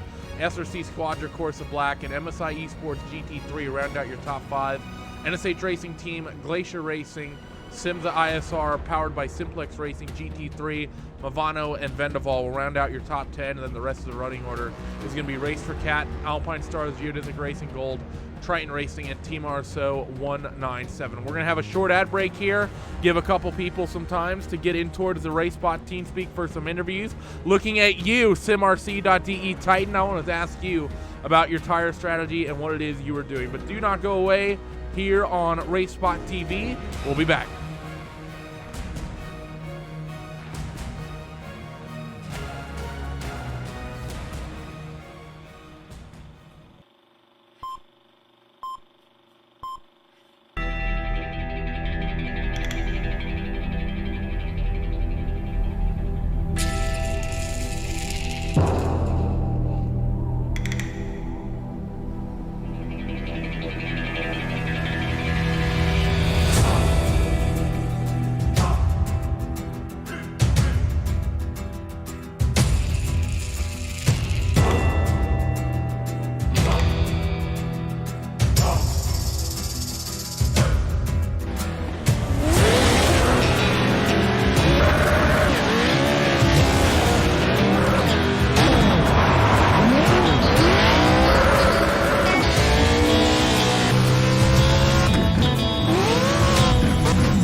Simulated racing can be awesome, but it can also be kind of a free-for-all. Interestingly, auto racing faced the same problem in its earlier days. Whether it was on the back roads, the beaches, or the city streets, the racing was always fun. But there was always a certain level of chaos or danger until some folks came along and put some order to all of this. Stuff like official racetracks, regulations about weight and equipment, and enforcement of standards. That's what gave us high-speed excitement, fast-paced action, and photo finishes. That's when racing became racing. The guys over at iRacing.com have made the same transformation in the world of sim racing. See, iRacing analyzes the performance and results of each driver in every race, so you can be sure you're always placed in races where the competition will be tight and that those reckless drivers who ruin it for us all will be kept in the pits. Not to mention that with members in over 130 countries already in their vast community, you can find races day and night, so you can always get in the action. You can even join a league of your favorite series and work your way up to one of 7 world championships, offering over $500,000 in prize money. And since updates are always automatic, you don't have to worry about software and can focus on the track. Zip up your fire suit and check out iRacing.com.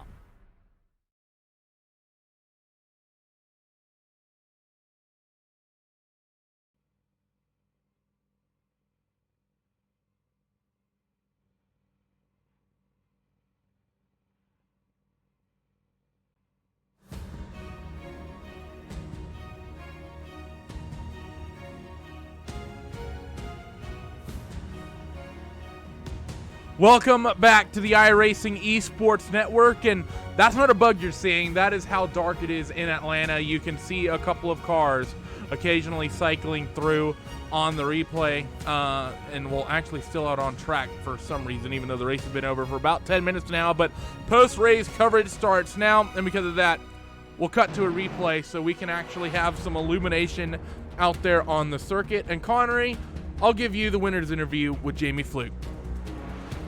Jamie, it's getting, well, it's pretty much 1 a.m. in the country where we both live right now, but, you know, it was a hard-worked victory. You got yourself up to the front, from P3 on the grid, up into P1, and simply never looked back. from that point onwards, just managing the gap back to the PRT blue car. Just how was your race? Just sum it up in a couple of words. Oop. Jamie, I see your mic picking something up, but we can't actually hear it. So what's likely happening is you're likely pushing a push-to-talk button, but nothing's actually happening. Yeah, which is probably a little bit awkward, as we still can't hear anything. Yep. So as Jamie's getting that one sorted out, I'll move him out, and we'll get ourselves PRT in as the second place driver. So Dominic Farber in the commentary booth right now, and well, Dom, it was again a P number 2 for Pure Racing Team this time around. Of course, your teammates of Jonas Wallmeyer and Patrick Wolf got behind the wheel today. Just take me through your race. Yeah, first of all, hi guys. Yeah, we had a good quali, as we expected. The pace looked good, especially in qualifying. So, yeah, we were happy, obviously, to put it on pole. We were leading for a few laps as well. The pace looked good. Then sadly, we were forced off the track. I have to say, we dropped back a little, but that's just how the racing is. And from that point on, yeah. We didn't really had the chance, like we didn't really have the chance to catch back up. Struggled a bit in traffic later on, and then we always had this gap between the leading car and us, so it was pretty much P2 from that point on for us. Yeah, it seemed like the number 91 ERT car simply had the basically the pace over everyone else once that realization came, it's just like they were just edging the gap out all the time throughout that race. Since you do race in this prototype, Dominic, you'll probably be best placed to answer this one, but how do you even start to deal with traffic around this racetrack? Because it looks like a job and a half.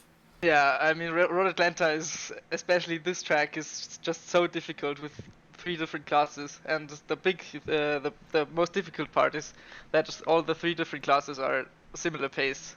So the DP is only like 2 or 3 seconds faster than the GT, and the GT is only 2 or 3 seconds faster than the GT3.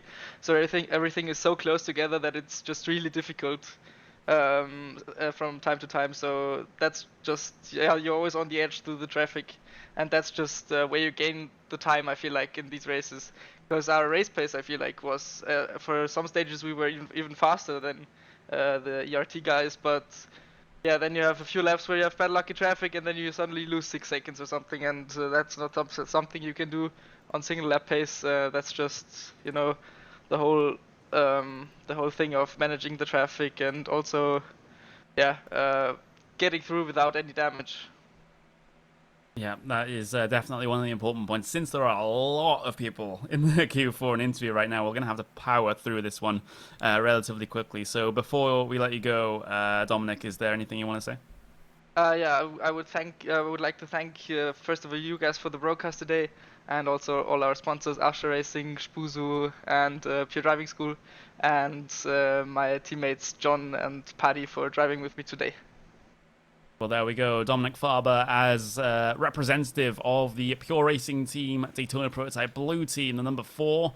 Well, they finish in P2 after starting in pole position. Still a very, very well-worked race from them. And I'm getting word that Jamie Fluke has actually fixed his microphone. And, well, Randy, with the rule of interviews, you get to take this one now. That is true. I'm in charge, so I could give it to you. But I won't. Good. Jamie, what a day for you guys. And you know what? I'm gonna kill a couple birds with one stone, because I know you guys are under the same banner. But Jamie, I'll start with you. Big run for you guys, taking the victory and then rounding out the podium in 3rd as well. Tell me about that number 91's day. First of all, can you guys hear me now? No. Yep. Very good.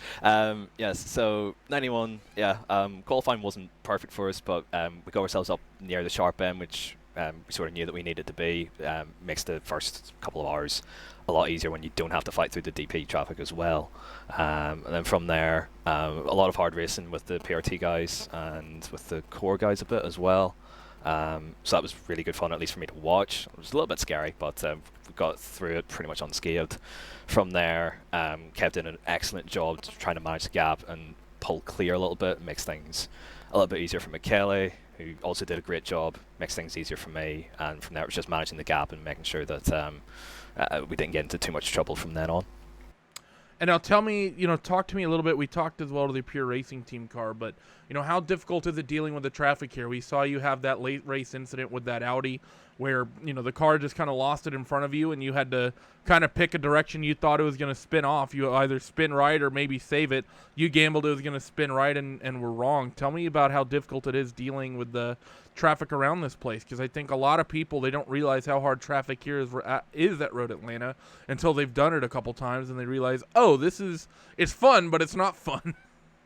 Yeah, it's quite a minefield to try and pick your way through. The track's very narrow, and there's a lot of places to lose the car because it's so bumpy.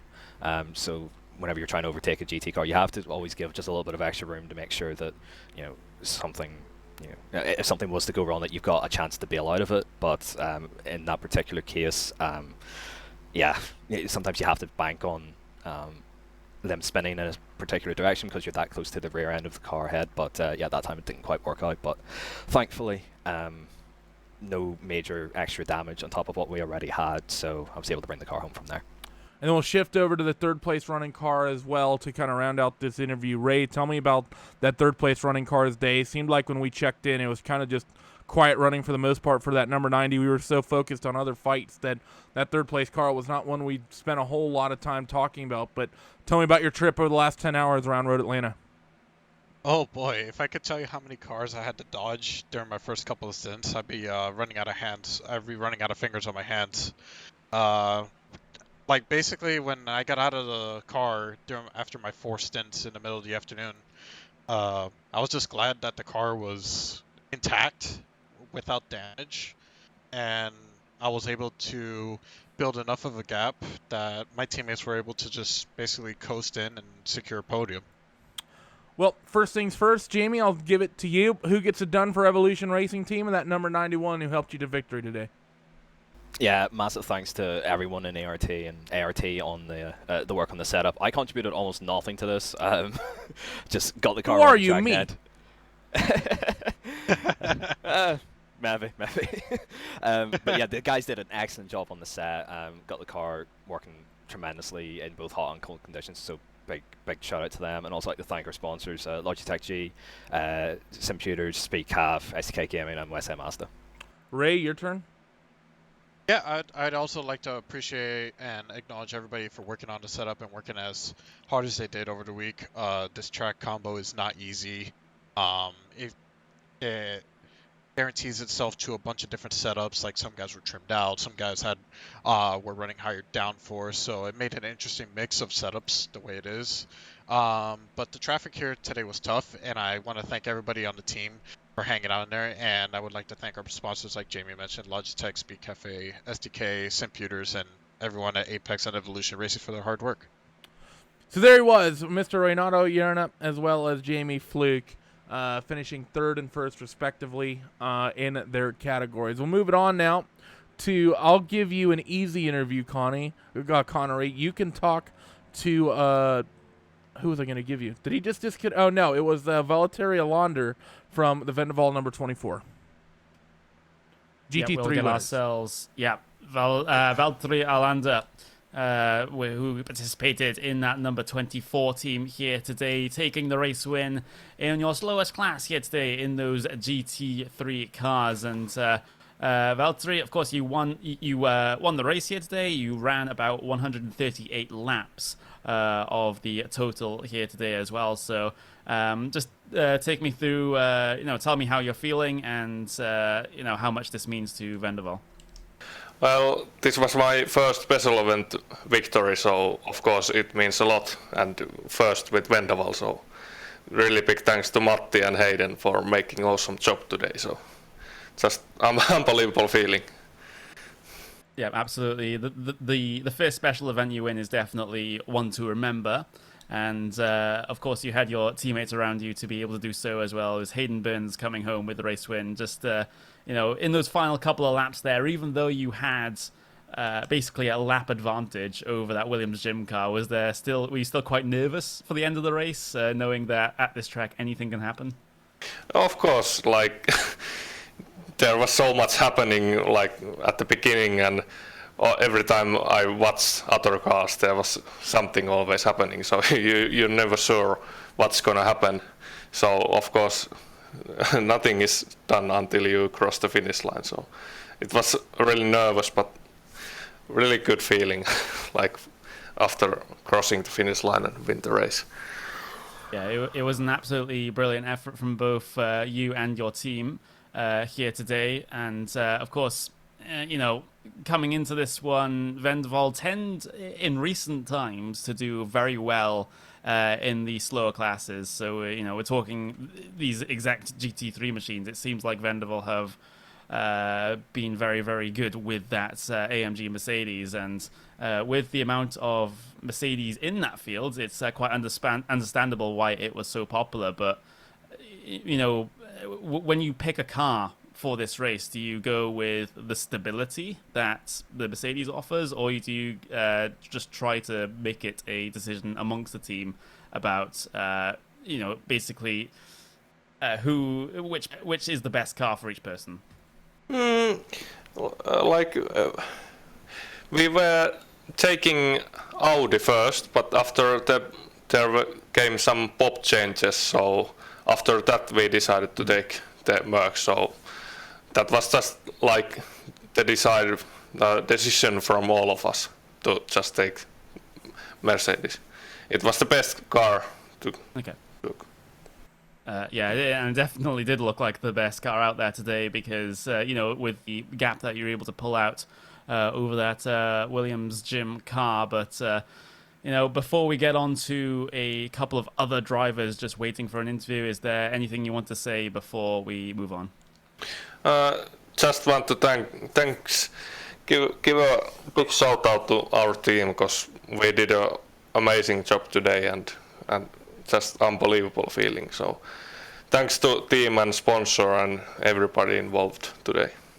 And thank you for putting on a very fantastic show. And I guess for you, it's sleep time now.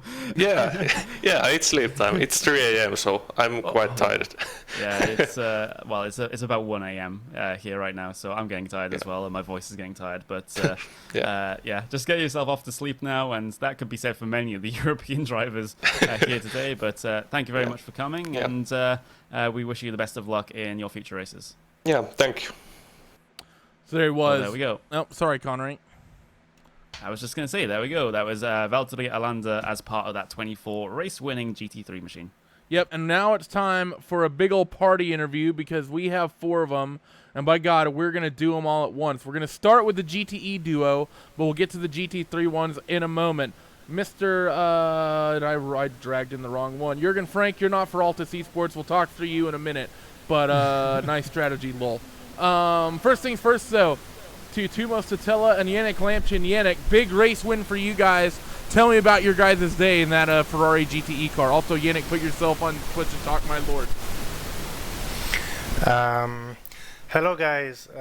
So thank you for the interview. So yeah, it was a crazy race for us against the Red Line car, and yeah, it will be in my memory for a long time because it was a race that was very, very close, especially in the end, and we had some battles on track. So yeah, it was a great race.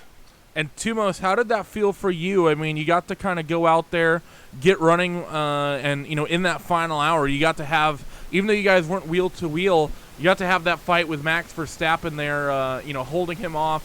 What was the pressure like, and what was it like knowing you were fighting for with an F1 driver there for the win? Thomas? Okay, Yannick, I'll ask you, how did Thomas deal with the pressure of fighting with Max Verstappen at the end? He's apparently not there. Yeah, so it's incredible. To be honest, it's quite impressive to see that on track, to see Max on track.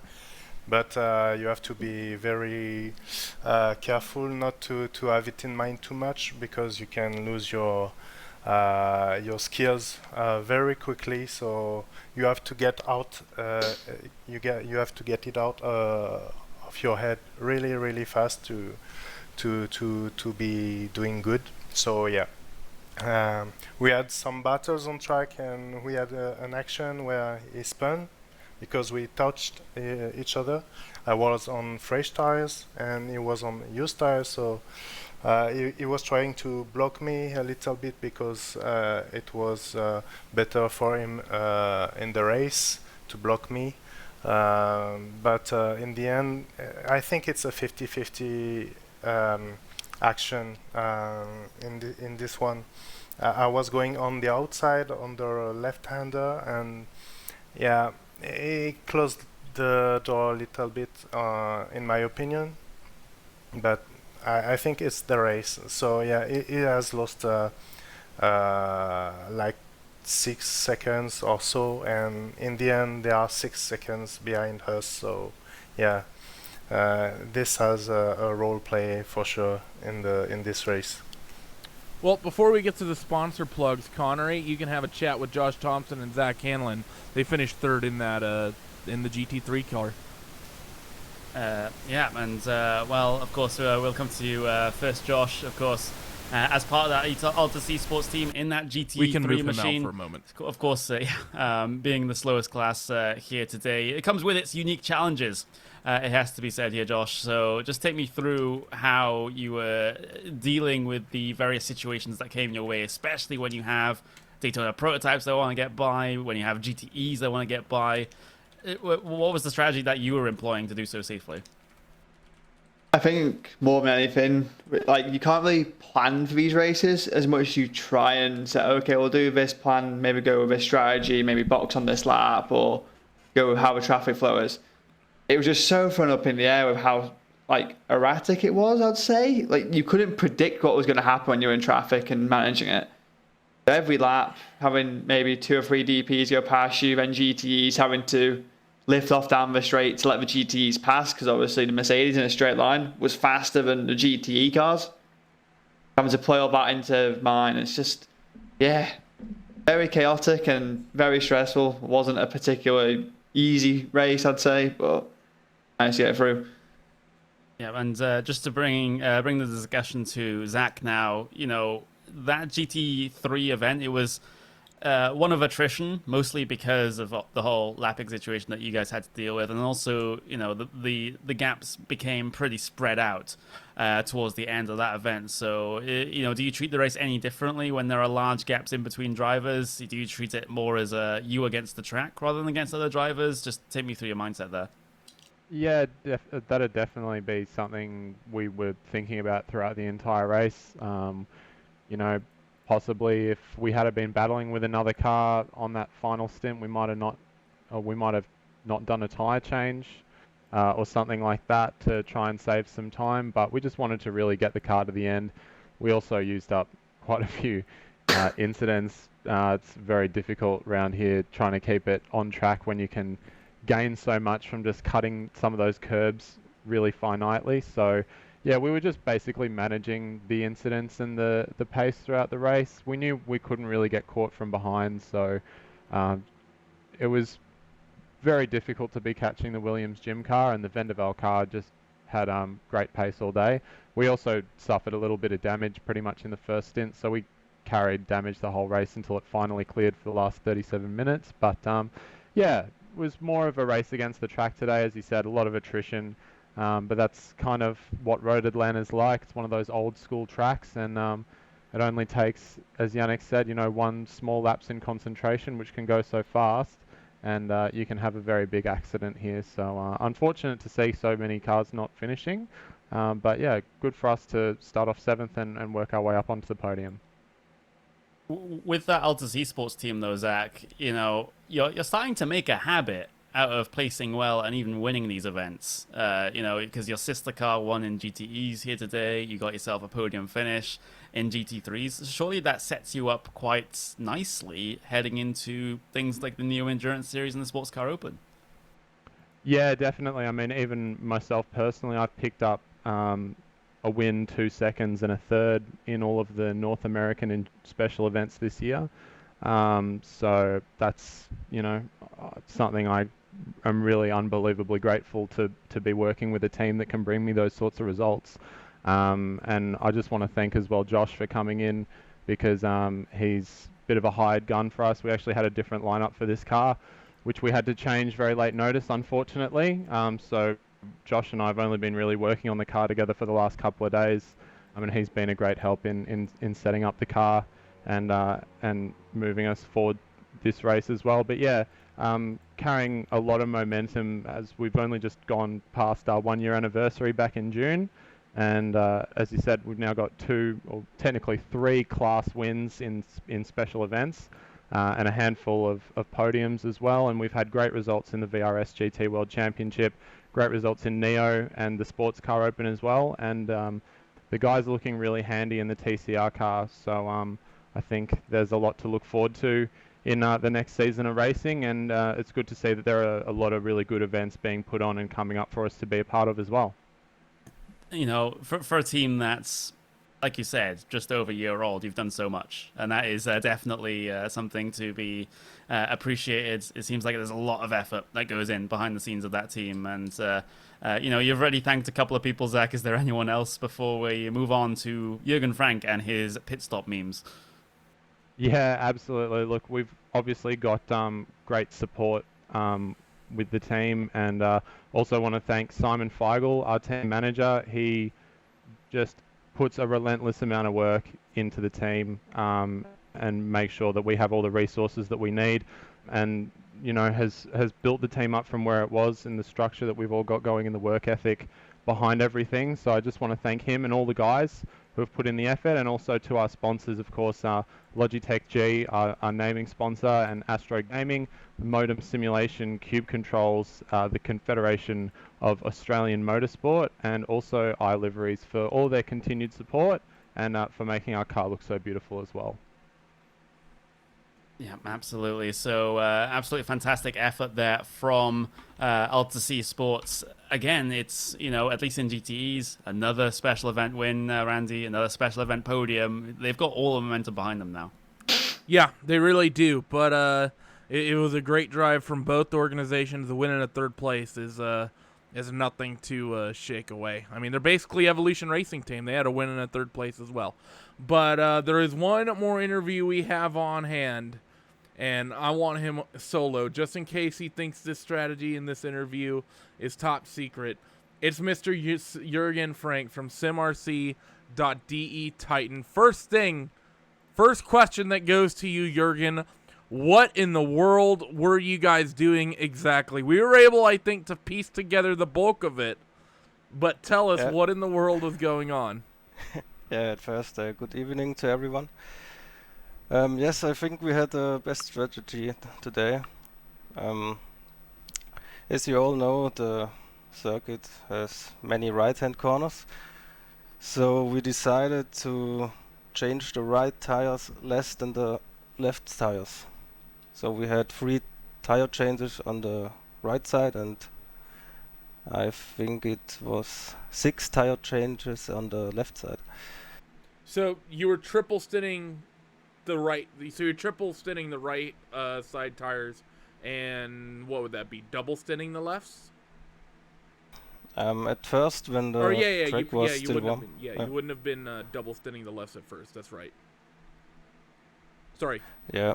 You should take a look at our Twitter account. There is the strategy. Yes, you can see it there. It looks really good. Well, we got the Zach Galifianakis GIF. We saw that one. Yeah. I'm gonna check their Twitter now. So yes, for us it was very funny how you were thinking about it. Well, it was kind of obvious after the first time when they mentioned it, because they said I had just joined the broadcast. I did the iRacing stream that started my day, at least, for broadcasting. Got lunch, and then I came into this. And the first time they mentioned it, that you guys had did sort of a short stop, I thought you guys may have taken a full tank, or maybe taken 4 tires and then a short fill, trying to maybe stretch the strategy out over the course of the race. But it became obvious what you were doing when I had the camera pointed at the car, and you took a full tank of fuel, and then the car got jacked up and was only jacked up for like 10 seconds and then dropped down. So it became obvious that it was either a single or a 2-tire thing. Whose idea actually was it to try it? Basically, it was the idea of our mastermind, Dustin Hickman. Last week we were on the holidays in Greece, and at a beach bar we thought about this strategy. So yeah. And talking about as well, we of course had that final stint. Now you guys opted to go actual no tires whatsoever with the final stint as sort of a Hail Mary. Do you think that ended up kind of backfiring on you, or do you think that kind of worked out? Because it seemed like you guys had good pace through that second to final hour. From 2 hours ago to 1 hour to go, you were keeping up with Redline, and it seemed like you were sort of making some headway on Altus. And then you kind of just, like I said, you guys double stint, or you're triple stinted at least one set of tires and double stinted at least another one. Do you think if you guys would have taken a set of less, it may have worked out better for you in that final hour or so of the race? No, because we figured it out perfectly, I have to say. We took everything out of the tires, which was possible. And at the end, we had a triple stint on the right side and a double stint on the left side. So it was perfectly figured out for the whole race. Well, congratulations to you, Jürgen, and for two reasons. Well, actually for a few reasons. One, you guys ran well. Two, you guys ran well in a car no one else chose in the top split. And three, you guys ran well in a car no one chose in the top split, doing an absolutely crazy tire strategy that I've never seen before. So if there was ever a team I would be rooting for, it would be you guys to do well, just because you were doing something different on every single front. So congratulations to you guys pulling off the podium with that. And before we let you go, who gets it done for everyone at SimRC? Yeah, thank you very much at first, and I want to greet my teammates and our sponsors, iRacing and ATVO. And yes, to all participants of the race, it was very funny today. The first 2 hours were crazy, but at the end it was great. Well, congratulations to you, Jürgen, and good luck to you guys at the next event. Yeah, thank you for the broadcast. See you. All right, well, everybody, that is going to do it for us here on RaceSpot TV, following your 10 hours here at the Petit Le Mans in Road Atlanta. Huge thanks to everyone who made this broadcast possible today, because it was an absolutely great one to watch. I know Hugo Louis, I believe, was involved at one point. We also had the likes of David Haynes on hand, Connery Maddock. You can see some of the people that were involved in the first stage. This is obviously not up to date, but it was myself, Connery Maddock, and David Haynes initially, and then myself, Randy Chinnet. I was doing the camera work as well. A huge thanks to Istvan Ballo from TrackCams 22 for the onboard cameras he brings us. This pretty much rounds out our coverage going on to the iRacing Esports Network this week, but you need to be ready, because the next 7 or so days are going to be absolutely enormous on the iRacing Esports Network. First things first, on Wednesday, we will have you the 5th round of the iRacing USAC World Championship Series, brought to you by Flow Racing. That will be bringing that series into the midway point, and that'll be happening at Knoxville. Then on Thursday, it's the big event everyone's been waiting for. $100,000 in prize money, $40,000 to the winner. Be sure to tune in on NBCSN for the finale round of the eNASCAR Peak Antifreeze iRacing Series as they head to Homestead. And then on the Saturday, we will have for you the second round of the Thrustmaster iRacing Rallycross World Championship from Daytona. That is going to be the next 7 days, and it's going to be absolutely big for everyone involved. We hope to see you all tuned in, and we hope to see you all next time. Bye-bye.